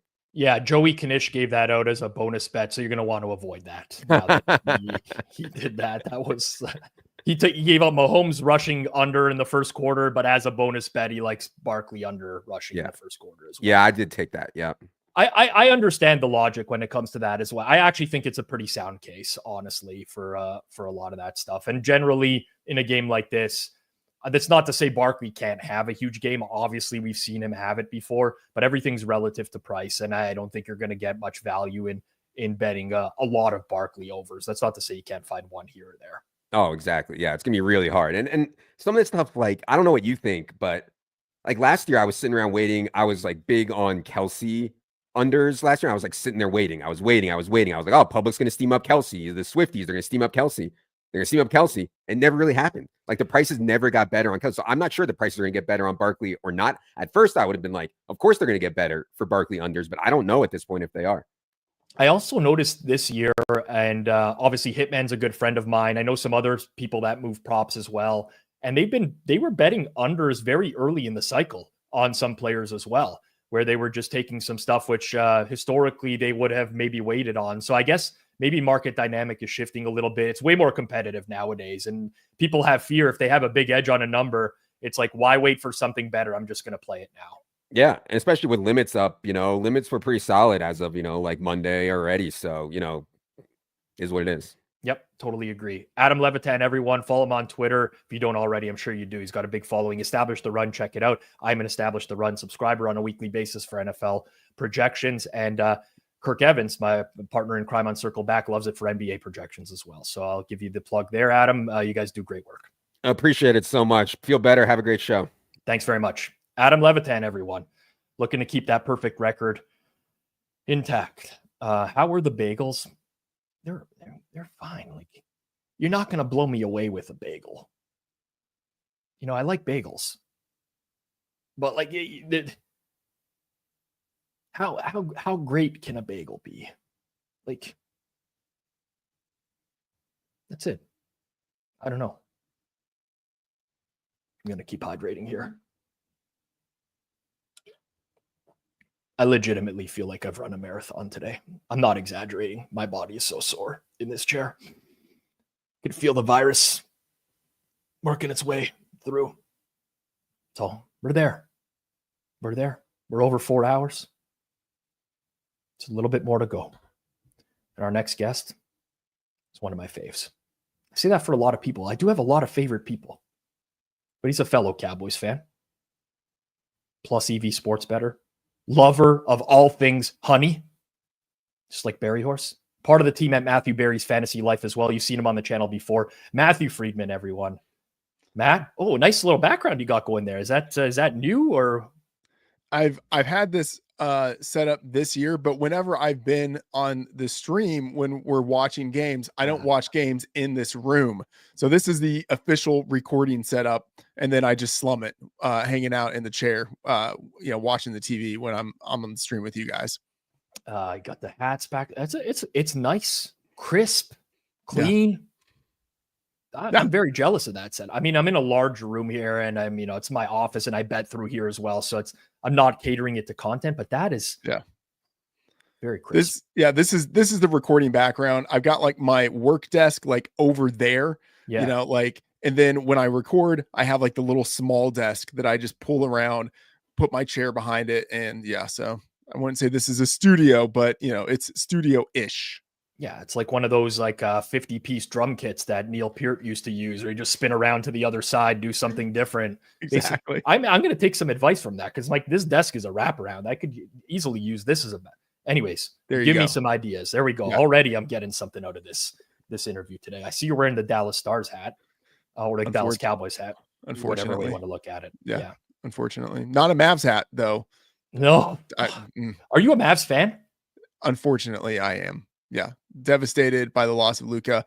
Like I thought I would have years. Like I thought, so I intentionally, that last year when it was Nowitzki and then like his last year in the league and Luca's first year in the league, I went to a game because I was like, this will be like a generational sort of handing off of the torch. Like I'm going to get to have for the rest of my life. I was able to see those two guys on the court at the same time. And it just feels like that was ripped away and like very unceremoniously and unintelligently ripped away. It's not like we built the future with like, oh, we got 10 first round picks or whatever. It's like, oh, we got this guy who doesn't play and has a hurt back, and we got a first rounder that's not going to be worth anything. Just absolutely painful. Yeah, like I bet a lot of NBA props, but I'd be the first to admit that I know very little about the NBA. But I saw the trade and my instant reaction was like, this has gotta be wrong or something. And then I saw Shams tweeting like, no, this is real. This is like, real. It's when the insider has to tweet that it's actually real, that's when you know it's a bad trade. Yeah. It's tough being it's not quite to the same extent, but I had a very visceral reaction to the Cowboys back in the day trading for Amari Cooper. I did not like that. This is nowhere near that level. I'm not, but I remember the disappointment I felt for that trade because I thought at that time Amari Cooper is not good. He drops a lot of balls, and it sucks when your team makes a bad trade, man. Yeah. Like, it really does. It's funny because thinking about the Amari Cooper thing, as a Cowboys fan, you could be upset when they were trading for Amari Cooper. And then years later, you could have been upset when they traded away Amari Cooper for like a 5th rounder. Unreal stuff. Unreal. You do have the Stars, though, who I actually think are a decent dark horse in the Western Conference this year. I really do. That's good. I mean, it has not been a terrible time to be a Dallas sports fan. Like you've had Luka with the Mavs going to the finals last year, the Rangers winning a World Series the year before that, the Cowboys, even though they suck in the playoffs, always winning 12 games except for this year, the Stars as a team that is always competitive. Like it's been a decent run. You can't argue with that. If you have a few teams that are always competitive, that's more than enough for a city to be excited about. You share your fandom of the Texas Rangers with Matt Zylbert, who appeared on the show earlier today. Big Rangers fan. I was not aware that Zylbert and I were on the same side of our MLB alliances or allegiances rather. Cool. Good for Zylbert and good for me.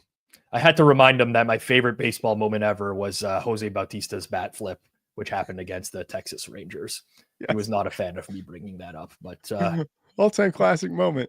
Oh, that like incredible moment. Just anyways, didn't win anything that year, but we'll never forget the bat flip. You're 1-1 here on the Super Bowl Prop Betting Extravaganza. We don't count big anymore on this stream. We just only count records. We'll fix that for next time. Floor is yours. Your favorite prop bet for this year. I feel like it's worth recalling that I earned that 1-1 the old-fashioned way by last year picking a kicker to win Super Bowl MVP. So I feel like, there should be some sort of asterisk. I'm like, hey, I am shooting not just from half court. Like I'm like shooting from right underneath my own basket, trying to make 3 points here. That was, I believe, 2 years ago, but it was Butker 2 years ago that you gave on the show at 350 to 1. Okay. Our next guest, by the way, I'm pretty sure bet Butker MVP for this year. So I'll bring that up with him afterwards. I think last year you gave Isaiah Pacheco plus 23.5 rush yards versus Christian McCaffrey. Okay. All right. That's right. All right. So but like if you had known in the Yes. early days, I preach transparency, Matt. That's just who I am. Yeah. But in fairness, no one would have risked the same amount on that bet. Yeah, of course. All right. I've got a very lame pick here. But I'm doing this because I can't do the one that I really want on FanDuel with the SGP. So I'll talk about them. The lame one is Jalen Hurts anytime touchdown. -115 at FanDuel. Of course, shop around, but -115, that's like the consensus-y type of odds that are out there. And I think this should be, I have this projected at -160. Jalen Hurts has scored 18 touchdowns in 18 games this year. He has scored a touchdown in 12 of those 18, so a 66.7% hit rate. And that's like pretty typical for what he has done throughout this era of the tush push. And so -110, that comes out to a 52.4% implied probability. That just doesn't really track with what historically we have seen Jalen Hurts do on a per game basis in terms of scoring touchdowns. And it's not like this is a low total, like 48.5, 49. That's a respectable number where touchdowns are going to be scored in this game. And I think Jalen Hurts has a pretty decent chance of scoring one of those touchdowns. So Jalen Hurts -115 to score a touchdown. And then I will say one that I really like, but check around, I believe is not available on FanDuel as an SGP, is taking the under on Patrick Mahomes rushing total of 28.5, 29.5, taking the under on that, taking the over of 5.5 rushing attempts. If we get some kneel downs near the end of the game, that helps with this. And then I will just say this number is priced like the highest of Mahomes props at any point this year. Last week it was 23.5, and now it's jumped up to 28.5, 29.5. And that is just too high. Mahomes has gone over that number, 29.5. He's gone over that number just 4 times in 18 games this year. And then the Eagles have allowed runners to go, running quarterbacks. Let me rephrase all that. They've allowed quarterbacks in general to go over that number just 3 times this year. 2 players, twice Jaden Daniels, once Lamar Jackson. Right. So it's like, if you're not one of the best running quarterbacks in the league, decent chance you're not going over that number. And Mahomes, I think he's a very underappreciated scrambler. They are using him more on designed runs in the playoffs, but still 28.5, 29.5 is a high number for Patrick Mahomes on the rushing yardage prop. And then I think 5.5 is pretty much right where that number should be for Mahomes. And if you can get that in an SGP, you get that sweet inverse correlation where they, I think, give you some extra odds. Probably just kind of, I wouldn't say miscalculating, but I think, miscalculating. I think those things aren't as anti-correlated as they would expect, especially because Mahomes could lose some yards on kneel downs. And plus 425 is a number that I am seeing in the market to have those together in an SGP. And I think there's some value there. Yeah, I love the rationale. Honestly, I think it's a really good look. I've had a few advocates for Jalen Hurts touchdowns over the course of the show today. And I typically don't like to go to top of market, but Hurts is one guy that I have bet several times this year because I mean, he's a quarterback. I think he's just, to Jim Sand's point, he joined earlier. They just haven't really figured out how to price the tush push in a lot of instances. They haven't. And I will say, I think this is actually a larger thing. I think books in general are undervaluing the guys who on the continuum are likelier to score touchdowns and overvaluing the guys who are less likely to score touchdowns. So let's say like someone like Justin Watson or like Noah Gray, like their odds to score a touchdown might be like 4-1 or 5-1 or something like that. And it's like, that number should really be like 8-1 or something like that. But someone like Saquon Barkley, -190 to score a touchdown. And actually, I think his number should be -240. So the guys who are likelier to score touchdowns, for some reason, and I have some theories on this, but for some reason, I think the books generally are not pricing those guys as aggressively as they should. Yes. So actually, funny you mentioned that. I look at this stuff. I'm very interested in trends that occur over the course of a season. So Melvis says year of the chalk. This is something I've noticed a lot this season as well that I have to do a deep dive on this afternoon because, or not this afternoon, this offseason, because traditionally it has been the opposite way around in the NFL. And this year, I will say I did fairly poorly on touchdown scores altogether relative to previous years where I had bet them. I don't know if it's a one-off, but certainly the chalk guys, Derrick Henry, Saquon, got torched playing their nose this year many times. So we'll see. Matt, thank you for joining. Appreciate you. Love the setup. All the best for the Super Bowl. Thanks. Same to you. Have a great one. All right. You too. Matt Freedman, everyone. Here's what we're going to do here. I cannot sit here any longer. I need to take a 2-minute break. Our next guest is kind enough to join with producer Jason They could talk about whatever the hell they want to. It's only going to be a couple minutes. Maybe they'll talk about Geoff Fienberg telling Jason to shut the fuck up behind the scenes at Circle Back this week. Whatever they want to do. Could bring up Kirk Evans. Take me off, Jason. Enough of that guy. Enough of that guy. Too much yapping from Pizzola there. Let's get into it, dude. Let's get into it. So first of all, what's Jeff's issue with me? Well, that was actually going to be the first thing I talked about, was that absolutely Geoff told you to shut the fuck up before. It was crazy. It was crazy. It was really funny. It was very funny. I was laughing. Oh, honestly, though, it was kind of my fault as well. We were both kind of yapping, but then you were just kind of going on, and Geoff told you to shut the fuck up. Can I say something? Absolutely. Be there earlier. Be there earlier. If you have a hard out, get there earlier. I was there at 11, and I get yelled at for being early. So whatever. It is what it is. And recording Circle Back, like, we always go late. Always. But it was a funny moment. It was definitely. I hope if we were filming, like, we should release that. Obviously, I wish. I don't know if we were. Jacob's gonna tell me if we weren't. But it's crazy because if there was the craziest part, I left halfway through for those who didn't see the show. But I would have lost a bet that I had insider info on. I don't know if you saw that bet on Twitter. The market offered on Twitter on the length of Circle Back. Yes, I was like, I'm gonna smash over on this. I have insider info. I got this. Am I angle shooting right now? Like, that's really funny that you say that, because I got a DM from someone asking me, did it go over? Like, if I was on and did it go over? And I said, I don't think I can tell you that. He said, I thought you were an angle shooter. And I said, even for me, this is too far.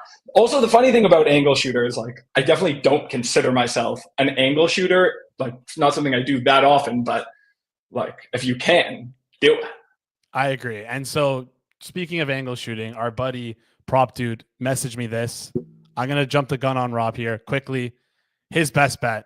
People were clamoring for it. Kirk, you can react to it in real time. Got it pulled up. Jalen Hurts under 36.5 rushing yards, and Jalen Hurts to score 2+ touchdowns.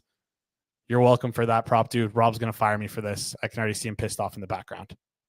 I would need to price out the correlation, but the logic makes a ton of sense, because obviously for a typical player, that over and touchdown, or sorry, the under and touchdowns are way negatively correlated, but for Hurts, it's definitely uniquely correlated. So I like that a lot. I don't know, the plus 1970 didn't seem amazing to me, but that's a good angle. That's debatably a great angle. Job on the line right now. Rob's going to probably.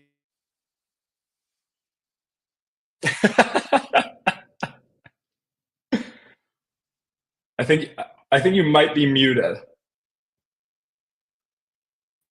When I left, I was like, I gotta mute just in case there's some sounds people don't want to hear. And then I forgot to unmute. It's actually a decent look, honestly. I don't like to give other people credit. You know me. Decent look. Yeah, that is definitely a good look. You know that the man that once threatened to punch your face in is coming on the stream shortly as well. Which one? Leave it. I'm not gonna say who in specific. It won't be a surprise. It won't be a surprise. It's the guy whose thighs are bigger than your entire body, basically. I was going to say, is he absolutely massive?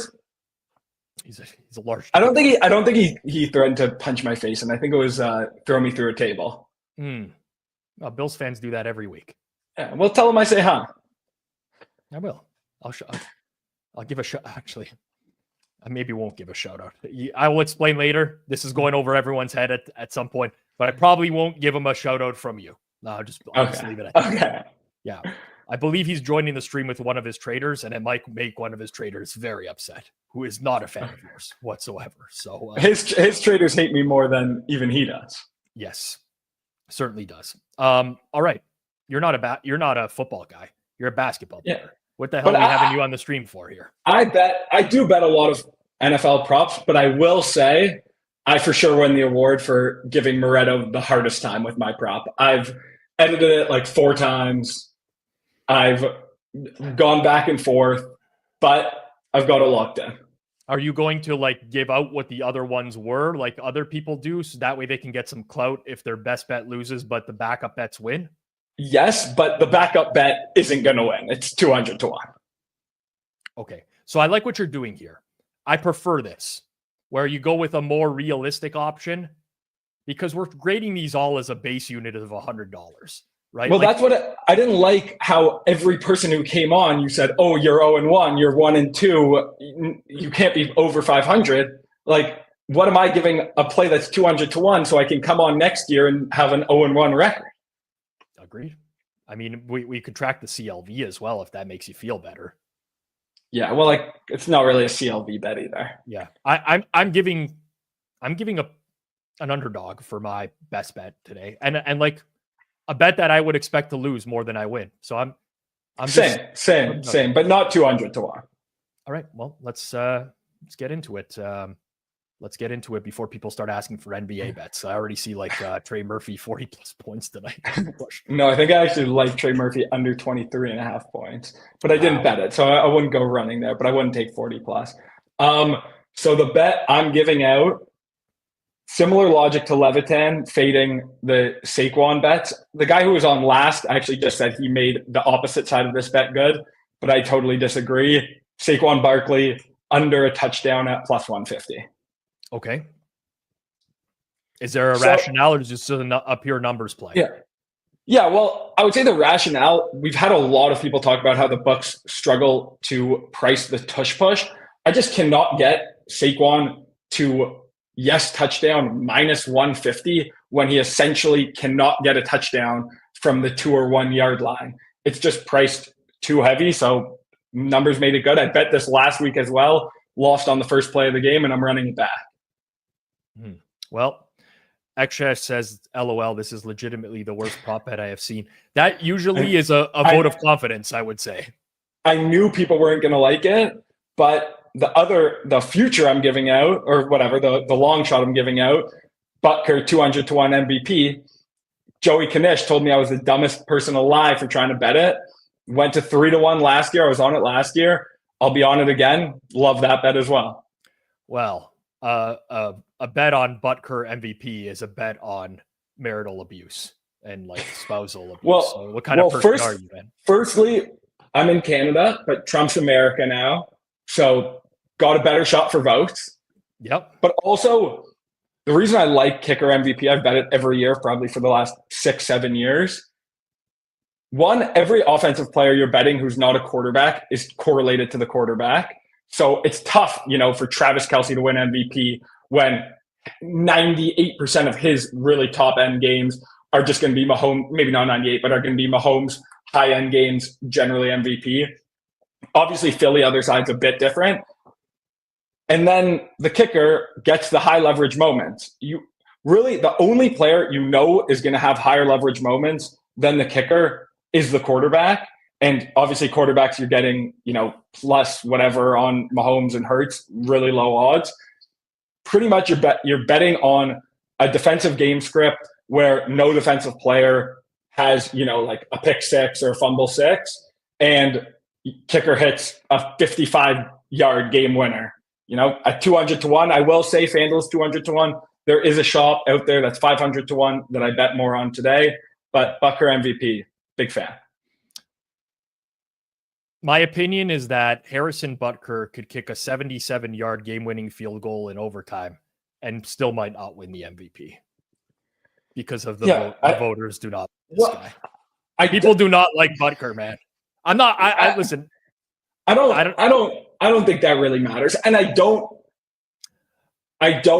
agree. I think that a kicker can have an amazing game and lose this. Obviously, it's 200 to 1.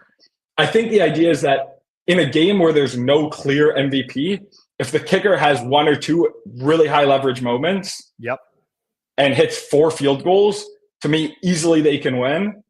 And last year it got down to 4 to 1. Like that was the game script. If Butker ended up hitting 2 field goals in overtime to win, he would have won MVP last year. Have you gone back to previous years, similarly to the way that the coin toss is being handicapped, to see how many times kicker has won MVP? So this was a massive fight within a lot of bettors I had last year. we went back and saw like which kickers could have hypothetically won. Look, it's just not 200 to 1. It's definitely not 500 to 1, which you can get at a book. Like Jake Elliott, someone also on Caesars has that bet. I have a little bit of Jake Elliott. It's hard when the team isn't going to trot the guy out. Like if it's 4th and 4 and it's a 55-yard field goal, the Eagles aren't going to kick that field goal because Elliott kind of sucks. Yeah. I still think he has some path, but Bucker's just a very solid kicker. So those are my 2 bets. I feel like people will hate him. The Saquon one, I imagine, will steam some more on the yes because that's going to be a huge public bet. But I'll be taking the now. All right. Thank you, Kirk Evans. I'll see Absolutely. you post Super Bowl on Monday for Circle Back. See you Monday, and I'm sure I'll see you in the spaces tonight. Oh, God. Don't remind me that that's on the table. All right. All right. Later, Kirk. Garrett says we have Saquon bets and anti-Saquon bets. This happens every year. I don't even know how this is possible. I think 2 of the 3 years we've had people come on that gave opposite bets of one another. Like we only have 30 people. I don't even know how we end up on opposites. But anyways, it is what it is. It is what it is. We'll keep it churning along here. Again, a familiar face to Forward Progress. If you watch our Sunday Night Football live watch-alongs, you usually see him in the 4th quarter. He does NFL and college football for The Athletic. Austin Mock joining us here on Forward Progress. Thanks for having me, Rob. I saw you laughing in the background quite a bit there. There's some good it's a good show. That's why we're rolling here for almost 5 hours. It's you get good laughs, some good bets, and I'll be following that no Saquon. I'll be anti-Saquon in this Super Bowl. Yeah, I think I will be too, which I'm very scared. I almost don't even want to watch the game when you're have those. It's never fun when you're anti a player that can like at any moment just go for 50. Exactly. Like, that's not it's like Tyreek Hill's in that category a little bit, definitely when he played with Mahomes, but yeah, it's not going to be fun. Every handoff, not great. Yep. I'm with you. Am I out to lunch on my Butker take there? No, I think there's 100% a like persona. Like he would have to have an insane game, right? It would have to be like a 13-3 win where he like I don't even know if like there's one touchdown. He'd have to win like 19-3 with 4 field goals, like all over 50 yards, something like that. And then maybe even the defender gets it. I don't know. It's gonna be, yeah. I don't see it. 77-yarder might do it though. Well, yeah, I was exaggerating, for dramatic effect. I hope it happens, man, because that's the viral clip that we need, right? That's the viral and it's cool clip to see those ones hit the like 200 ones that like should be lower maybe, but I don't know how much lower, but yeah, it's those are who doesn't love a 201 sweat. Like if Kirk Evans is going to go viral, it's going to be for either hitting Butker Super Bowl MVP or for Toons punching him in the head at Bet Bash next year. That's basically his 2 viral opportunities. And I kind of would rather see the latter if I'm being. I was going to say there's one that's more viral than the other there. And although if Butker did win the MVP, means KC would have won the game, and I would have hit a decent future. So I mean, there's that too. A lot of rooting interests. What's going to be the main rooting interest for you, Austin? Yeah, so I always like to kind of go either like down the board, down the depth chart a little bit. I'm not going crazy long shot. I'm going Samaj P. Ryan over 7.5. I think it's even -110. This is like I'm not like prop modeling this to like I'm not touting my own prop model, but like I have him more towards the mid-teens. He's a yard after catch guy. They kind of scheme him open yard after catch guy too. So I like to think that, Andy Reid has the good plays, as we tend to joke. It's the playoffs, it's the Super Bowl, so they got some fun stuff going on in their scheme. But another aspect of that is how, Vic Fangio's defense has been defending the running back. There's 15 targets to running backs through 3 playoff games. Kareem Hunt's not as much as a receiving threat. Definitely not like a schemed up receiving threat for the Chiefs. And then I also went through and looked at like Mahomes and Reed versus Fangio. You know, Fangio with the Broncos, they have some history there. Don't have the exact numbers off the top of my head, but I was looking through. There was a lot of running back targets. So I think there's either something in the Fangio defense where you can get these easy kind of outlet passes. And P. Ryan is a guy that with the yards after catch, I might be looking into some, like, if there were, I haven't seen any alternate. He was a threat that I wanted to go with the alternate over there. So that's my thought on it. I haven't pegged for mid-teens. I think 7.5. I think if he gets one catch, you're in there. I would tend to agree with that, especially based off of his yak. It's interesting. I didn't look at P. Ryan props, but he is pretty involved in, like, he doesn't get a lot of snaps, but he is pretty heavily involved in the passing game when he does. And he is regularly on the field on third downs as well, which is interesting.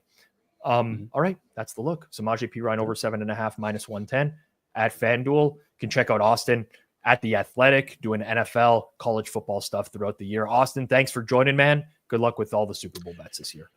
Thanks so much for having me, Rob, and good luck with the 30 bets you've had so far today. Yeah. I mean, I just kind of want us to have a winning stream, 16 and 14. Something. Just win money. That's it. Later, Austin. That's it. All right. Austin Bach, everyone. Sloppiest Joe says alt P. Ryan overs. Alt P. Ryan overs. We're going to have a multi-guest appearance here in just 1 second. Just got to get my bearings because I am near death at this point. Rob, can I come on? No. Answer is no. Appreciate the suggestion, though. We got to vet the guests beforehand. We got to do stuff like, this is already a little bit out of my comfort zone, what's happening here, but me and Toons go way back. Ever since he showed up in Toronto many summers ago, played golf in his capris or whatever the hell he was wearing. Haven't been able to stop with this guy. Joey Toons and someone from his trading team joining us here. How are you, my guy? How are you guys, man? This is a little bit of a surprise. Moreto's like, yeah, Toons wants to come on with a trader. I'm like, yeah, what the hell? Let's bring him on with a trader. He said he'll deal with this shit, so he's going to get in trouble, but... so people don't know, I'm just going to share this behind the scenes. Toons was supposed to be on way earlier in the show and then pushed back to this spot. We almost got you back to back with Kirk Evans. It was this close. I just met it. I know. So many arch rivals. I love it. It's so good. Man. All in one city. Yeah, so good. What are you guys doing for Super Bowl week? Like how much volume you got here? You don't have to give me dollar amounts or stuff, but like, are you going hard on props? Or is that something you're going to wait till like last minute and try to get some bigger fills? Nah, we actually just started doing it now because the lines are moving because of the show. So a couple actually we matched, like we're the under. But we just got back from Bahamas, like literally like 2 hours ago. Yeah. Like, I bought the, tourist app, man. I had to bring it back. Yeah, we're playing hurt. We're playing hurt. We just one of those trips, I imagine. Oh yeah, not much sleep, but the props was a nightmare. It took like 2 hours to get down. They just were giving wrong prop after wrong prop, like punt return instead they're giving kick returner. Not fun. But we have I brought I don't know here, maybe it's a lot of tickets. 40,000 in tickets that we just laid upon. So we got we're pretty much doing them now. We're gonna start, doing them. We hit Vegas and a couple legal partners and stuff, some Bovadas and stuff. So we have a lot of volume. We probably have like 50 props. I think it's exactly 50 props, honestly. It's pretty good. Do you sweat them in real time, or you just will you have a position on side or total? Let's put it that way. Because I imagine if you do, it's going to end up being pretty overwhelmingly large relative to the prop stuff. Yeah. So I'm actually surprised. We actually have a play on the game, which I'll give out because the line's not going to move. But one of the models, like the Eagles, which I kind of agree, to be honest. I mean, KC's been like winning but it's KC, so it's hard to even, it's like all the models always are against KC, but like then they get to the playoffs and it's like it's KC. It's the same as the Patriots back in the day. Exactly. I was just gonna say the same thing. I know. It's like I could never get that right. I could never get like Bama for 10 years. I couldn't get right. I couldn't understand. Then I mean, money paying players makes sense, but yeah. So we'll play the Eagles. I mean, the only better position, like Darren said, is Mahomes. I mean, I think the Eagles are better in almost every position. So, yeah, we'll see. It's hard to bet against them, in the storyline. So, yeah, I mean, I hear the same. The last two Super Bowls, I've heard the same commentary, and that's not. I'm not saying the Eagles can't win. They're very, very like it's. Look at the spread. It's basically it's close to a coin flip of a game. But the same arguments are always made against KC, which is like KC has the better quarterback, but the other team has like the better roster. It happened with San Fran last year. It's like, okay, Mahomes is better than Purdy, but the roster is better all around. Happened with the Eagles a few years ago. I was the guy making that argument for the Eagles 2 years ago. It's like, where's KC better? The Eagles are so dominant. And then you watch the come from behind. Not a day I want to relive. There was I'm glad you said that too. There was an interesting prop that who told us in the Bahamas? Maybe you actually told me, but it was, will the Eagles be leading into the 58th minute? So minus the 2-minute Mahomes drive. I thought it was pretty interesting. I think I tweeted something.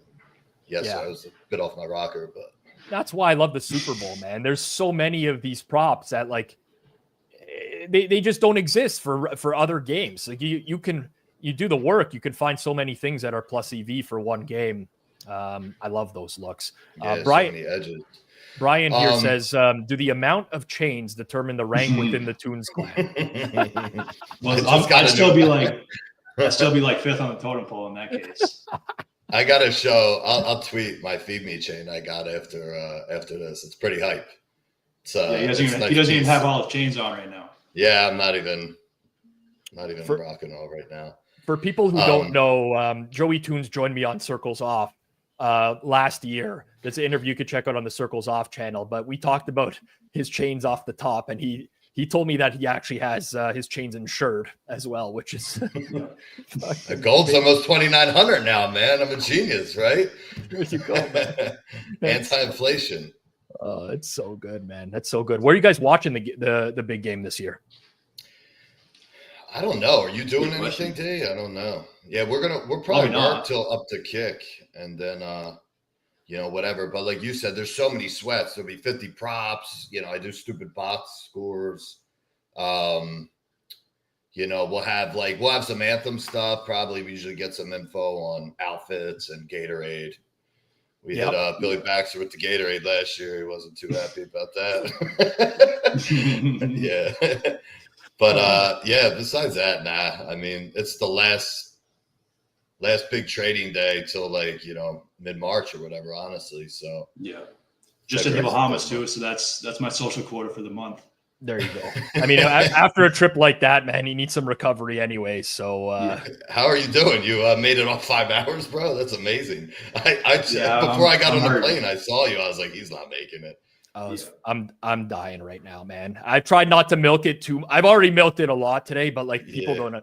If you have the flu, it's basically I have the flu, and I'm doing a show right now. I feel terrible, but I've gotten through it. Once we got to like 3.5 hours, that was like the point where I'm like, you know what? We're almost there. I can get through the rest because I was feeling rough until then. But what are you gonna do? That's it. I want to congratulate you to being the 51st state as well, man. I'm looking forward. Proud to be an American now. Let's get into the politics talk. No, please God, no. Please God.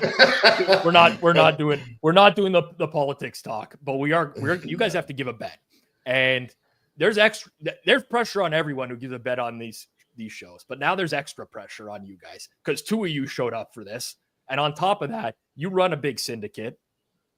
Pretty successful. So now, you're going to be judged on this for an entire year. I hate to break it to you. So you got to deliver the goods. I don't know who's going to give it, Toons, you or Darren. Doesn't matter to me. You want to give it or me? Go ahead, man. Do the honors. You can take all the heat. We're going to do Jalen Hurts over 0.5 interceptions plus 116. Has that been given out yet on the show? I mean, I haven't kept up with the full 5 hours. It has not. Berryhorse gave out Mahomes no interception. So Berryhorse went no interception for Mahomes. That's the only interception prop that's been given out. Jalen Hurts over half interceptions, plus 160. All right. Yeah. I mean, you guys got any futures that you have live going into this or no?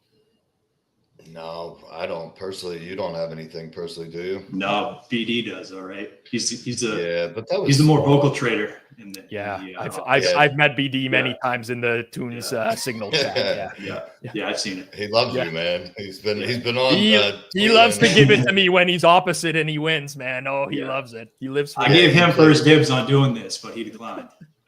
Yeah, he played some Eagles at the beginning of the playoffs, them and the Rams and one other. I think he got like 7-1, but it's like small. Yeah. So no. I thought I don't know. I thought Baltimore again, so did he, but we had like a 10-1 and an 8-1.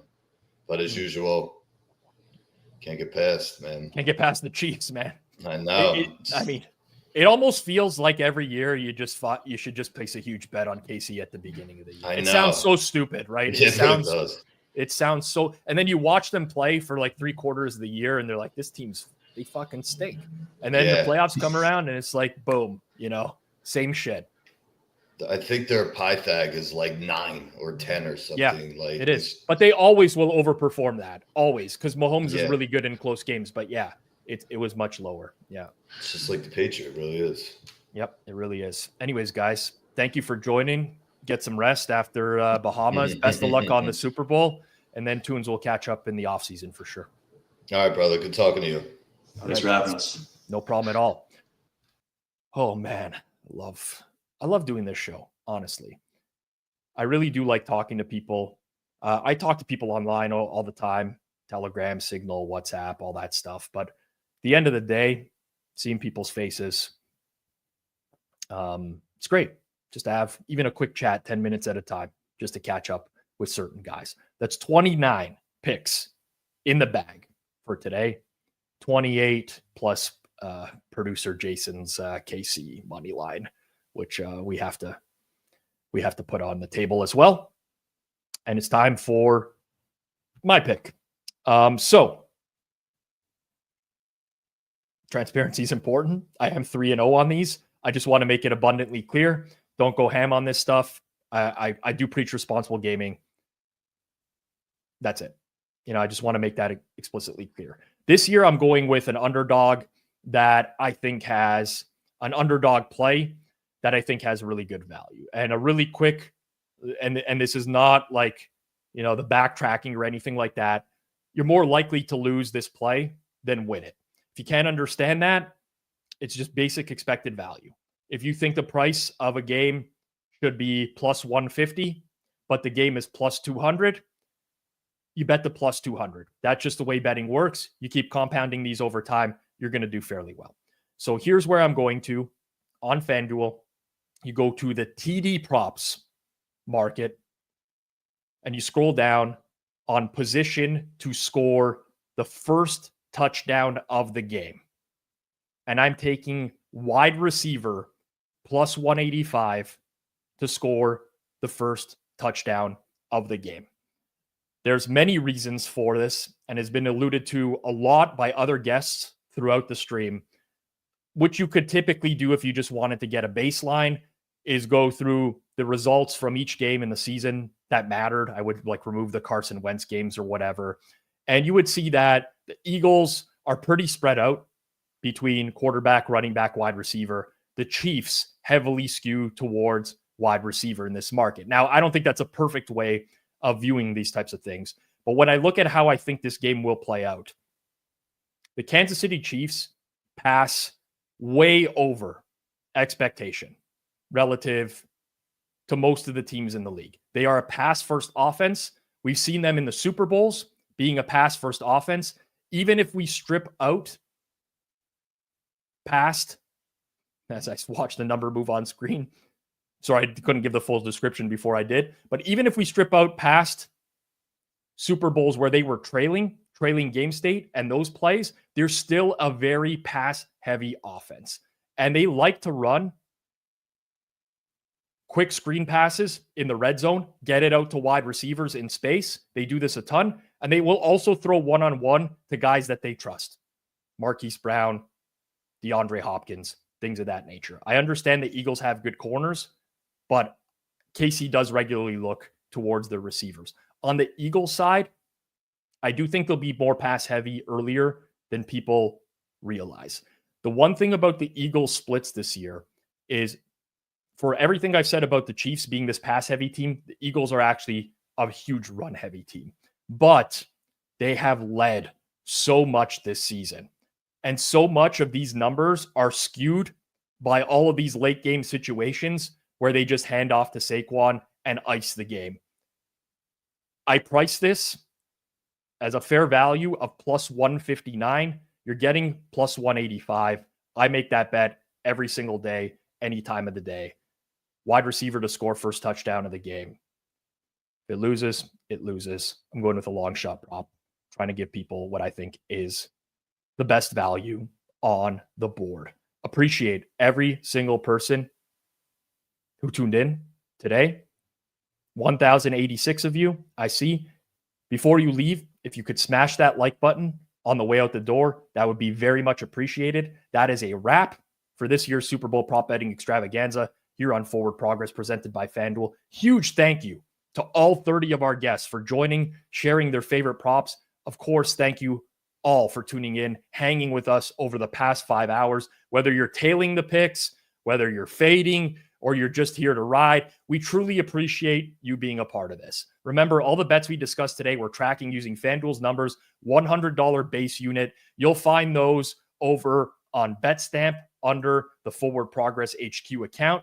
We'll post a recap of how everything performed after the game. But as we said at the top of the show, you're the one clicking the bets for the Super Bowl. So bet responsibly. Do what makes sense to you. A special shout out to FanDuel for sponsoring this show and helping us make it happen. I'm extremely happy to have a sportsbook like FanDuel as a partner. If you're looking to get in on the action, make sure you check out everything FanDuel has to offer for the big game. They've got props for just about everything you can imagine. And lastly, I do want to thank you for bearing with me today. I'm running on fumes, lozenges, congestion pills. This show is one of my favorite traditions.